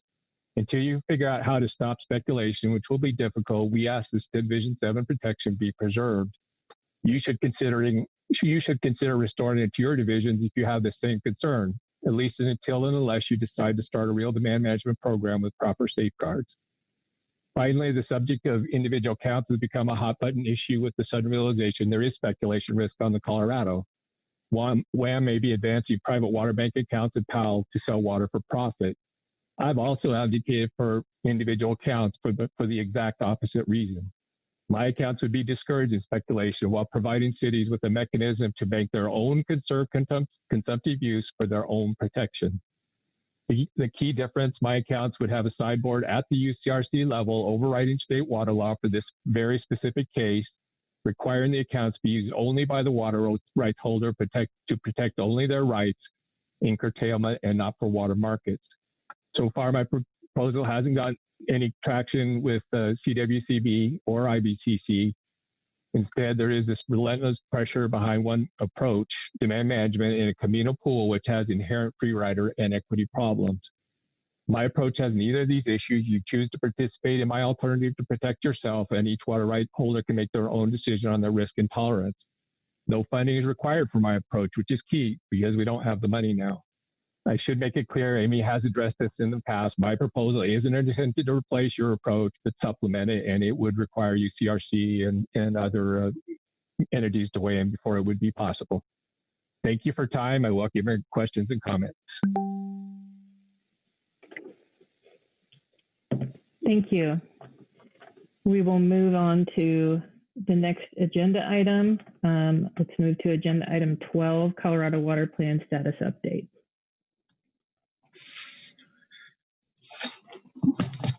Good afternoon, everyone. Thanks so much for the time. I wanted to give a quick update on the Colorado Water Plan status, and this is Russ Sand, CWCB staff, for the record. Before I get started, I'll just apologize in advance that my children may be traipsing in from school any minute now, so that could be disruptive.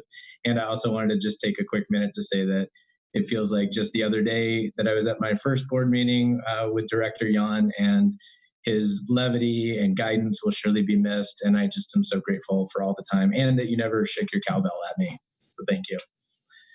At our last board meeting, I gave you a quick presentation on the water plan and really talked about the 5-year update. And I think I have control to advance slides, maybe, or it might just be lagging.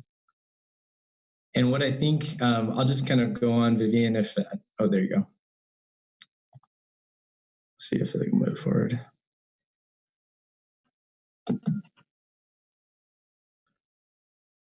Okay, well, Vivian's filling that out, and Vivian, you can either just give me access or I can advance. There you go, perfect. I think a big sentiment of where we've been is that we did something special when we created the water plan, and if only just getting some consensus thought on some of these big policy issues and directions that we're headed as a team, and by the fact that we reached out to so many people and got so many comments, that it was a huge lift, and one that when we think about the update is honestly quite daunting. But the water plan does a lot of great things. It provides opportunities. It puts agriculture, municipal needs, and environment and recreation on equal footing. It supports funding and projects, and really just the larger conversation. The water plan paved the way for water plan grants and for funding many of the projects that we've seen come to fruition since the plan started. And I think now more than ever, we talk about multi-purpose, multi-benefit projects. It shines a light on the challenges that we have as well when we think about future gaps, or when we think about, on the environmental side, the flow tools, highlighting future challenges that we have in flow, or just any of the kind of future risks that we might be facing. And it consolidates a lot of this good thought into one place. And for us, it's built this way as really a living document. And then Vivian, next slide. So maybe one way to think about this, and a good place to start when we think about the update, is just recognizing some context around the scope of the water plan, if you will. But we've got 540 pages. We've got over 200 actions. I think we have 220 actions in the water plan. Then we have this subset of critical actions. So there's some kind of terminology we've heard a lot just in some of our chats with staff and the public, just of clarifying language and terms. And then we've got these 9 measurable objectives, or really 8 measurable objectives, and 9 areas in that wheel of objectives, as you'll recall, with additional encapsulating a lot of kind of the, I would say, some of the resilience pieces. And then all of those objectives have varying timelines, which is often a bit of confusion, but looking out to 2050 in many cases. And then, of course, it's all kind of on the bedrock of these 3 core values in the water plan. Next slide. So as we've been kind of thinking about this update and talking about this with staff and a lot of ad hoc conversations, we've gotten some feedback. And I think one concept that we've just known is it could be easier to track progress on the water plan. In 2017, we had the ripple effects document that really took a stab at showing progress on the water plan to date. But because we have these kind of variant terminologies in there, and we've got the objectives and the actions and the critical actions, sometimes it's hard to know where to start.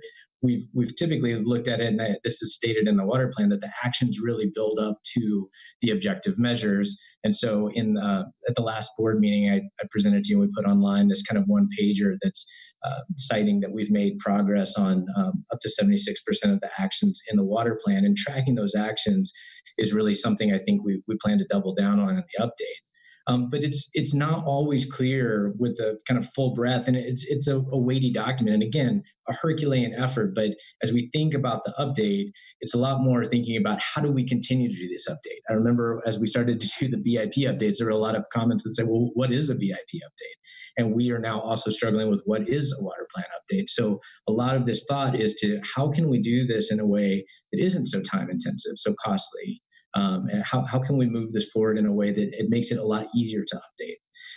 So I like this quote of not always clear to engage, as we've had these kind of one-off calls with people. And we've done this across all the sectors. And in many ways, this presentation and the Riverside chat that I'll talk to you about, presentation we're having this coming Wednesday, are really a step towards just broadening that public discussion.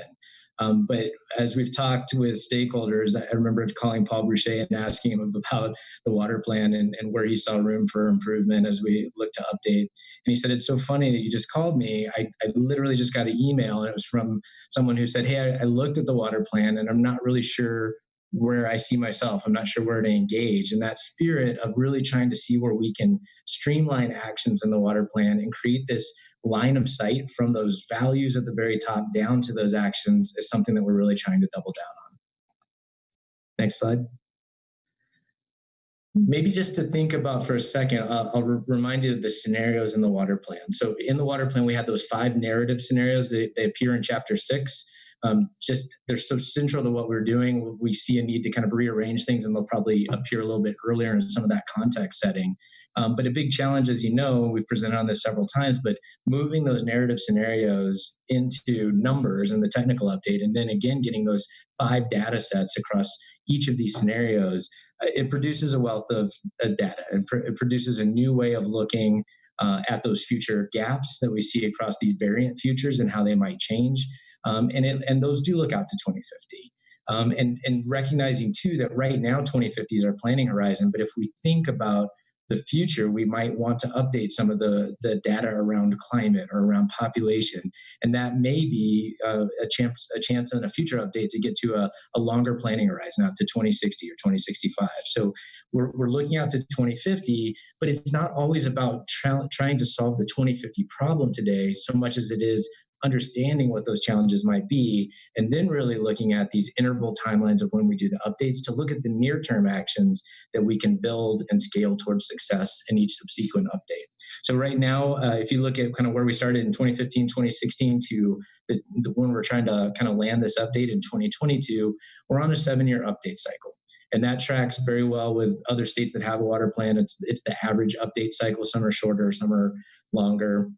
They range from 5 to 20 years in some cases, but 7 years is really good and tracks well with the scenario update process because it gives us those intervals to kind of look and see what track we're on and make adjustments, maybe even make adjustments to the scenarios, but to look at the drivers and see what path we're at and how we might need to shape new actions in the next update to kind of start to solve those challenges.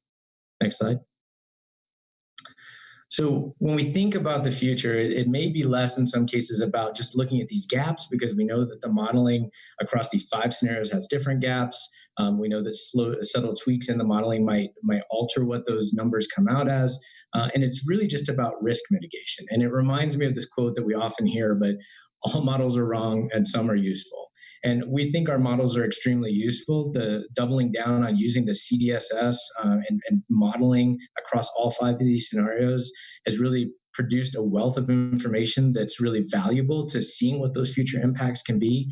And yet the crystal ball gets a little hazier as you get farther out. So when we're looking at 2050, and sometimes we've gotten that call to go to like a daily modeling, it's just less certain of which track you're on than the near term that we're looking at. So it's really in either case, we're trying to look at what the modeling is telling us around the municipal agricultural gaps, maybe the flow impacts for the environmental side, but it's really about this future risk mitigation, whether we're looking at cities, farms, streams, or just the impacts to people, natural hazards. It's all about how can we lessen those future risks. And the modeling helps to highlight those impacts and across the scenarios to really point out those different drivers and how they might point to how we can reduce risk in the future. So, for example, we found that in the three of the scenarios that we have climate change embedded in them, and at the higher levels, we see that increased focus on water conservation can really help mitigate some of the worst impacts from a warming climate or from population growth. And so doubling down, what are those scenarios, kind of the delta between those scenarios, telling us where to focus actions. Next slide. So really when we think about these, this is again, thinking about that concept of the incremental steps and how we build towards success. So again, we need to know what those potential risks are and the strategies. We need to solve the near-term problems and really look at that. But it's increasingly for us a focus on actions and really resilience. And so again, this timeline is simplified from what I just showed you. But after the launch of the water plan update in 2022, we're really looking at that 2023 to 2029 horizon and understanding that we might have some time in there we're going to actually need to update the documents. It really comes to what are we going to do in the next 5 to 7 years? And this is something I think we've even seen played out at the BIP update level. It's essentially, when you whittle it down, it's what are the actions that we can do that are most meaningful? And this process is not just one that we've embraced, but when we look at other states like California, the slides that just popped up are an example of California's water plan and how they've really rebranded the entire water plan around resilience. So they call it a water resilience portfolio. And it's very much a similar process of kind of looking at what are those big buckets of actions that we need to take and listing those actions out beneath them. Next slide, please. So again, here are the 3 values in the water plan, and this really is the kind of the starting place for us. So again, a productive economy that supports vibrant, sustainable cities, agriculture, recreation, and tourism. You kind of got the whole shebang in that first value. The second one, efficient and effective water infrastructure. And then the last, a focus on a strong environment, healthy watersheds, rivers, streams, wildlife, forest health would be included in here. Click one more time, please, Vivian.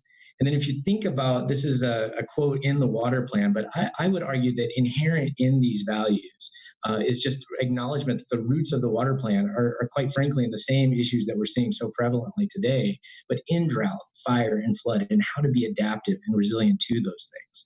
So click one more time, please, Vivian. So if you see, then what we see as a way to distill those kind of concepts into 4 main areas that we might divide the water plan around. So we'll have all the context, but ultimately it breaks down into vibrant communities that we want to support. So all things municipal, industrial, robust agriculture, thriving watersheds, and then the last category, resilient planning. These last 2 take a little bit of explaining, so I'll pop them up, but under thriving watersheds, environment, recreation, watershed health, forest health, all wrapped up into there. We're understanding that watersheds is a bit of an umbrella concept. And then with the resilient planning, really capturing a lot of concepts here, but the idea that our plans need to be increasingly adaptive. And embrace the concepts of resilience and how we can plan better for the future. That we need to make sure that we're educating everyone, not just the immediate stakeholders, but the broader populace, and making sure that they're aware of our future water challenges and can find ways and understand how they can increasingly be adaptive and really where to even interact in the processes. Really, this part of I think all the things that we do is really just about wise government and trying to support those efforts with good policies and smart regulation that, in some cases fine tuning those so that it creates those pathways and creates less barriers. And then what I'm really exceptionally grateful for, and that Director Gibbs and Director Mitchell hit on this morning, but really finding ways to embrace inclusivity, equity, and diversity in the water plan, and to really make sure that that's a central focus as we do this update. So these are the 4 buckets. And again, we're talking about this creating line of sight. So under each of these, just like I showed you in that example of the California water plan, we bring in these actions underneath these. And then all those objectives that are in the current water plan, I think really in some ways fold into some of those actions, but a lot of times they represent cross-cutting themes. It's impossible to talk about cities and agriculture without thinking about storage in some ways, or conservation for that matter. It's impossible to think about thriving watersheds, agriculture, communities, resilient planning without thinking about education. Like there's so many cross-cutting themes, funding, all of these issues that really weave across each of these areas. And what we imagine is that the actions that we lay out may even be able to be tagged so that you could say, show me all the actions that relate to conservation. And you could pull out your own list of how those actions fall, regardless of how we've organized them. So this is just some of the way that we're thinking. I want to make the point that this is not set in stone. This is really part of the scoping phase that we outlined. You're good, Vivian. You're like, it's good. One more click. We're on the scoping phase. So we talked about last time to the board about this kind of first of a 3-step process or 3-phase process to get across the finish line with a final water plan update. And in the scoping phase, it's really about opening up these ideas, having these conversations and getting some input. And that's exactly where we're on track to do. Chapters aren't written. These ideas are not in ink or in stone. These are kind of just the current, they represent our current thinking. And we're now kind of in that process of seeking public feedback to say, you know, help us flesh out these emerging issues in each of these areas. What are the critical things that we should be focusing on or that have come to light over the last few years? What are the potential actions that we might think about taking? Does this concept of a shorter, reorganized, and action-focused plan resonate? And we've actually just drafted a set of what we're calling just kind of information sheets or status update sheets that we'll be putting online on Wednesday. And next slide, Vivian. That will complement our Riverside chat effort. So in a way to try to build on this presentation and really get more information out to the public, Director Mitchell will be giving a Riverside chat with our general contractor, Matt Lindberg, and then a lot of staff. I can't say enough about staff who have just put a lot of time and good thought into this, and I'm so appreciative. You're going to hear from them too on Wednesday if you can tune in. If you can't, it'll be recorded. But at the same time as we go live with that event, we'll have this kind of status update that really is just the written version of what I just walked you through that says, here's what we're kind of thinking. And under each of those main 4 buckets of the kind of, I guess, the easiest way to think of it would be cities, farms, watersheds, and then planning, kind of just what we're seeing as emergent challenges and areas that might need to be tackled. And the idea is that we would hope to get impact, much like was done with the demand management report last summer, but to send people online and say, tell us where we might be getting it wrong. Tell us where we've got it right. Tell us where you see something specific that maybe was left out that you want to make sure is included, and to start to go, and there's the kids. So last point here is just to say, and we'll hold on real quick. I'm so sorry. Hey guys, I'm presenting right now. Oh, I didn't even mute. They should just come say hi at this point. It's crazy. So last point here, we have the Riverside chat on Wednesday. We're going to be coming back to the board tentatively in March and then definitely in July if that timing makes sense for you guys. In July, I'd really like each of the staff that have been a part of this effort to kind of present what they've been hearing. And we're really trying to open this up to get a lot of input. So the Riverside chat, we're not doing the live format for questions. We're trying to drive people to the website, but we have been working hard and staff have put a lot of effort into scheduling out several workshops in each of these areas over the next few months that will really lay out, kind of give the opportunity for a deeper dive into some of these areas. So those workshops you'll see kind of on the books really, from now moving forward into June, and then we will be back to the board to present. And I think, Vivian, that's my last slide. Yep. So with that, I will take any questions. Well, thank you, Russ. And I think the new normal with COVID is that we really appreciate your kids sharing their after school time with us today. So thank you. Are there any questions for Russ?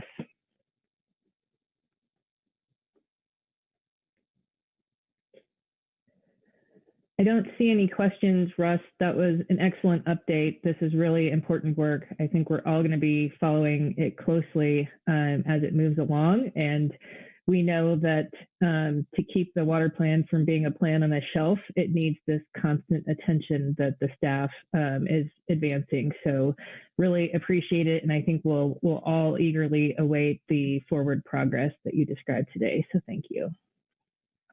Thank you. All right, we can now move on to agenda item 13, Attorney General's report. I appreciate the home life intersection there. We've all been there. As others have acknowledged, I need to start by thanking Jim for his service. Truly, truly exceptional, and sets a very high bar and represents sort of the best of what this community is about. The board benefited from your leadership, obviously, as chair, as someone who brings incredible backgrounds to this. I know you're going to be a part of this community, and I look forward to continue to engage with you and learn from you. Thank you, Jim, for all your service. Really appreciate it. I thought I would start off on a non-water topic, but inspired by water. And people outside the water community have often wondered when I've invoked it as a example of what collaborative problem solving looks like. I bring that spirit to work in criminal justice improvement and other areas, the opioid epidemic. What I think we're facing right now is a challenge to governance in our nation. The importance that we bring people together in good faith with creativity and collaboration is something that I value deeply. The ability to work on problems with shared facts under the rule of law is something that is core to what we at the Department of Law do and what our system of constitutional governance is about. Our overall mission is to advance the rule of law, protect our democracy, and promote justice for all. As we work through what is a difficult time, and obviously January has been a difficult month, we're elevating as our goal for the year to be public servants. And I will tell you, as I think about public service and the challenges we face, one of the comments that I continue to make, and I'll put this in the chat, it's a talk I gave to the Colorado Bar, is how can we lead with empathy, not with judgment? And that values the listening that we do in this community to one another, the understanding that there are a range of stakeholders, all of whom we value and we care about. I really want to work together as we rebuild faith in our institutions and advance the rule of law. And all of you are great public servants. You're giving your time, your energy to serve the people of Colorado in a spirit that is deeply meaningful and important. What I want to do in my briefing is share a few highlights of some of the work of the great, talented team members in our office, many of which were in this packet, but I wanted to say a few words. First, we are in a Supreme Court case, original jurisdiction, Texas versus New Mexico. It is before a mediation process right now, and our goal is to defend the critical compact interpretation principles in the face of efforts that we believe is to import or look to other law, reclamation law, where we need to make sure we don't muddle the core principles of compact interpretation, which has to follow its express terms. So we're working to keep that in a effective fashion. We're trying the mediation route to come to a way that honors this important rule of law principle and ideally settles this dispute. Everyone who's been around these cases knows it is a nerve-wracking process to think about the Supreme Court deciding these cases.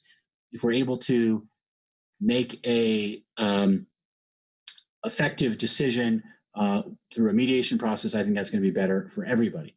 The next one I want to note, and this is something that has been already also referred to, as we think about the challenges ahead, there is this issue around speculation. As Director Mitchell put it in her op-ed, speculation and efforts to invest in water, particularly by private, even out-of-state interest, it's a growing concern. And the legislature addressed it by creating a work group where Director Gibbs and I are to convene a study effort about whether there is a need for strengthening existing laws. We're going to work together in the way this community does, bringing all the people to the table, users, providers, experts, analyze where water law and policy might respond. The legislature's asked for our report next August. My talk at the Colorado Water Congress will address this a little bit, and there's a lot of work ahead. Finally, I know people in this community have followed closely the waters of the U.S. litigation. As I approach this, it's with the same goal, which is stability The 2008 rule had been one that we had learned to work with, and I recognize the concerns by the 2015 rule that engendered litigation such that the 2015 rule never went into effect. We then got the 2020 rule that we sued because we thought that was illegal and unsound rollback. We won that litigation in district court. We're now in the Court of Appeals. The end game is what we said in our comments. We'd like to go back to the 2008 rule that we believe provides a important and sound basis for protecting our water quality. So that's a few points that I wanted just to share with people. Mostly, it's great to be with you all. If there's any questions for me, that's great. Otherwise, I think we may have a few other legal points to note before we go into executive session. Thank you, Director Weiser. Are there any questions? Director Schwartz. And thank you. It's good to see you, Attorney General. With regard to WOTUS and rolling back to the 2008 rule, what is your perspective on laying out, further a case that, given all the challenges we have at this point in time, drought, the environment, climate, and rolling back to the 2008 rules, can you give us a little bit of a roadmap of what that might look like at this point, as opposed to just fighting against the 2015 rule ready for implementation? What's it look like to go all the way back? Well, so Director Schwartz, the 2015 rule never went into effect in Colorado. And so we've never lived under the 2015 rule. We've only lived under the 2008 rule. And we've never lived under the 2020 rule because that was also immediately challenged. So even though we're here in 2021, the 2008 rule is and has been the reality. The 2020 rule would have rolled back federal government oversight permitting to a level that we found was of great risk and concern. The 2008 rule is one that we had lived with from 2008, 2015. 2015 rule, as I said, never went into effect. So the question is, what does the federal government do at this point? Between our comments and between our litigation, we have a very simple ask. Let's end the 2020 rule and go back to the 2008 rule. And we'll keep that effort up. And as developments happen, we'll let you know about it. Follow up? Yes, please. What would the national implications be? So this is a delicate point because Colorado is the only state that was able to stay implementation of the 2020 rule.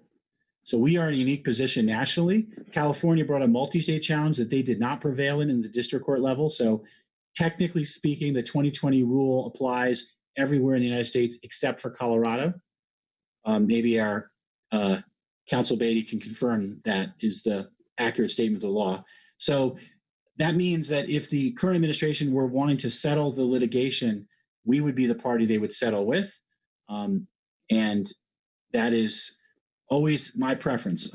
Like I mentioned about the New Mexico, Texas litigation, I'd rather come to a collaborative settlement that addresses all the concerns than be in protracted litigation. Sometimes that's an option, sometimes it's not.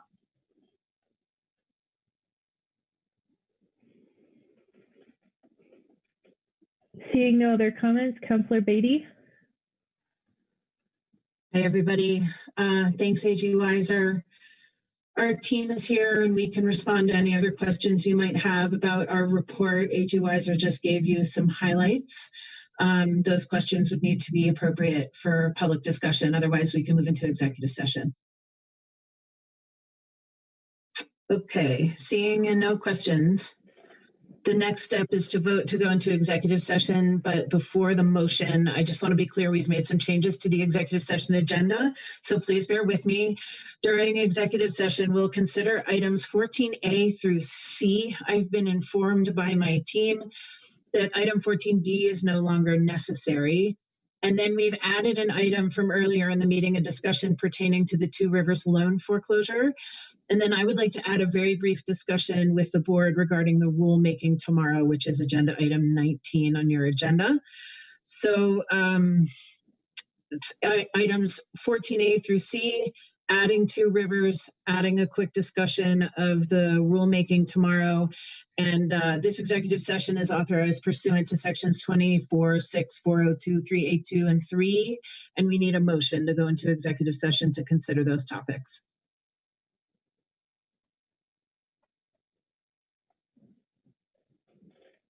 Is there a motion? It's been moved by Director Trick and seconded by Director Schwartz. Is there any further discussion? Seeing none, we'll proceed to vote. If you oppose the motion, please let me know in the chat. And seeing none, the motion is approved. I think we need a short break to move in executive session. We are almost right on time, so I will see everybody at 2:35, and I believe we will be moved into our executive session breakout room.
It looks like we are ready to resume. And is Councillor Beatty back? There she is. Hi, we're at item 15, the report from executive session. Celine, yeah, that's what you're looking for. Director Hawkins. Okay, the board went into executive session to discuss items 14A through C. Recall that item 14D was removed from the agenda and two other items were added. One was a discussion of Two Rivers loan and the other was a brief discussion about the Instream flow rulemaking. Discussion during the executive session was limited to those items and no decisions were made. Also, please note that Director Hawkins recused herself from the discussion on the in-stream flow rulemaking, and also that the Stream and Lake Protection Section staff and council left the room for those discussions as well. We're now out of executive session. Thank you, Councillor Beatty. Let's move to, was that your report from executive session? Or are we on 16 now? We're on 16 now. Okay, let's move on to 16, and it's the request for authorization to proceed to trial. Thank you, Director Hawkins. Am I coming through all right? Okay, thank you. This is Kaylee White, CWCB staff. And this is item number 16 is a request for authorization to proceed to trial in case number Division 1, case number 17 CW3212. And this is an application by the cities of Lafayette and Boulder and us, the CWCB. We joined as a co-applicant later in the case. The case is set for a 5-day trial beginning March 1st this year, coming up soon. But we have just reached settlement with everyone except one other party in the case who's pretty much a partner in the case. That's Denver Water. So we expect everything to settle, but in case it doesn't, we need to seek authorization to proceed to trial in case something blows up. We had 2 motions pending. We had 1 motion and the other party had another motion. Those are both dismissed. So we think this should be resolved pretty quickly. But March 1st is coming up. So let's see, staff recommendation is that the board authorize staff to proceed to trial to protect its interests and its existing in-stream flow water rights in the event that staff and the Attorney General's office are unable to reach settlement with all parties before trial. Mark.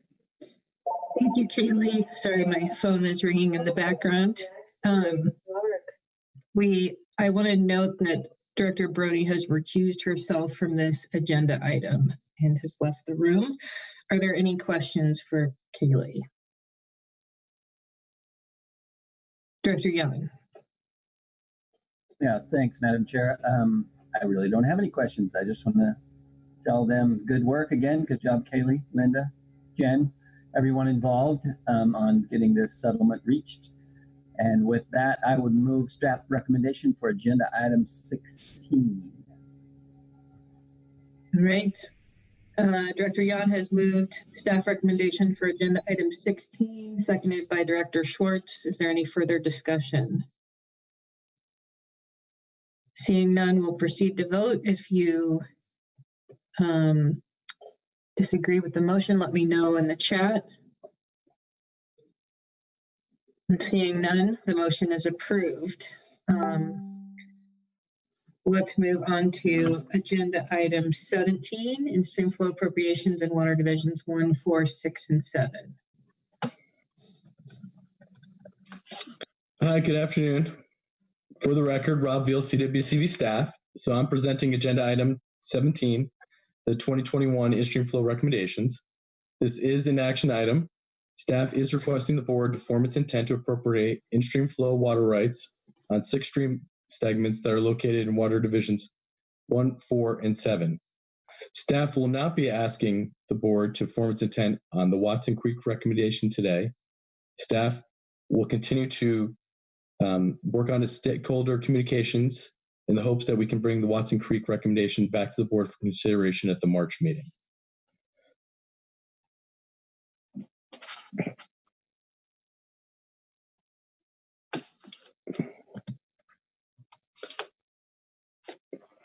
So the board is required by statute to make 3 findings to appropriate in-stream flow water right.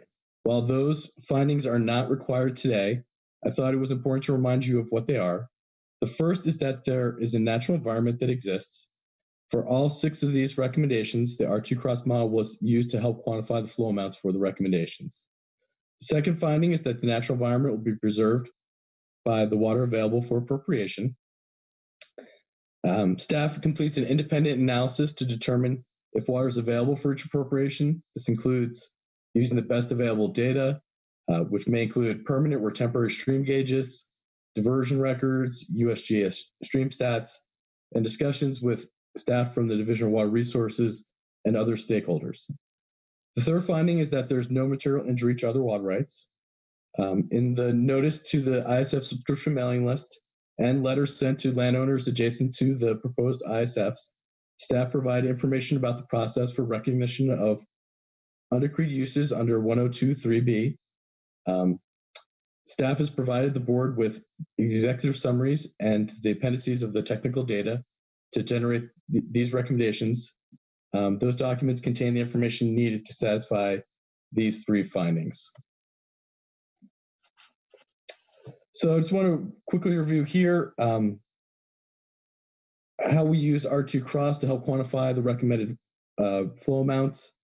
So R2 cross is used to model the hydraulic parameters of wetted perimeter, average depth, and average velocity. In the 1970s, CWCB developed the minimum flow hydraulic criteria shown in the table below. The criteria remains unchanged for average velocity, but as you can see, as stream top width increases, the criteria changes for average depth and average wetted perimeter. For the first decade of the program, only 2 of the 3 criteria were used to develop in-stream flow recommendations, which resulted in many single flow ISFs. In the early 1980s, CPW determined that all the criteria were needed during the high flow period of the year for minimum flow protection.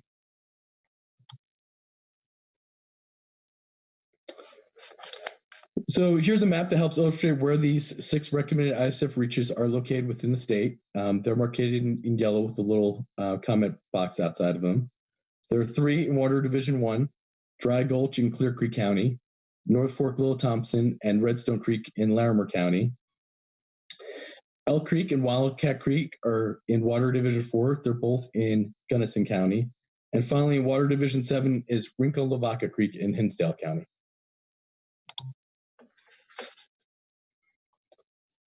Staff and the recommended entities have conducted outreach over this past year. Notice was sent over 1,000 individuals on the ISF subscription mailing list in March, and then again in November.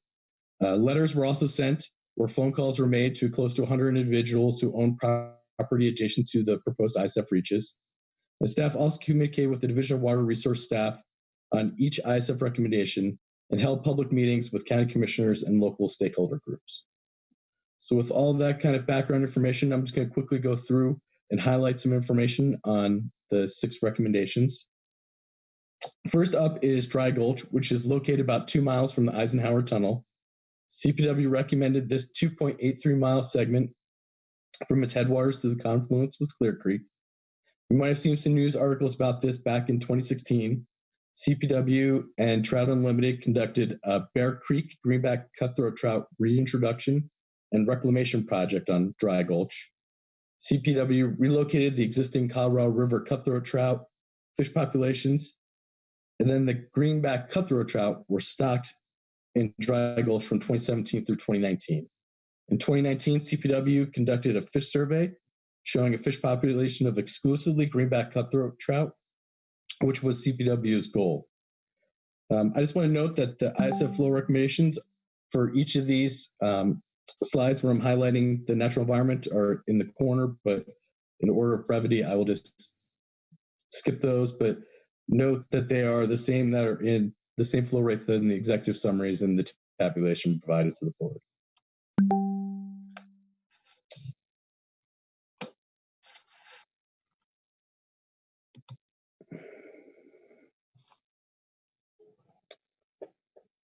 So next up in Water Division 1 is the North Fork Little Thompson River.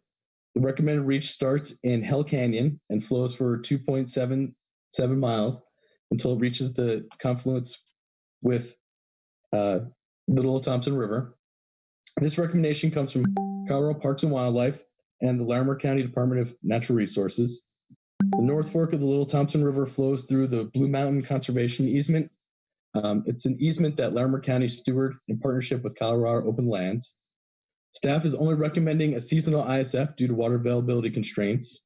And even with these water availability constraints through parts of the year, there are several large pools where the fishery of rainbow trout, creek chub, and longnose suckers persist. One of the landowners lower down in the reach has not only kept a detailed log of the amount of water in the river for many years, but as you can see by these photos, has also documented many different species of wildlife, including bears, deer, and birds that use the river near her house. It's important to note that part of the Bureau of Recreation's CBT project is located about 2 miles above the proposed upper terminus of this ISF. This project transports water through the Olympus Tunnel at Lake Estes to the Pole Hill Tunnel before continuing to Pinewood Reservoir via Rattlesnake Tunnel and then to Flatiron Reservoir, Carter Lake, and Horseshoe Reservoir. During times of maintenance or emergency shutoff, the system has the ability to bypass the penstock by rerouting the water into the North Fork Little Thompson River. This water is then recaptured by a diversion structure that spans the width of the North Fork Little Thompson. The Bureau of Reclamation's rediversion structure is manually operated, and generally it's not adjusted more than a few times a year. And for the majority of the year, the rediversion structure is set to allow typical North Fork Little Thompson flows to pass through the structure. However, when the North Fork Little Thompson River is running high, particularly after snowmelt runoff or rainfall events, some of the native flow of the North Fork Little Thompson River is inadvertently captured by the rediversion structure and routed into the CBT system. So CWCB staff has been working with the Bureau of Reclamation staff for the past few years on describing these operations for the goal of including them in any subsequent decree for this in-stream flow.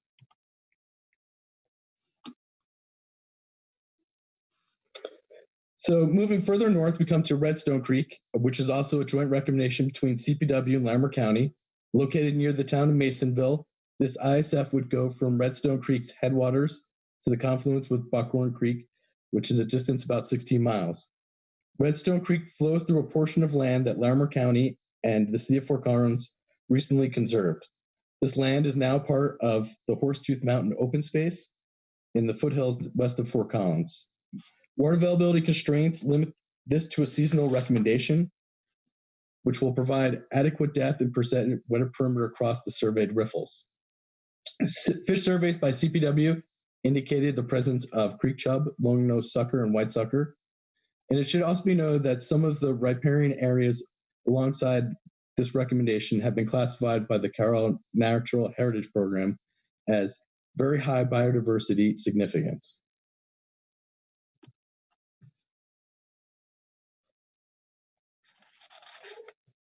So jumping west, we move into Water Division 4 in Elk Creek, which is being recommended by High Country Conservation Advocates. Located about 4 miles west of the town of Crested Butte, this proposed ISF runs from Elk Creek's headwaters down to the confluence with Coal Creek.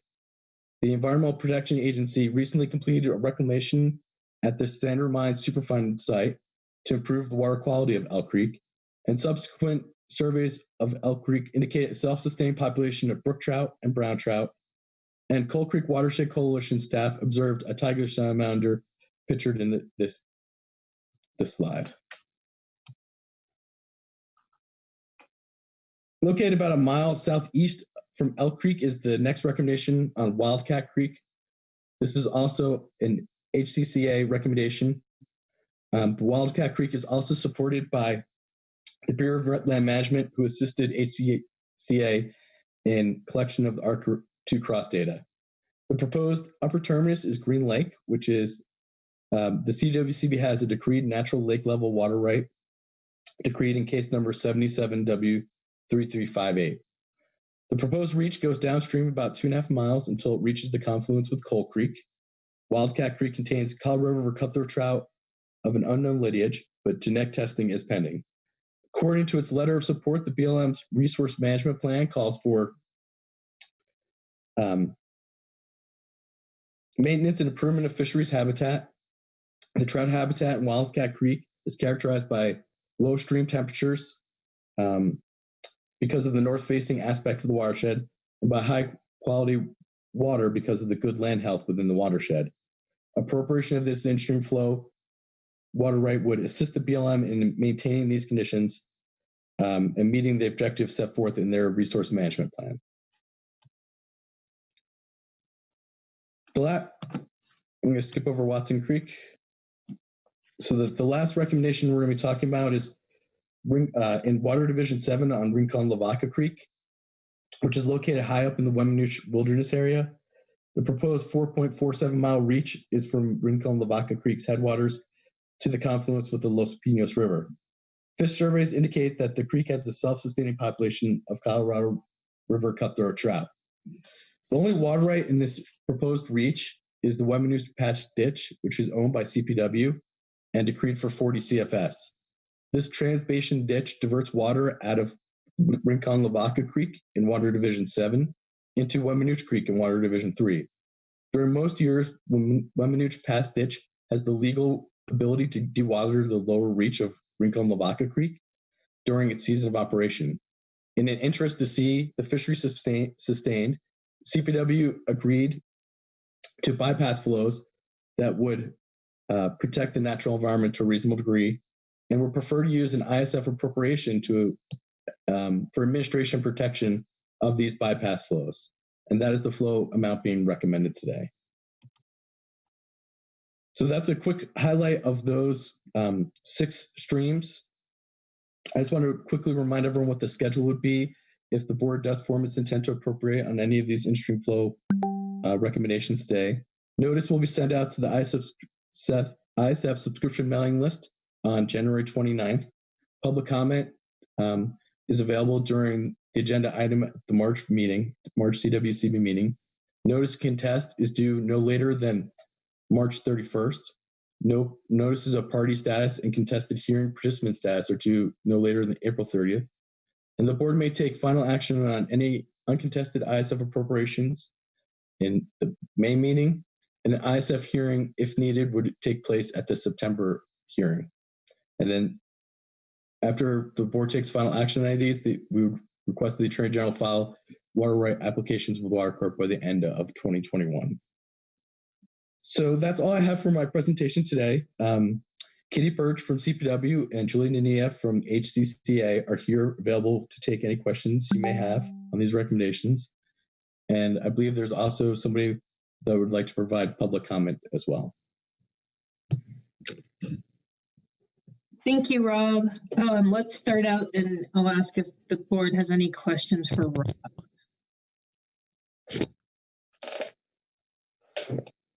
I'm seeing none. The board has any questions for Julie or Katie? Go ahead and let me know now.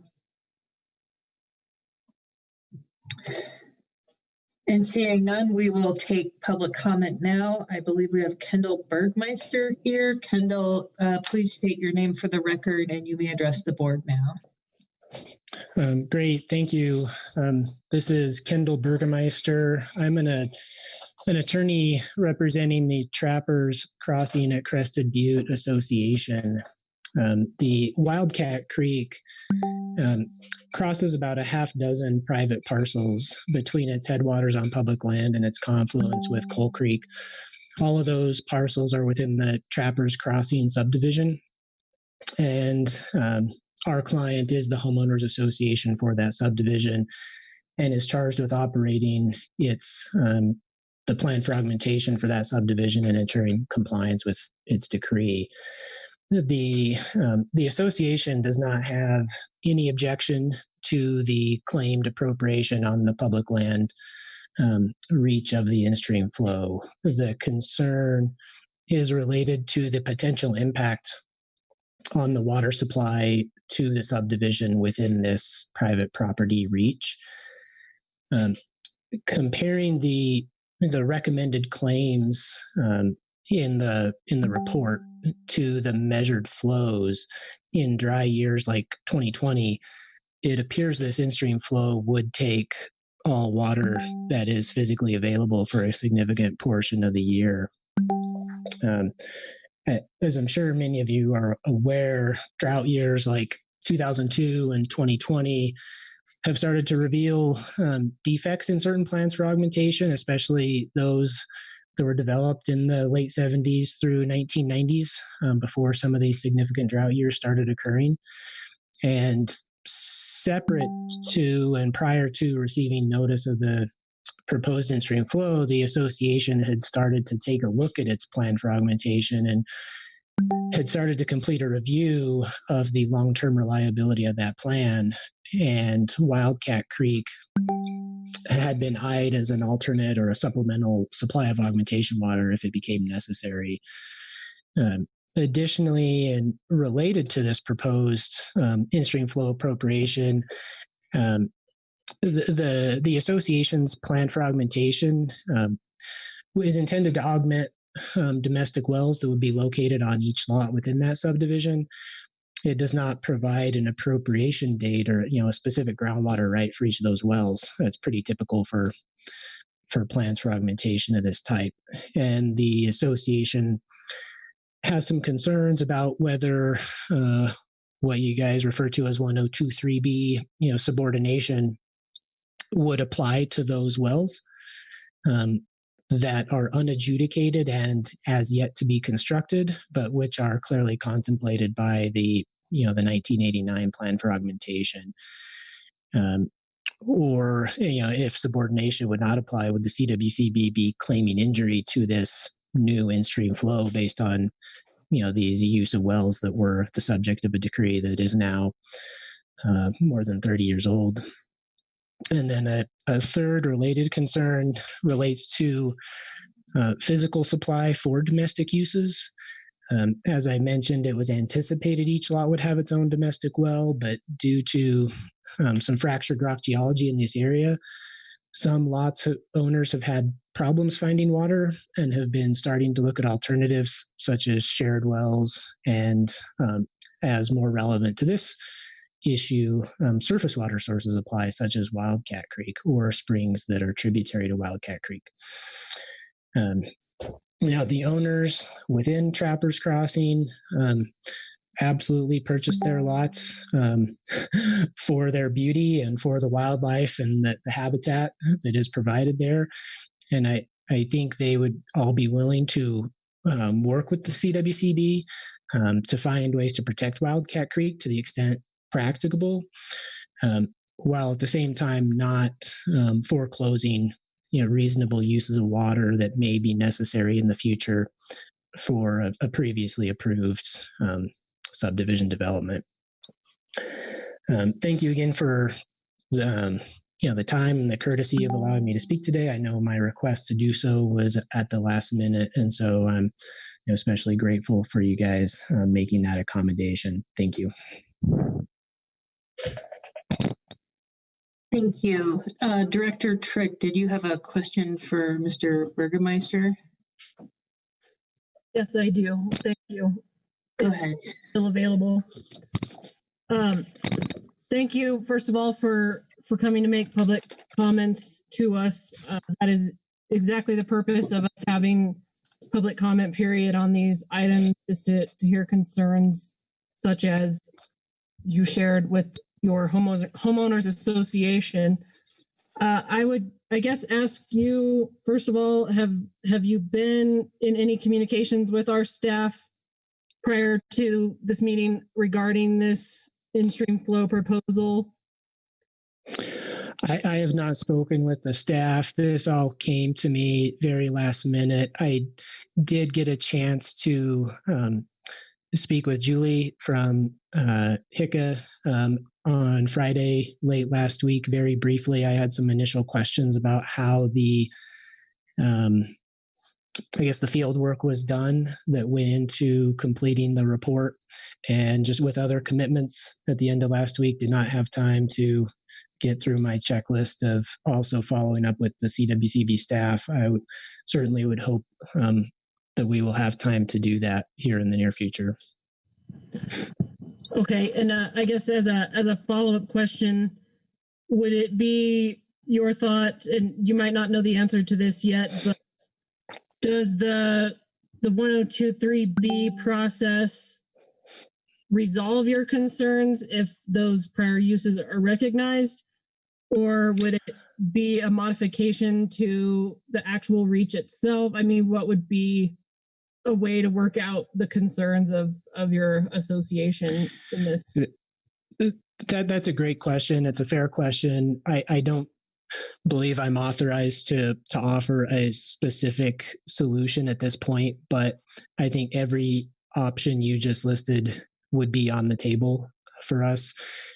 Whether it's specifically, refers to 1023B, some type of recognition of the the existing uses, the existing plan for augmentation, and the potential need to draw, again, I think a very modest amount of water from Wildcat Creek in the future would certainly be something we would like to look at.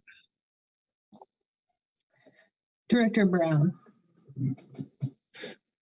Thanks. I just had a question for Mr. Burgermeister as well. Did you receive the notice from the CWCB, or did you find out about this through the ISF mailing list or later? Can you just, it's always nice for us to know how our communications are working. So if you don't mind providing that feedback to us, it would be appreciated. Sure. It was, as a practicing water law attorney, I find out about these things in a variety of ways, and I'm not here to take issue with you guys' notice that was provided in this case, but I often, unfortunately, don't pay much attention until a client specifically asks me to.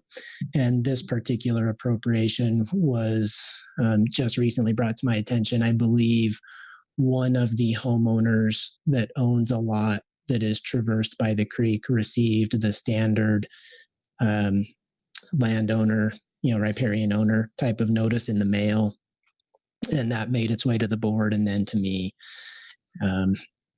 And so that's how it played out in this case. Director Schwartz. Thank you. So I would ask, and thank you for your testimony, Mr. Burgermeister, but I was wondering if Julie would have a comment about the testimony, if it's appropriate to ask at this time during public comment. Julie, feel free to address the board and please state your name for the record. Hi, my name is Julie Nania. I'm the Water Program Director for High Country Conservation Advocates and one of the recommending entities today. I think this is kind of a last minute thing, but I think as we stated, we'd be happy to follow up and talk with Kendall about his client's concerns. We have had some good discussions around this with the town of Crested Butte, and this was the first I had heard about concerns with the augmentation plan up there. So we'll be happy to circle back with CWCB staff and Kendall to try to address any concerns that they might have.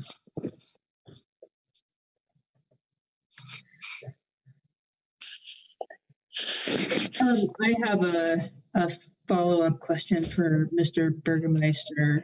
Are you making a specific request to the board regarding action on the Wildcat Canyon Instream flow at this meeting today?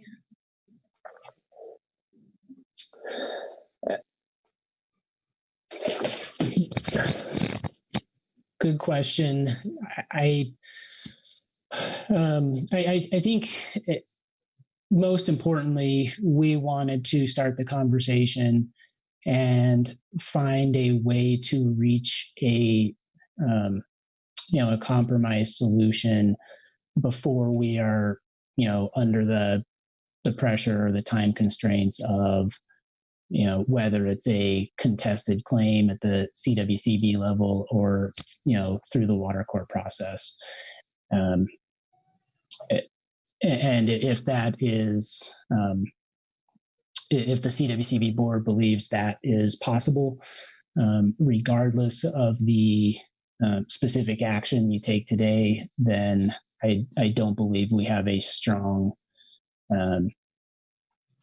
position as to what action is taken in terms of the issue that's before you today. Thank you. I will look to Rob and Linda and ask if after hearing this testimony today, you have any modifications to the staff recommendation for Wildcat Creek. So this was the first we heard about this today, so I don't really have a lot of information to kind of analyze a lot of the requests that Kendall had made. We have two options we could do. One is if you form your intent to appropriate today, that still give us until the end of March to have a notice to contest be filed. Or another option would be, since we already plan to hopefully bring back Watson Creek in March, we could delay this your intent to appropriate for Wildcat Creek until that time as well, which would give us a little over or roughly a month to talk with Kendall and his clients to see where we are at that point as well.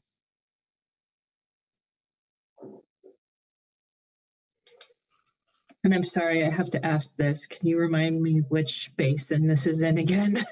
This is in front of us. This is in the Gunnison. Director Dutton. Thanks, Madam Chair. Thanks for those that were here today to offer some public comment. And Rob, thanks for your quick thinking on your feet of a couple ideas. And it sounds to me like maybe I would suggest that the second option that you laid out, that maybe we delay to March to vote on our intent to appropriate, and then that way staff and the parties can have conversations without having to have the intent to oppose or starting the kind of the water court clock. And so maybe that can be a way that we keep costs down and keep the process moving for everyone.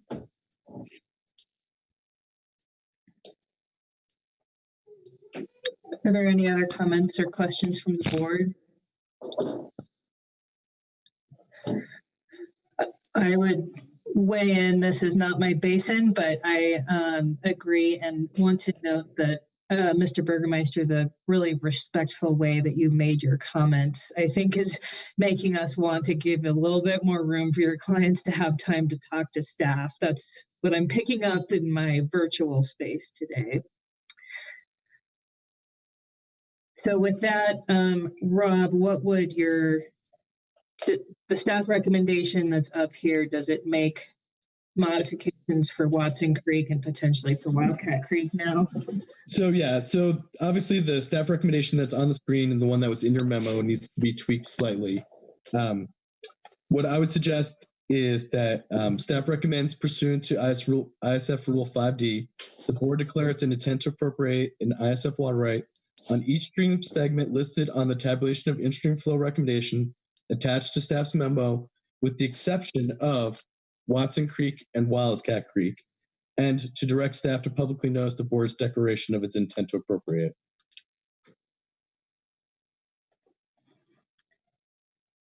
Director Young. Thank you, Madam Chair. Thanks, Rob. I do appreciate the public comment and our willingness to work with people. That's what we need to do around these. So I thank you for that. And with that, I would move the modified staff recommendation on agenda item, what are we on? 17. It's the big number right in the corner of my screen. It's been So moved by Director Young, seconded by Director Schwartz. Is there any further discussion? Seeing none, we'll proceed to vote. If you're opposed to the motion, please let me know in the chat. Seeing none, the motion is approved. Let's move on to agenda item 18.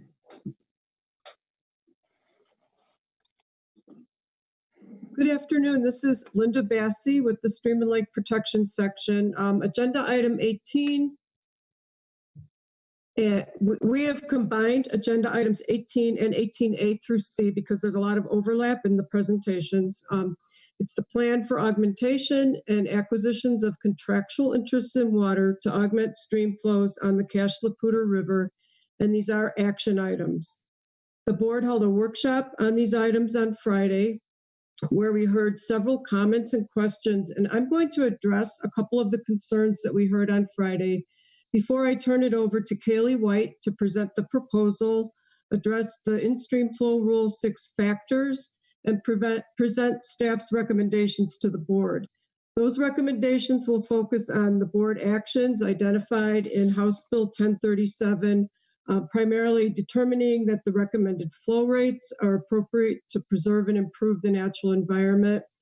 Also, the required findings for acquiring interest in water to include in the plan, and authorizing the director to execute water delivery agreements and staff to work with the AG's office and the Poudre partners to file a water court application for the plan and use of the seed water rights in the plan.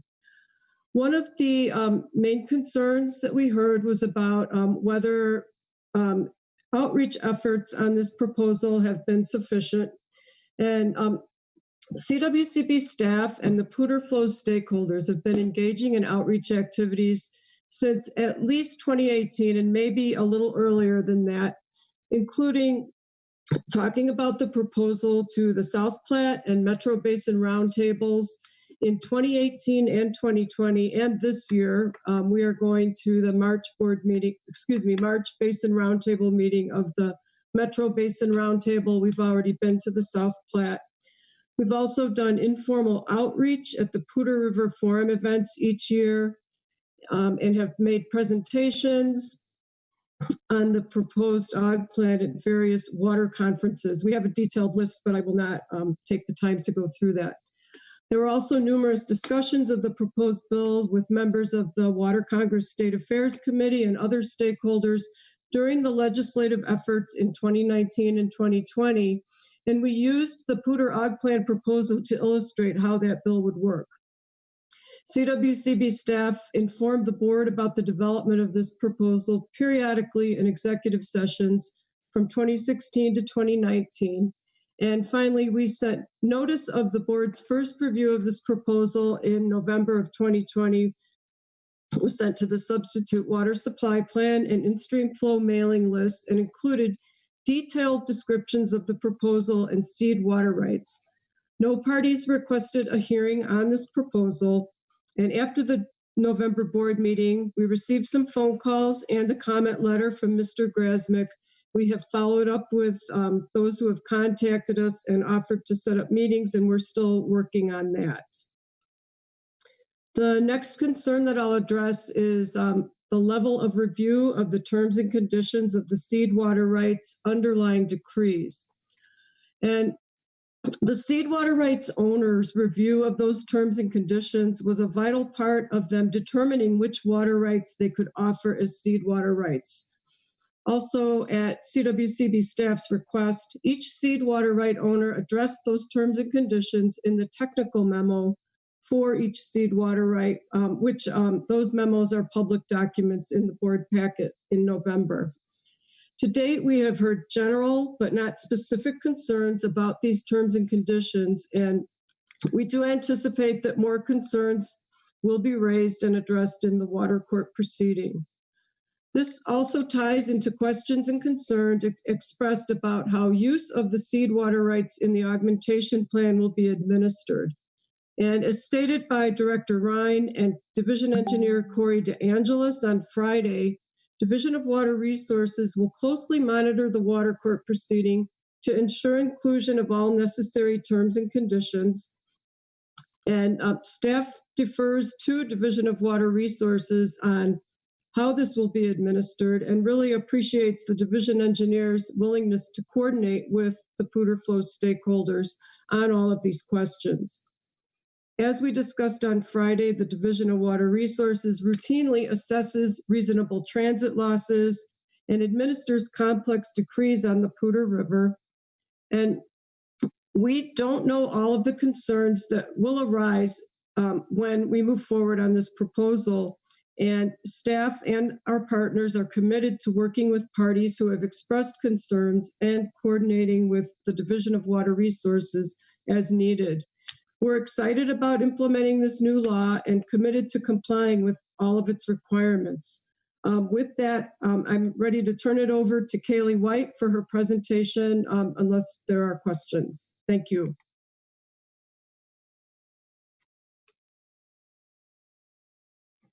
I don't see any questions, so go ahead, Kaylee.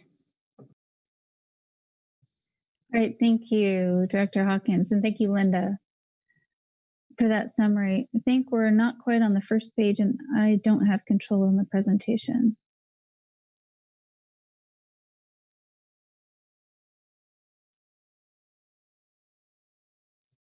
So Vivian, if you can go up a couple more slides. Oh, that's it. Okay, thank you.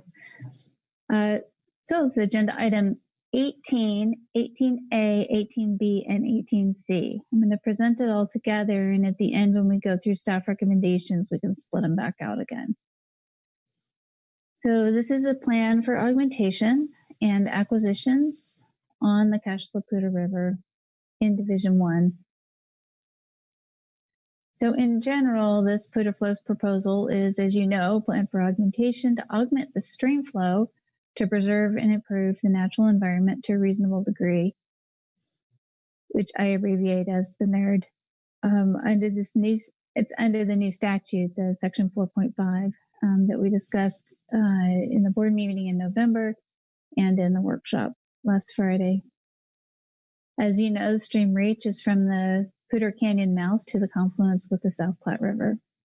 It's in Larimer and Weld County. It's approximately 55 stream miles. And as you know, it requires a water court application for the augmentation plan. It's required by statute. Next slide, please. Now, the proposal for acquisition is to accept the offered contractual interest in the seed water rights for use in the plan and to include in the water court application. The offers have come from the municipalities of Fort Collins, Greeley, and Thornton. And the water would be used to augment stream flow to preserve and improve the natural environment to a reasonable degree. The water will be reused by these municipalities downstream of the augmentation reach. And we'll be asking for water court confirmation of the use of this water in this plan in the decree that would be filed. Next slide. This is the second of the two board meetings. Action can be taken at this meeting. The required notices on the Instream Flow mailing list and the SWSP list have been sent. Required requests for recommendations from our federal partners and from Colorado Parks and Wildlife have been sent, and CPW's recommendation is attached to the November 2020 memo. That November memos, set of memos were over 200 pages, so we didn't provide all of the exhibits, but instead provided you all a link in the memos today back to all those attachments in the November memo. Next slide. So I'm sure you've got the background by now. It's years of coordinated efforts to improve the flow on the Cache-la-Poudre River. Many years before we even got started. And so CWCB is a signature to the Phase 2 Memorandum of Agreement. Legislative action happened in 2020 that provided us a clear path forward to go ahead and file for this augmentation plan. So that legislation is codified in sections 3792, 102, 4.5, which is a new section, and 3792-3058C, where a small change was made to the augmentation statute. It provided directions, conditions that we must follow, provided that CWCB and its co-applicants must file a water court application for a plan for augmentation to augment stream flows. Next slide.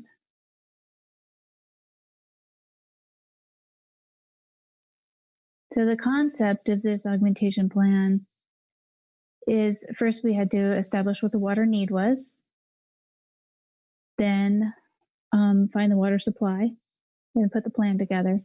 So the water need, we had the recommended flow rates that are recommended from Parks and Wildlife, compare that to the actual flow rates. So as we went through in November and in the workshop, the actual flow rates were established through a point flow model that Spronk engineers helped us out with. And that was compared to the recommended flow rates to get an idea of how much water was needed for this plan. So the water supply to go into the plan is coming in through the acquisition program. And those are the seed water rates that are before you. So the plan itself is to establish a process to bring in water in to help restore the flows in the Cache La Puta River in this reach without injury. And it's public participation, water users are participating, of course, Division of Water Resources, the board here, and then water court. Next slide.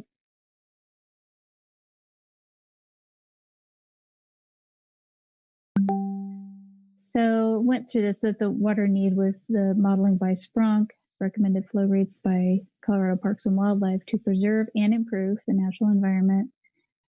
And we have seasonal rates that are assigned for 6 river segments. The water supply will be the seed water offered by the 3 municipalities. And other water can be added later. Next slide.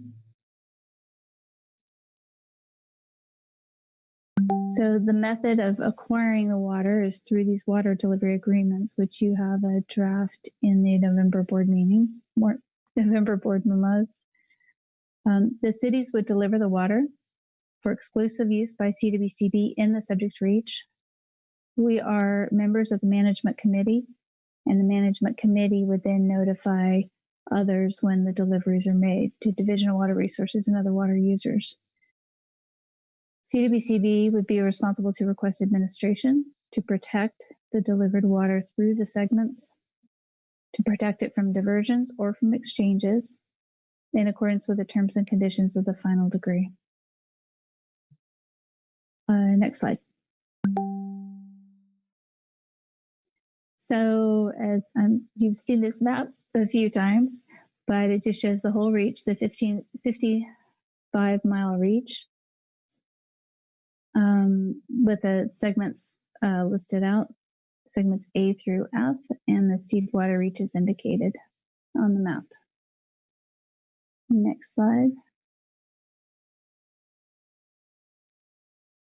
So very briefly, the seed water rates, or not very briefly, but here they are, the seed water rates. City of Fort Collins would cover segments A, B, and C. Got about a 10-mile segment, and you heard more about this in November and last Friday. They are offering some shares out of the south side ditches, which were changed and quantified in case number 05CW323. There's varying amounts between about 11 CFS and 28 CFS from the various ditches. They would deliver the water at the historical point of diversion up at the south side headgates. And they would redivert the water down at the Fossil Creek Reservoir Inlet ditch or leave it in the stream for obligation. So at that point, we wouldn't be protecting it past that point. Next slide. City of Greeley's water rights. They will provide water in segment F, that's approximately 13 miles long, from the Greeley Irrigation Company. And their shares were changed and quantified in those decrees listed. They have an average annual of a little over 2,000 acre feet that they're offering, and an average CFS rate of about 5.5 CFS. The delivery there would be at the GIC F Street return structure. And downstream of the Seedwater Reach, as the reach enters into the South Platte, they would leave it in the river for historical return flows or for other obligations they have. Next slide. City of Thornton Seedwater rights. These water rights can be used in all segments from A through F. They have return flow obligations along the reach. So as they demonstrated last Friday, that after you get to the bottom of the reach, the return flows will be relinquished to the stream as owed. And then some of the water rates can extend all the way down through the reach. So they're, quote, rediversion points or leaving in the stream for historic return flow, or the various locations that are included in their maps and their offer. Next slide. So to go through our in-stream flow, Rule 6 factors is under our in-stream flow rules for acquisitions. For the hydrology and the natural environment, well, we have no existing in-stream flows, as you know, through this reach. There have been appropriations considered in past years, but the natural water is just not available, which is why we need donated water rights to bring the flows up. There are some dry up points that occur along this reach at the Larimer and Weld. Some of them are year-round, some of them are irrigation season, and some are non-irrigation season. So some of the places where that occur are the Larimer and Weld Canal, the Tenmouth Reservoir Inlet, BH Eaton Ditch, the Greeley No. 3, and the Ogilvie. There are others that occur in some years at some times. Next slide. So the historical consumptive use, return flow obligations, and injury are all factors that the board generally would need to consider for an acquisition. So there's the new law added a few more requirements, and in the existing law we already had quite a bit of requirements.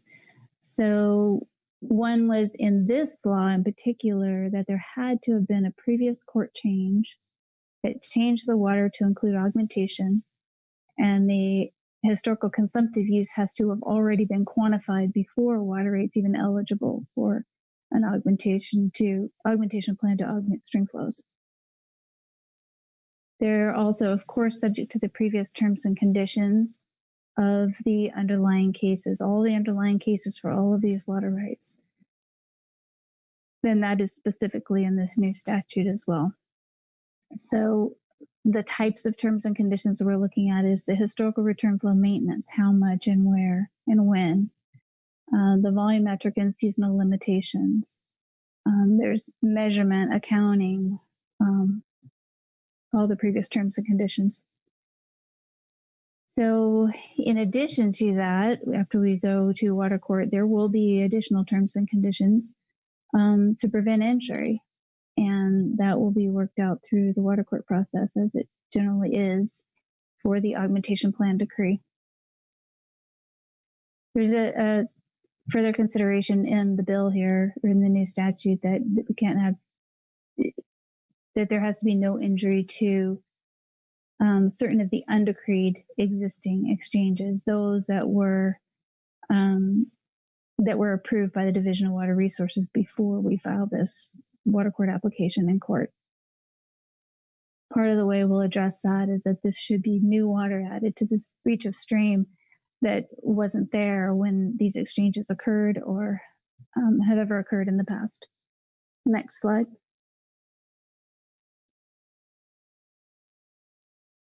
So two more of the Rule 6 factors are maximum utilization and any compact implications. So staff believes this promotes maximum utilization. There are at least two beneficial uses here. We're augmenting the stream flows on the way down to the subsequent downstream use by the water rights owner or by other water users. There should be no negative impact on the interstate compacts. And in fact, this reach is in Water District 3, and the the South Platte River Compact primarily affects District 64 on the lower end of the South Platte. Next slide. So a couple more of the Rule 6 factors are what are the benefits of this, and are we doing any stacking of acquired water rights here, which we are.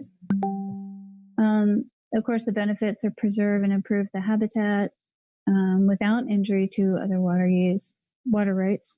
We're establishing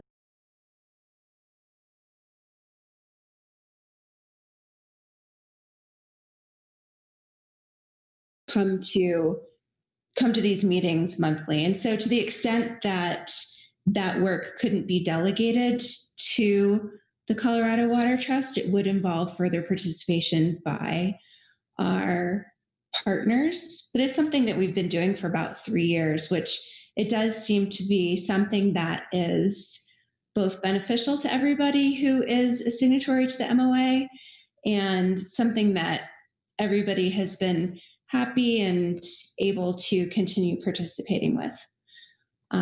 If anybody from Greeley, Thornton, Fort Collins, or Northern wanted to add to that, be happy to do it, but we don't have a discrete plan for that participation, but we do see everything, I would say, ramping up participation-wise while we're going through the water court process, and then coming to sort of a more manageable, happy medium again. And it does seem that everybody's engaged, gung-ho, and moving forward as we hopefully do approach that water court stage of our partnership.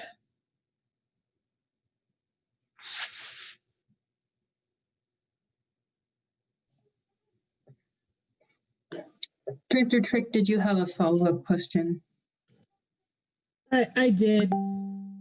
I see the agreement itself.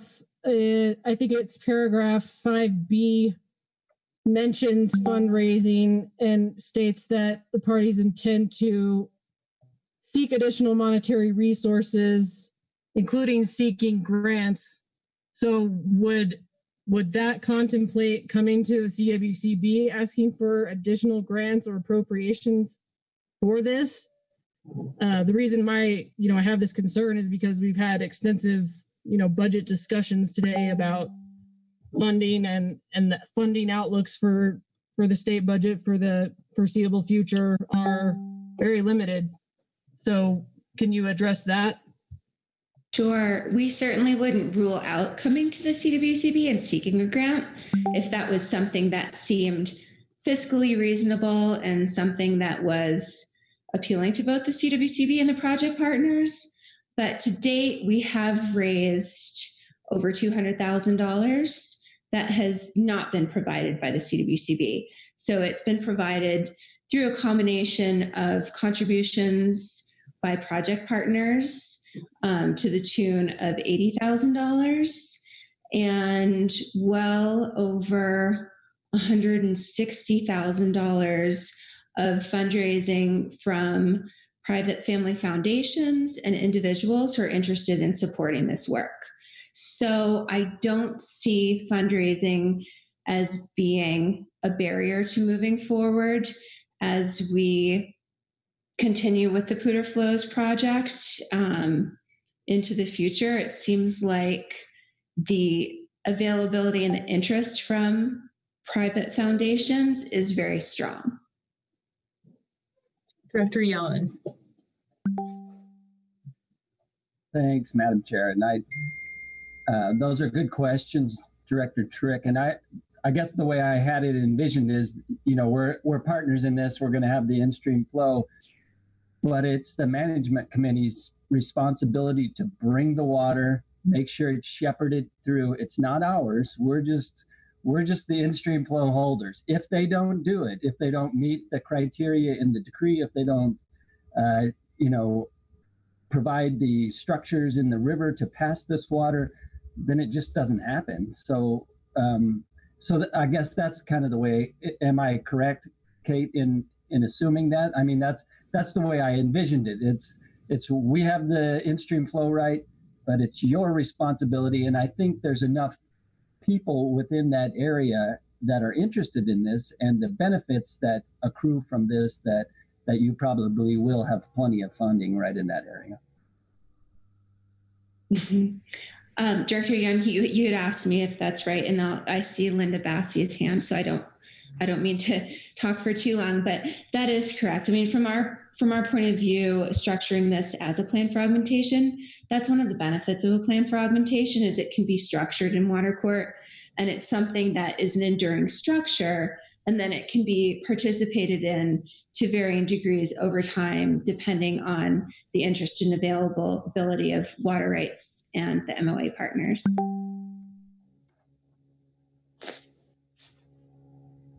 Go ahead, Linda. Thank you, Director Hawkins. Linda Bassey with Stream and Lake Protection Section. I just wanted to note that CWCB staff does sit on the management committee, participate in the management committee. So it's not like we will be hands off. We will be working with our partners on making decisions about operation of the plan and things related to that. So I just wanted to note that, and CWCB is responsible for requesting administration. Director Trick. Thank you. That actually segues into my next question regarding water court participation. So once this plan is decreed, assuming it would get decreed and get through water court, the management, it seems to me from the agreement, the management committee itself, of which the CWCB is only one member. So there's numerous members. I can't recall how many, but we're one of, say 6 or 7 members of the committee itself. So to my understanding, it's that the management committee would make decisions regarding the protection and defense of the ISF augmentation plan in water court or in SWSP proceedings. So my concern or my question is, this plan is going to be decreed on a 55-mile total reach of the Poudre River. We, as a board, already get involved in new water court filings and new applications throughout the various divisions and basins based on our appropriations of previous in-stream flow rights. So my concern is that this plan is going to be used as a hammer against a lot of other water users in the South Platte for future water court cases that we would have to oppose, because either the management committee outvotes the CWCB to put in a statement of opposition to that, or I guess my other concern is that we're actually delegating authority to a management committee to make those decisions on behalf of the board. So can somebody please address that question as far as how that's contemplated to work in the future, and are we actually permissible to be able to do that through a management committee? Go ahead, Linda. I'll take at least a first stab at addressing those questions. First, I don't believe that this augmentation plan would be used as a hammer against new water right applications. The nature of it in that we are introducing water when we acquire it, water that historically hasn't been in the stream, I think will minimize that sort of activity, and will minimize reasons why we would want to file a statement of opposition. Now I'm struggling with what the rest of the question, the rest of the question was. I do believe that it is appropriate for us to participate in a committee to make those type of decisions, because the plan is operated by this committee, and it's different from letting someone else help make decisions about protecting an appropriated, decreed, and stream flow water right. This is a joint project. And I don't know, Jen, if you have anything to add about the appropriateness of this, but that's my stab at answering those questions. Thanks, Linda. This is Jen Mealy from the Attorney General's office. I want to touch on the first point too, and I don't know if Dan Brown is on the line, but I recall discussions when we were talking about the MOU and the role of the management committee, but I believe one of the functions of the management committee was to make sure that we weren't costing water users along the river the expense of participation in their water court cases. Like, the point of this augmentation plan isn't to increase costs of water court applications of those who are trying to get water rights on the river. And so with the management committee, I think the thought is, I think folks were thinking that the CWCB would want to get into cases, and there were water users in the plan who want to make sure that didn't happen. So we'd have a discussion as to when we would file a statement of opposition. And my impression was that we would rarely do it. There is a reservation in here that the CWCB can do it to protect their program, but not necessarily in defense of the augmentation plan without discussing it with the other members. I don't see this management committee and the role of the management committee as being improper. I don't see any restriction against it, specifically in 102 4.5. In fact, I think the spirit of 102.5 is that we're working with partners, and even contemplates that we're not going to be the sole applicant. So I think with that kind of structure, the General Assembly was thinking that we'd have these partners, was thinking that we'd have to make these joint decisions with partners. And I don't see the operation of the plan in connection with our partners as being outside of our authority on how we can operate these plans as a CWCB. Director Young.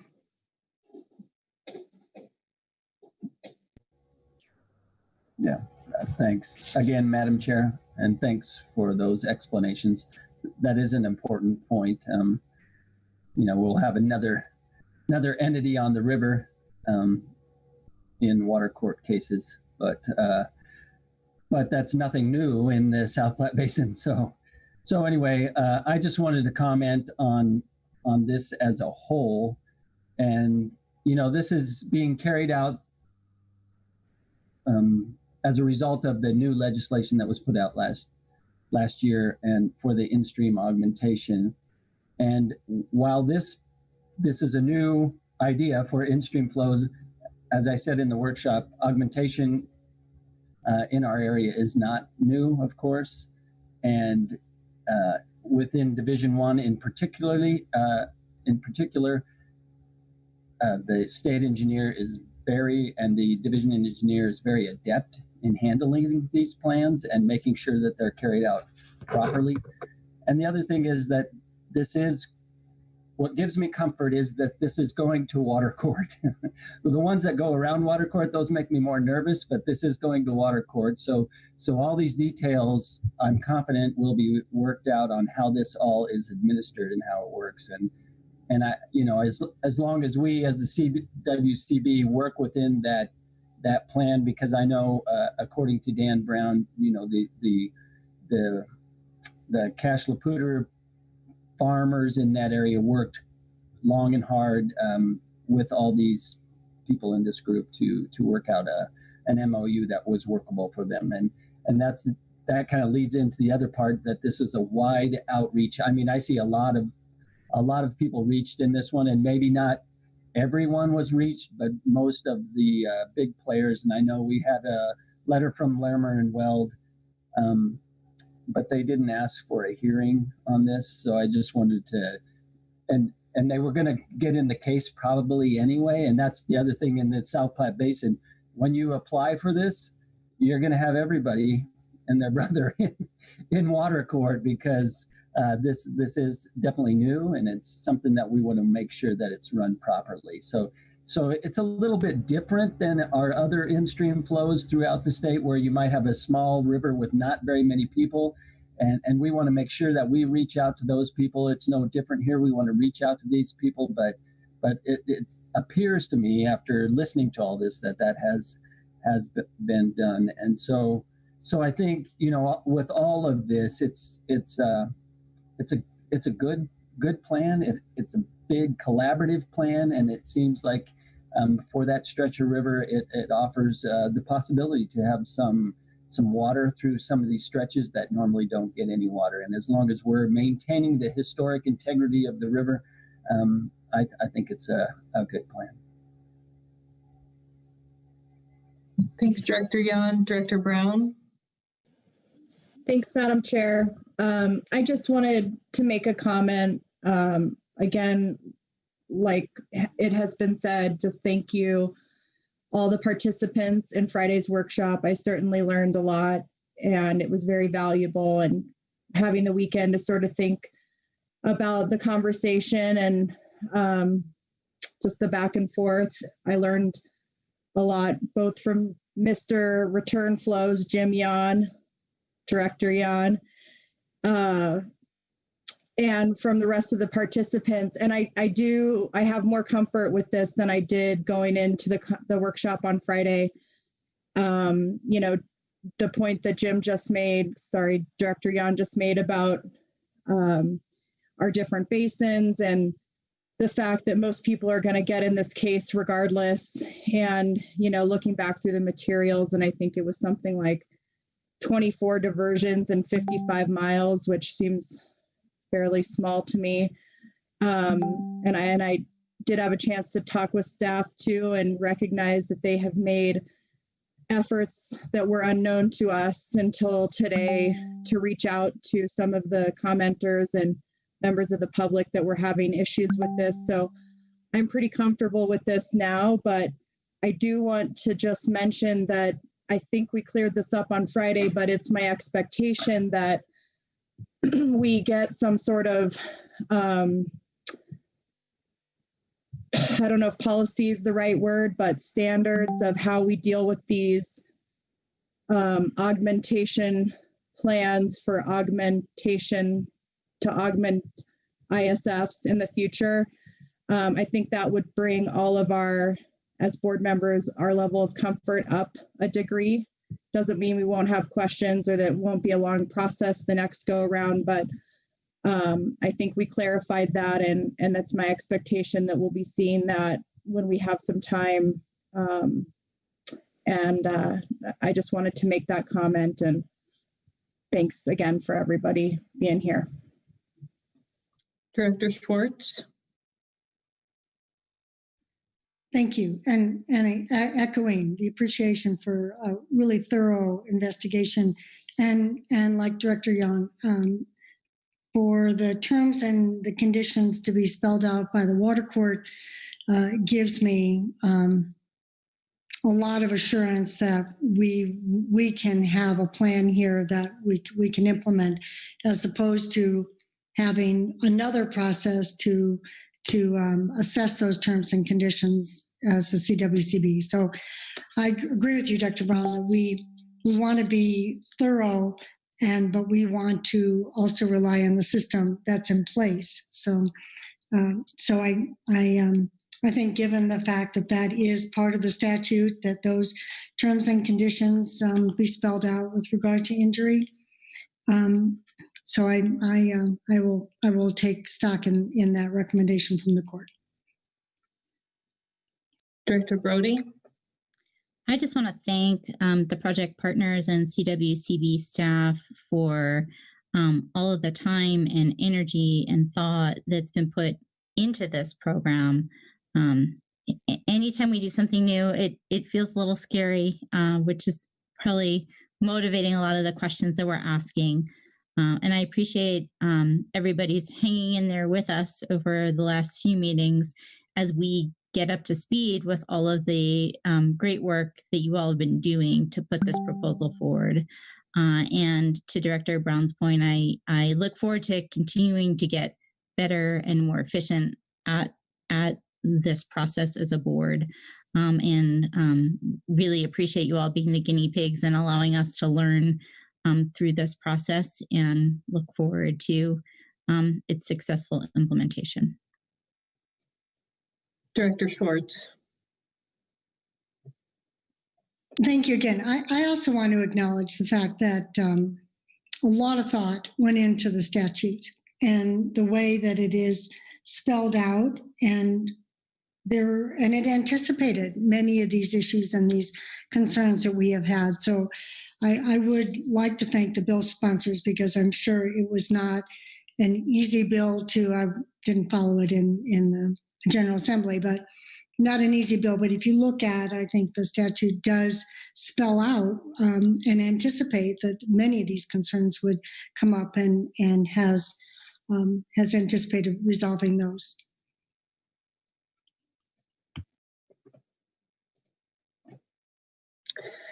Thank you. Linda or Kaylee, could you please clarify the staff recommendation for us? And especially, I'm interested in how many votes we need to take. Yeah, Kaylee White, staff. I think we're going to need 4 votes, 1 for each of the items. So the first one is on this first page on agenda item 18. And these are the 2 recommendations, and this is pretty much word for word from your memo. One is to determine the flow rates that are recommended by Colorado Parks and Wildlife that are set forth in Table 2 in your memo, which will be included in the water court application, are appropriate to preserve and improve the natural environment to a reasonable degree in the subject reach. So we need to determine the flow rates and the subject reach of the Cache La Puta River as set forth in Table 2. The second thing is we're asking you to direct us, staff, to work with the Attorney General's office and all of our co-applicants to file that water court application for approval for a plan for augmentation to augment stream flows in accordance with 3792-102-4.5, the new statute governing the CWCB's water court applications for plans for augmentation to augment stream flows. So I'll stop there, and I think we can too. Ben, could you show me the next slide? I think these are the only 2 on this one. Thank you. And then we'll go into 18A, B, and C next. So we'll go back 1, and that's the full staff recommendation for agenda item 18.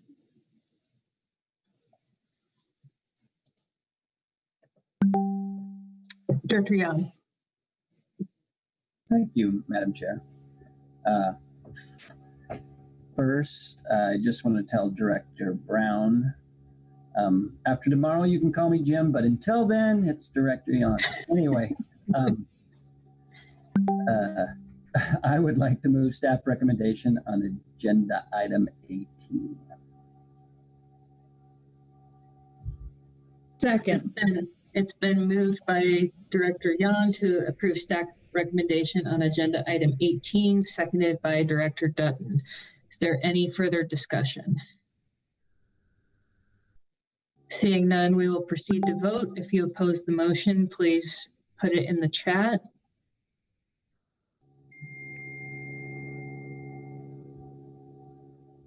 And seeing none, the motion is approved.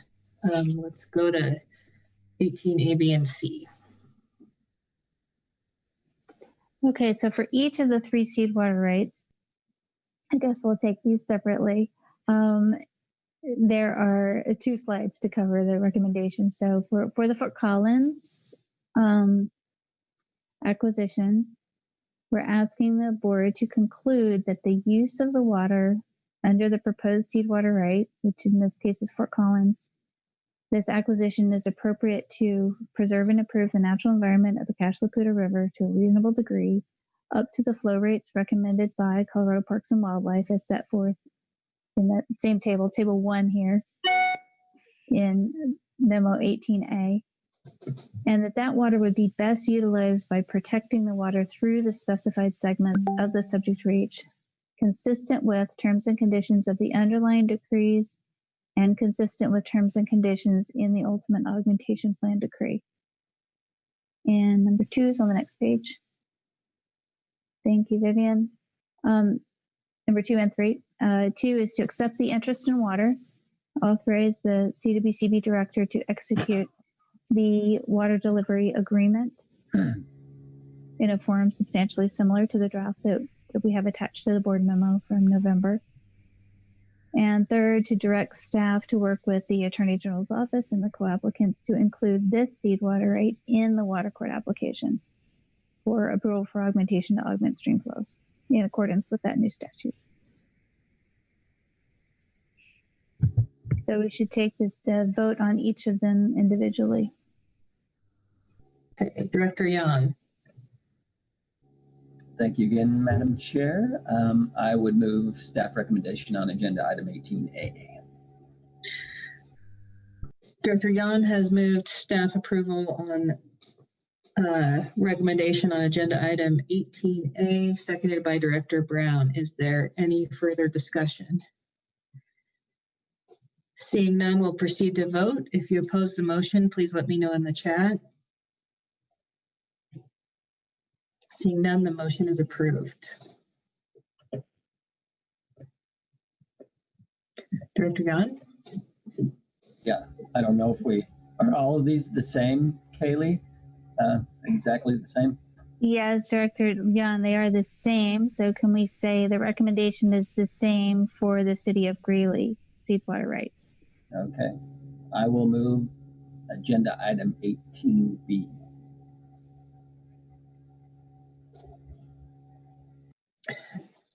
Director Yan has moved staff recommendation on agenda item 18B. It's been seconded by Director Schwartz. Is there any further discussion? Seeing none, we'll proceed to vote. If you oppose the motion, please let me know in the chat. And seeing none, the motion is approved. Director Yan? Yeah. I'll move a staff recommendation on agenda item 18C.